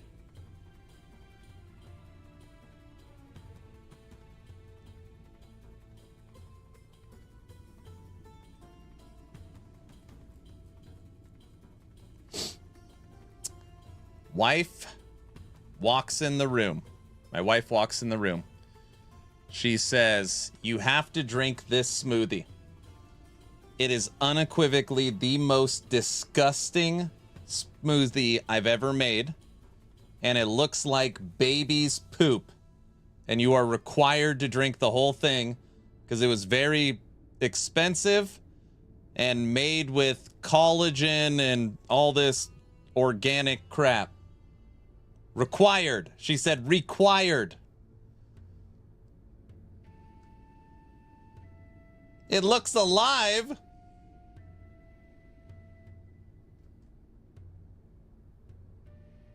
Love is beautiful.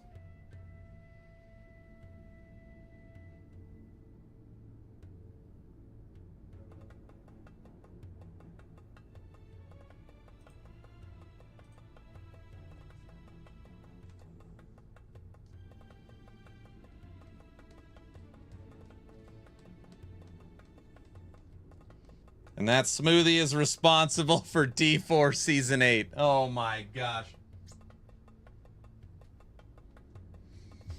That was pretty good, Brow. Brow, you win best comment of the day.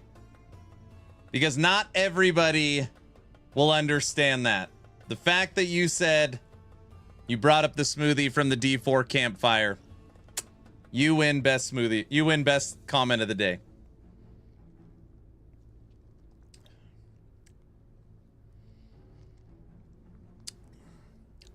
Yeah, it's not very good. I mean, honey, it's actually good. Anything you make is good. It tastes good.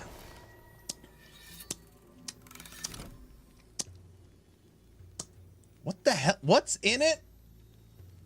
It's got weird texture too.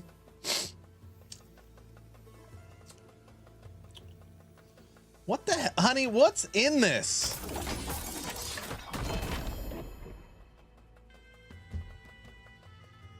It's delicious. And as she is in the chat.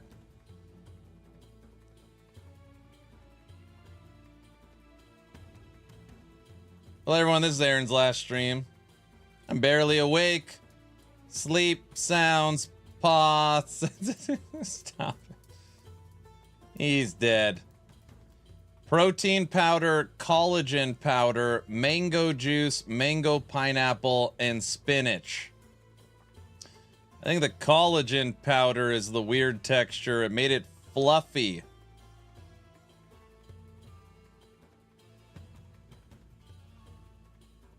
It needs more pineapple. So gross. Oh, you want some? I think it tastes good.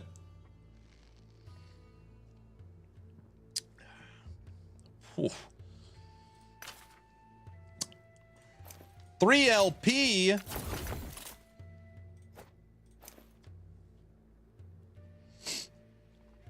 Ugh. There's a lot going on in that smoothie. Yes, there is.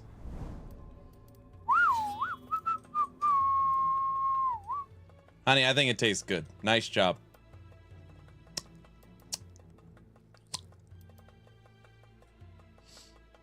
Plug your nose and pound it. It's like $20 worth of overpriced crap. Why don't...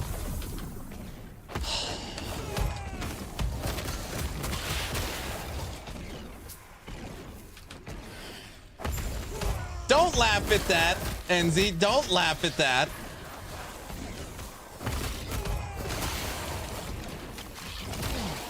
That's not funny, guys. Make it extra special, throw in a raw egg. Oh, God.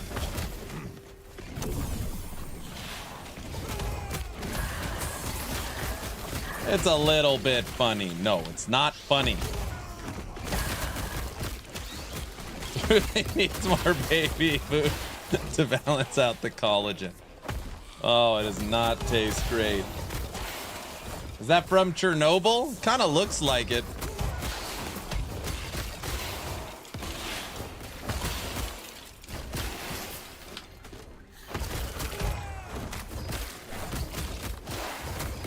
Crushed peas.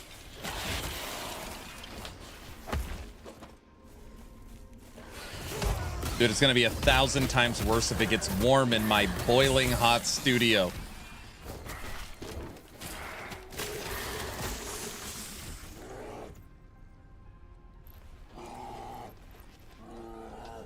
Oh my gosh.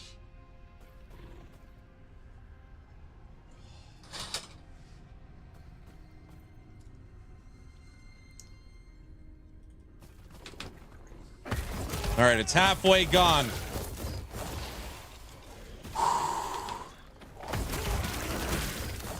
Need to walk it off. I'm standing up.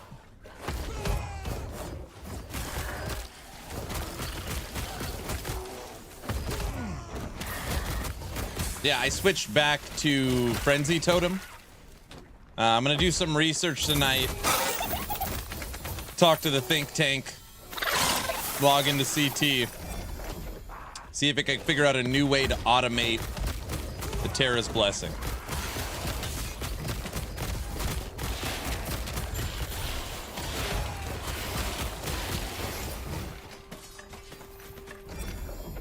Is it half empty or half full? You're right, it's half full for sure. New subathon segment. Wifey makes a smoothie. Oh gosh. All right. Let's talk about tomorrow's stream for a second.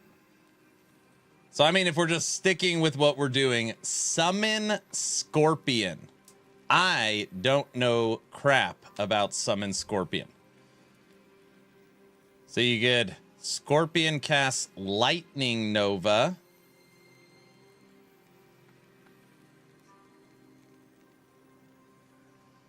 Make it cold.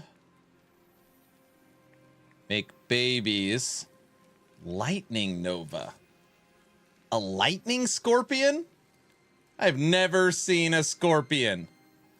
Your scorpion's activated ability is now Shock Nova, a spell that deals lightning damage and applies 3 stacks of shock. If you have cold-blooded node, the base physical damage on your scorpion's melee attacks converted to lightning.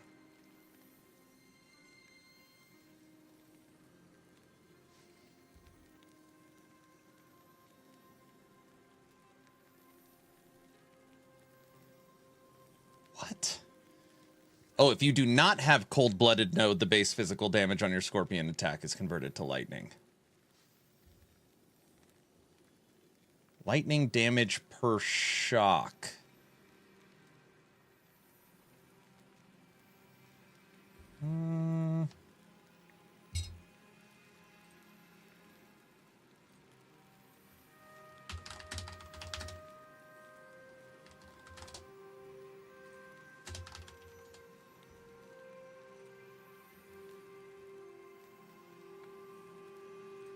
So you're going to have 10 stacks of shock. Lightning damage per stack, 10. Holy crap. You can get, if you can get 10 stacks of shock on an enemy, your scorpion will do 100 multiplicative. Your scorpion has a chance to shock on hit and deal lightning damage per stack of shock at 100%. Yeah, you can get 100% multiplier from Shock and Claw.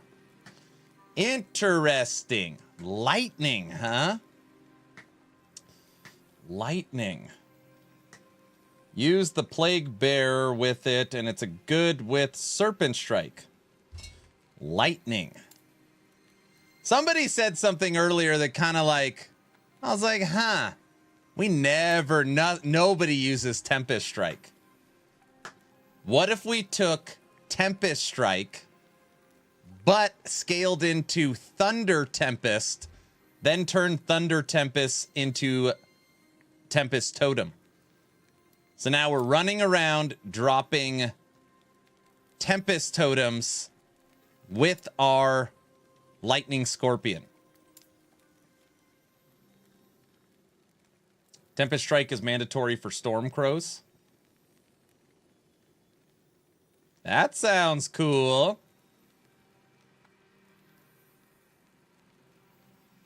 I'm with you on that. Nothing about scorpions. Your mind is blown. Sounds electrifying.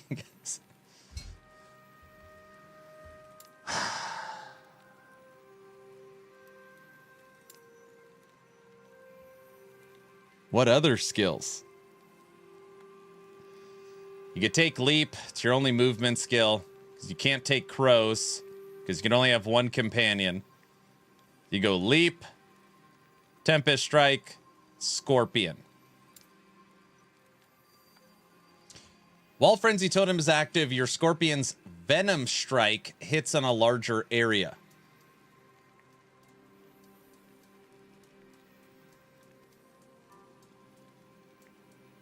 Venom Strike. So Venom Strike would be converted to Shock Nova.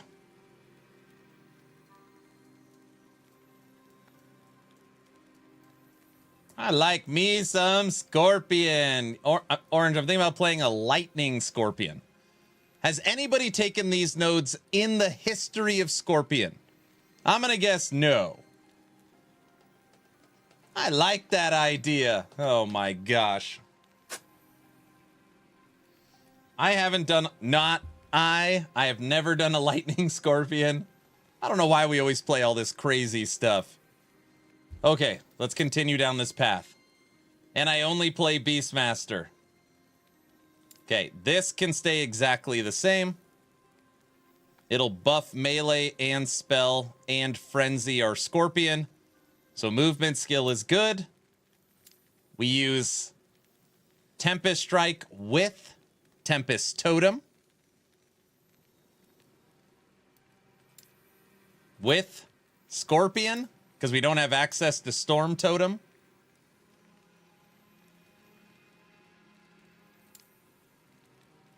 What would Warcry give us? I tried it once, but I don't know what I'm doing, so it failed me. I don't know what I'm doing. Man. Warcry would be great because we could turn the Scorpion cold.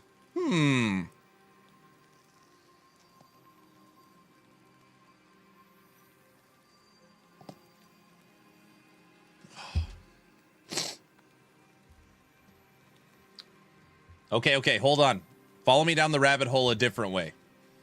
Scorpion, cold. So now it's a cold minion.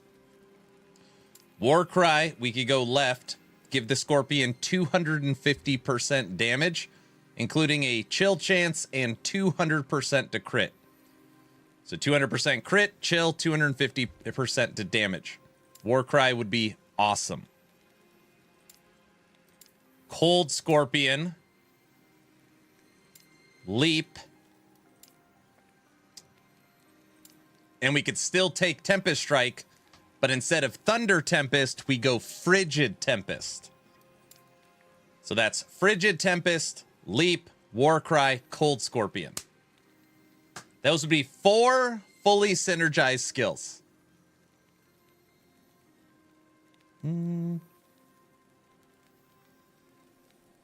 Frostbite, Scorpion, and Crows. Cold Lightning sounds painful.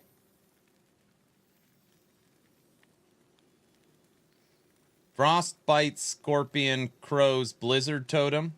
Is that a build? I had a zoo build, but I was just YOLOing stuff for fun. That's fun. I do wish there was a node in the future that gave you a buff per amount of companions you have. No. Per amount of different companions you have. So the game incentivizes you to have a bear, a scorpion, a saber-tooth, and a raptor. I think that would be so much fun than, like, just one. Would Maelstrom work instead of Tempest Strike? No, because Maelstrom has nothing minion in it. So all Maelstrom would give you is haste, frenzy, some dodge or slow, chill, and then some life. You can't buff minion in any way.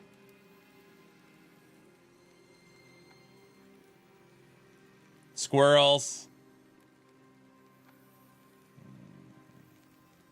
That'd be a good unique. Yeah, it'd be cool. I can't stand PoE 2. What?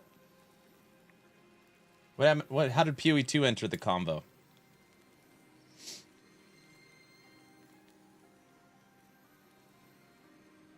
What is Tempest Strike like?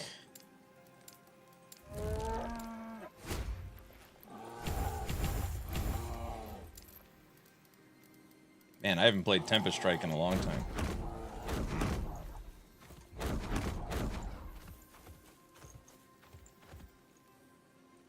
Cold totems. Your Tempest Strike gains a random amount of cast speed when summoned.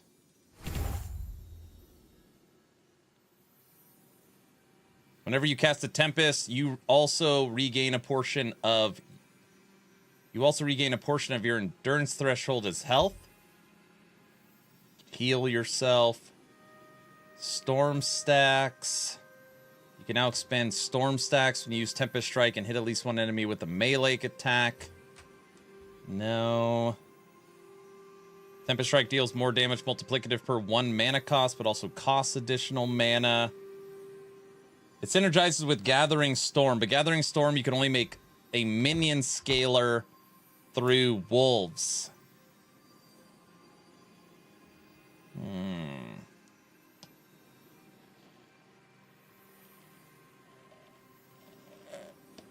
Oh, drink the smoothie. It's getting grosser by the second. Oh, it really is.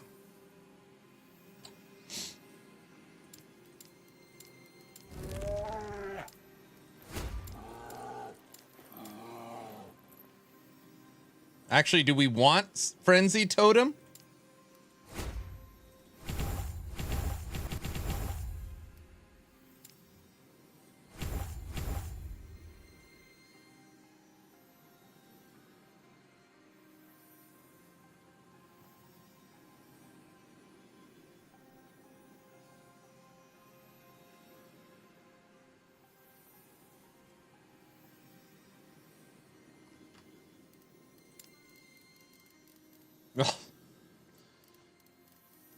Cold Scorpion's Frostbite. I don't want to make a dot. Look at that little guy.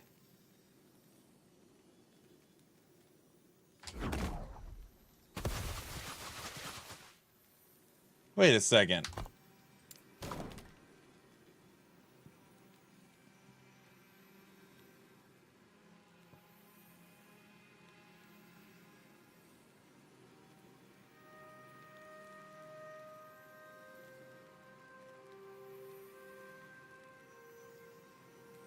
You can't actually update its ability?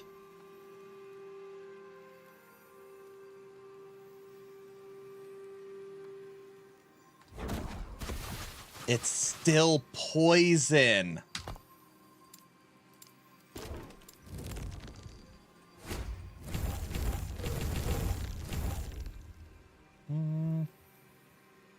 I saw a light bulb go off. No, it was actually more of a warning. Ah, we have to go lightning. Lightning actually changes the Scorpion's ability from poison to shock nova, where cold just gives the cold tag to the Scorpion, but it still does poison nova. So it'd be a poison cold crap. Oh my gosh, are the babies little lightning? Are they little lightning babies it poops out? Poop one out. Come on. Come on.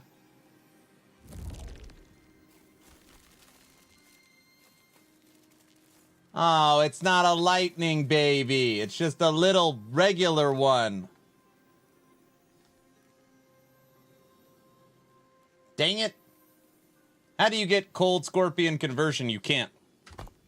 You can only convert its base stats. You can't convert its ability. So, what you do is here, now we actually have a shock scorpion, which is crazy because it doesn't gain the spell tag. So it's not, it's a lightning, it's a melee lightning scorpion. Babies aren't pooped out. The scorpion pooped it out. You see the little one? It's cute. Can't you make your scorpion way bigger too?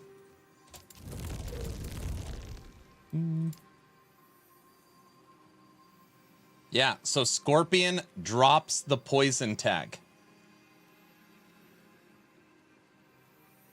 This is the stuff that's always so hard to like understand.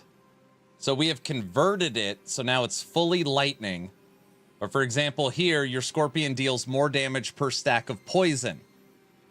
So is that converted to lightning, or does it still need the poison?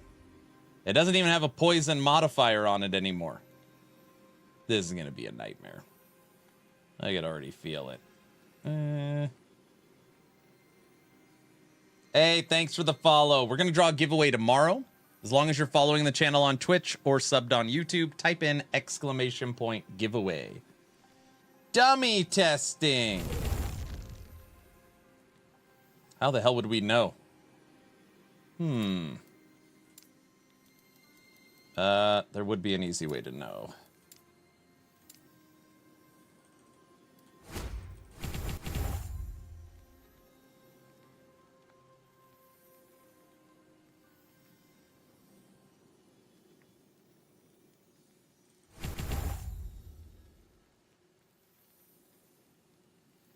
There, now we have some poison chance. Let's go see.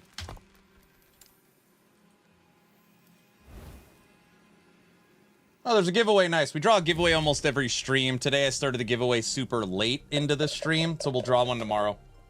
All right, honey, here it is.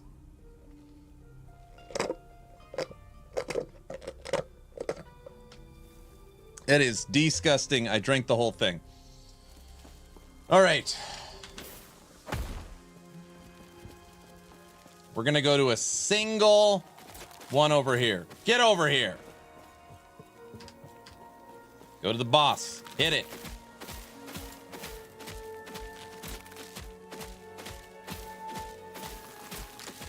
Oh, it's still poisoning, though. Wait, why the hell is it poisoning?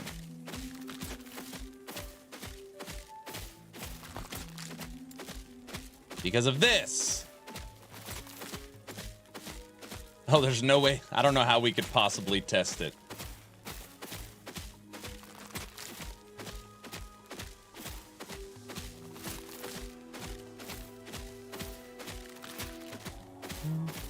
Yeah, it does both. So you'd want it anyways. Well, I think that answers our question. So Venomous Maw's poison chance, that's not converted.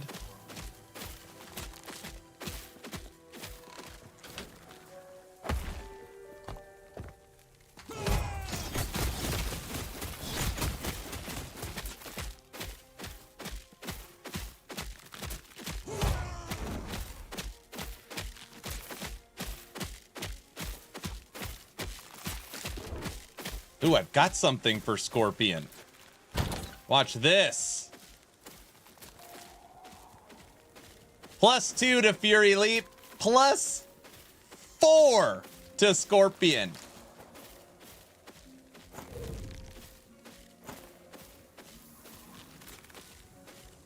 I'm not cheating. Everybody has this in their stash. What? What? Orange? He's cheating. I'm not cheating. Guys? You guys believe me, right?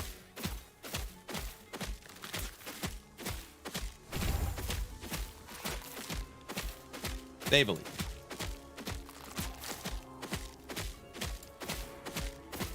The streamer clients confirm. No, that's not what I said. We don't care about damage over time.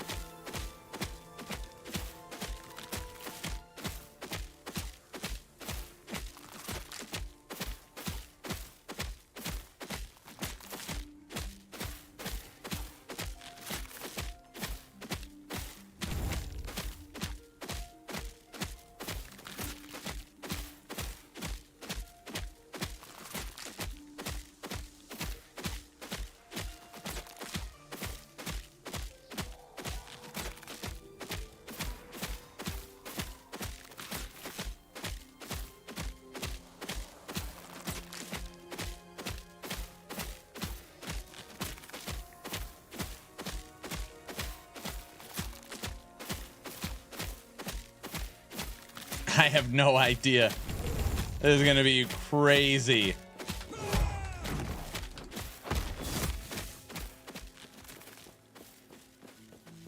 No one believes you, sir. They believe me. They believe.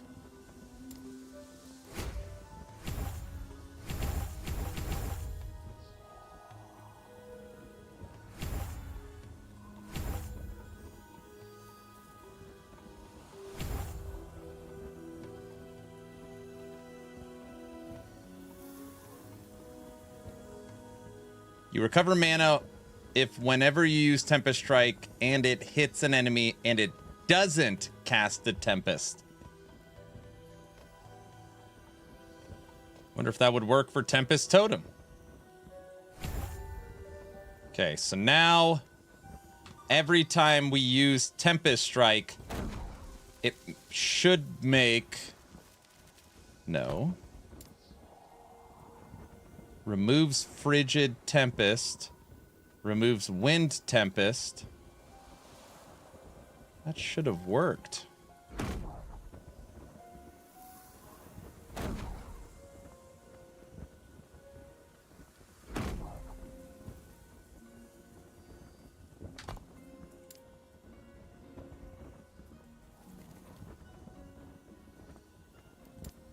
Why the hell am I doing this now? This is supposed to be tomorrow's stream.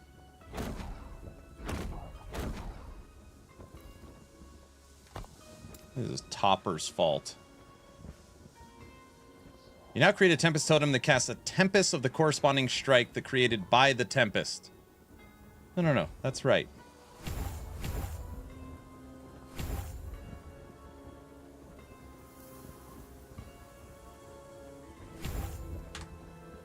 He's already blaming me. No, I didn't mean it like that. I just meant it's your fault.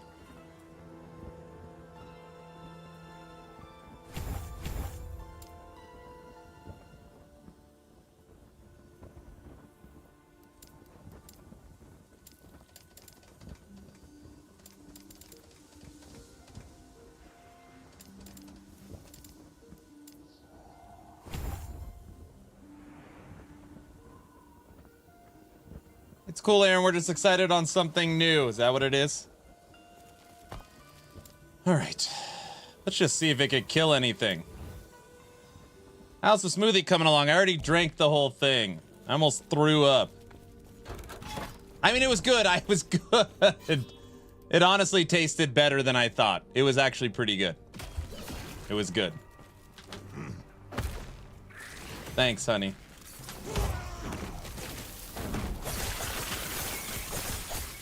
Fight him!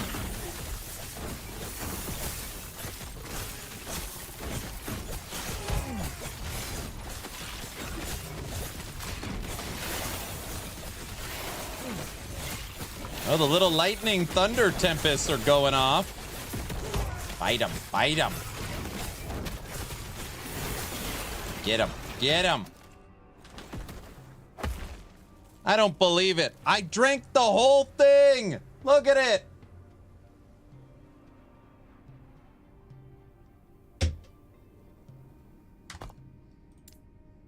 It wasn't easy.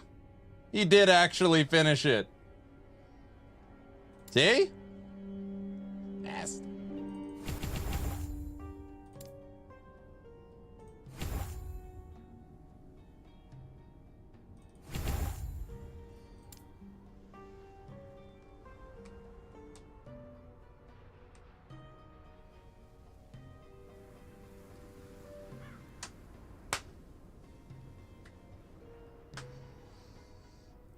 Gift, thanks for the Prime sub. Is the bad idea idea, behind... bear, good idea. Bad idea, bear, good idea.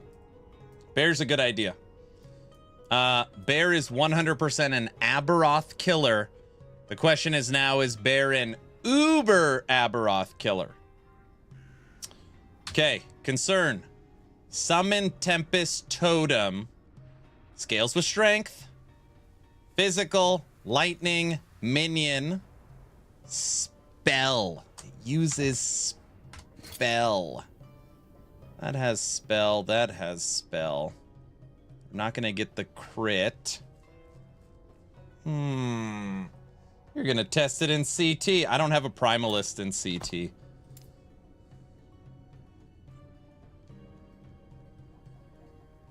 What's weird is that when you take lightning here, it drops the physical tag. You lose the physical tag. And here, your poison chance turns into armor shred, but you need the poison chance for the multiplicative damage.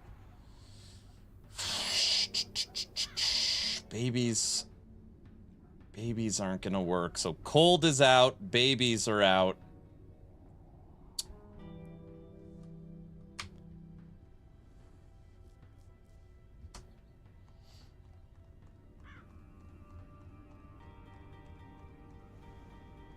Just admit you enjoyed the smoothie. I did. I thought it was good.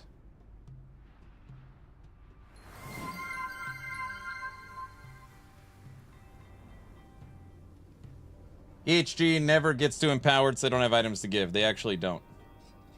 OMG, I got an ad. That's what happens, honey. Doesn't even support, you know. All right.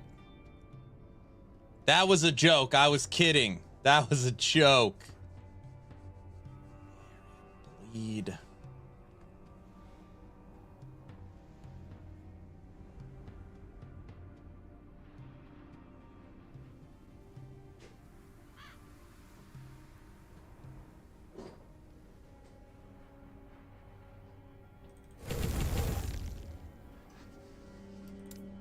Hey, they're still in there. You sure you don't want to go down for it, or? I couldn't get it all. It was It literally was so gross. You have a couple more of these in your future.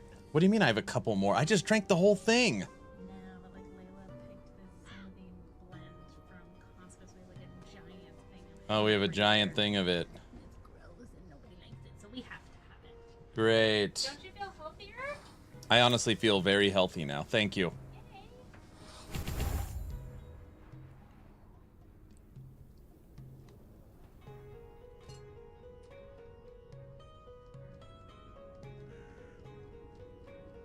Have a good one. Have a good one, Guilty.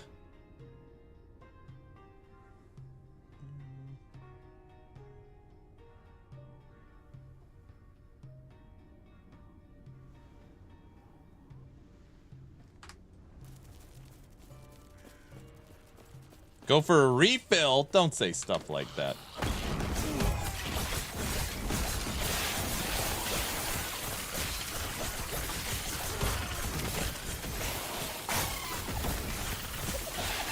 Get him! Get him!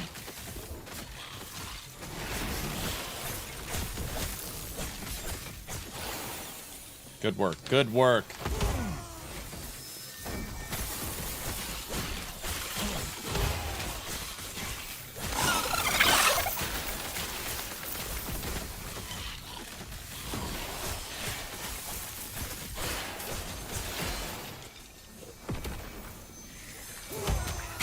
Clip it. Don't clip that. I was just joking.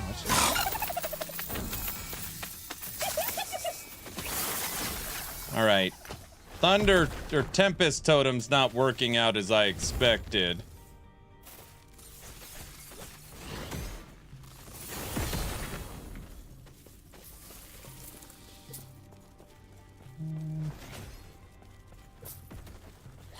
Go, go, refill. Oh.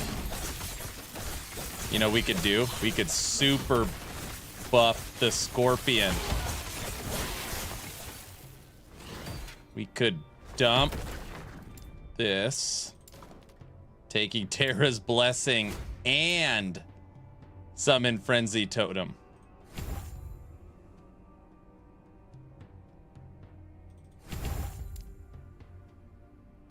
Mm-hmm.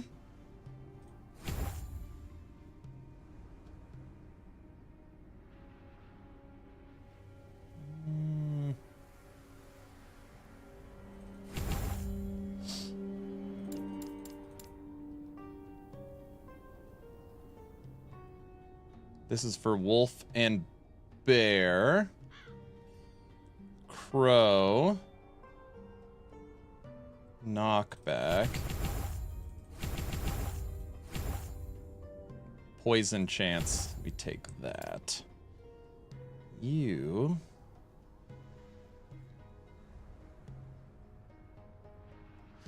Venom Nova leaves behind a poison pool. This is going to be perfect. Does it leave behind a poison pool still? It does. All right, so that does nothing.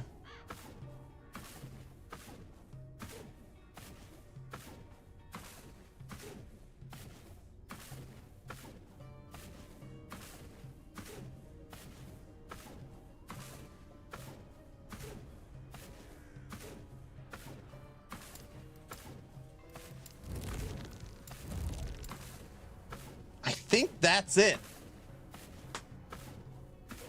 19 points. I think that's everything. Fully into shock. Fully into the shock ring and area. Multiplicative damage with poison. This does nothing. Cold does nothing. Babies do nothing. We cannot convert the poison chance because we need it. I think that's it. And we go here. Terra's Blessing boosts the poison chance to get it up to the 30 stacks. We give it haste and buff its frenzy ability. We're also giving it 45 more global melee damage.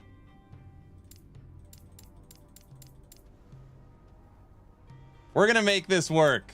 Aaron, you're not gonna make it. I'm gonna make it work. It's gonna work. Right? You guys believe me, right?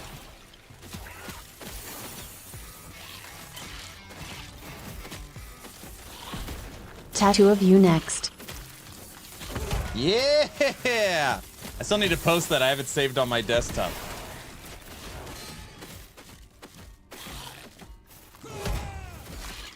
Casting Eter's Blessing on a minion might be one of the worst feeling things in the game. I've cast it 5 times and it hasn't hit the minion once when I'm aiming.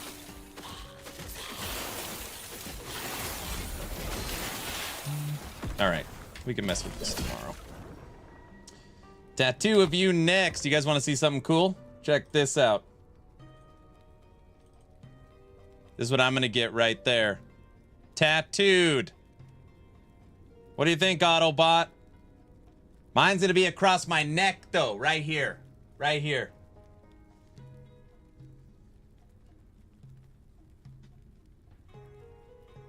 Perfect.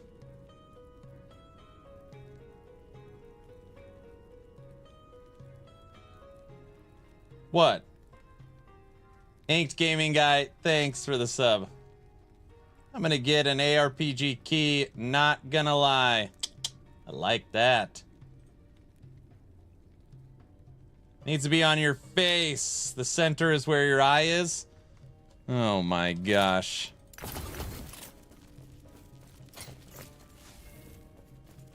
Then we'd be good.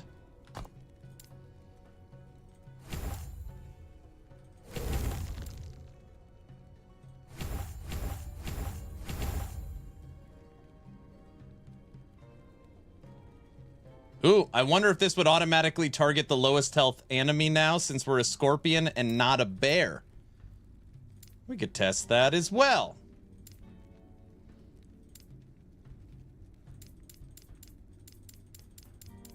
Yeah, I think that's good. All right, everybody. I think I'm done for the day. We're approaching 5 hours. We'll draw the giveaway tomorrow. As long as you're following the channel on Twitch or subbed on YouTube, type in !giveaway. I'm going to work on a video right now.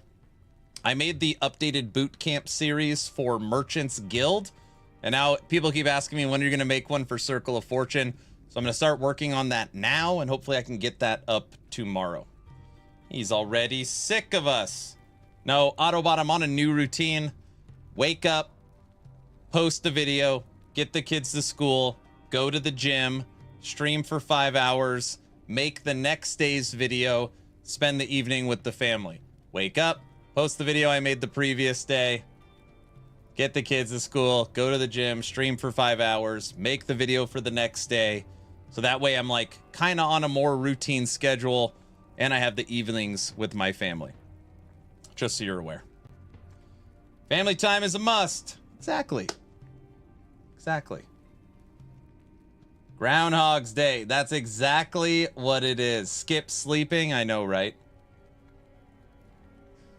It's so he can avoid us for a maximum time. Yeah. Well, the next subathon I said is going to be 10 days. So the next subathon will probably be right around 10 days. That's the plan, which feels... That's... should feel right. Right? 97. What? What? 97 days?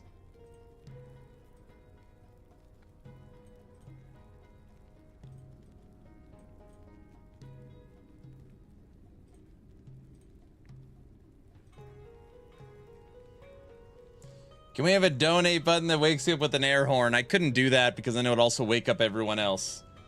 If there was a way to only punish me and not my family, maybe. But, you know, I don't think there's a way to do that. Skip sleeping. I know. It's so overrated. Forget sleeping, right?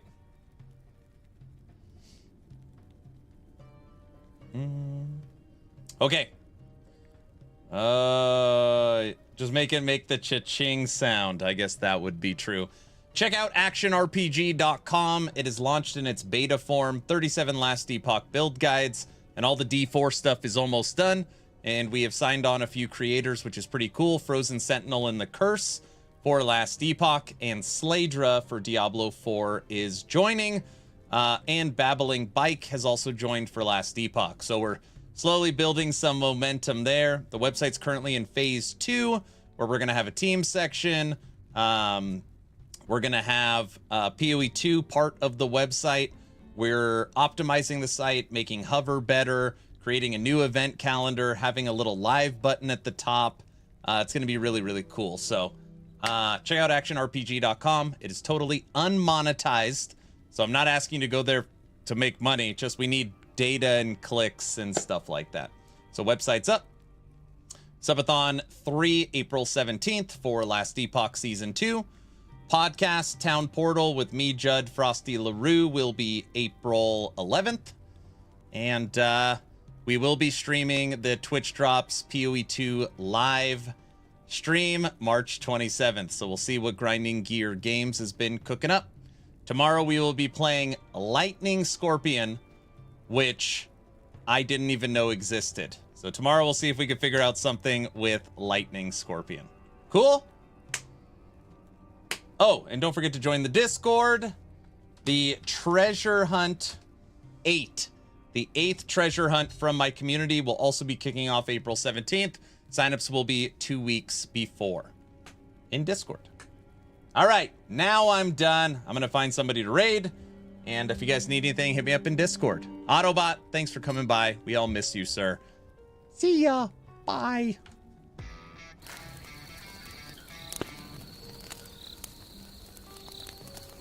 Dad. Thanks for the prime sub. Okay, now I'm goodbye.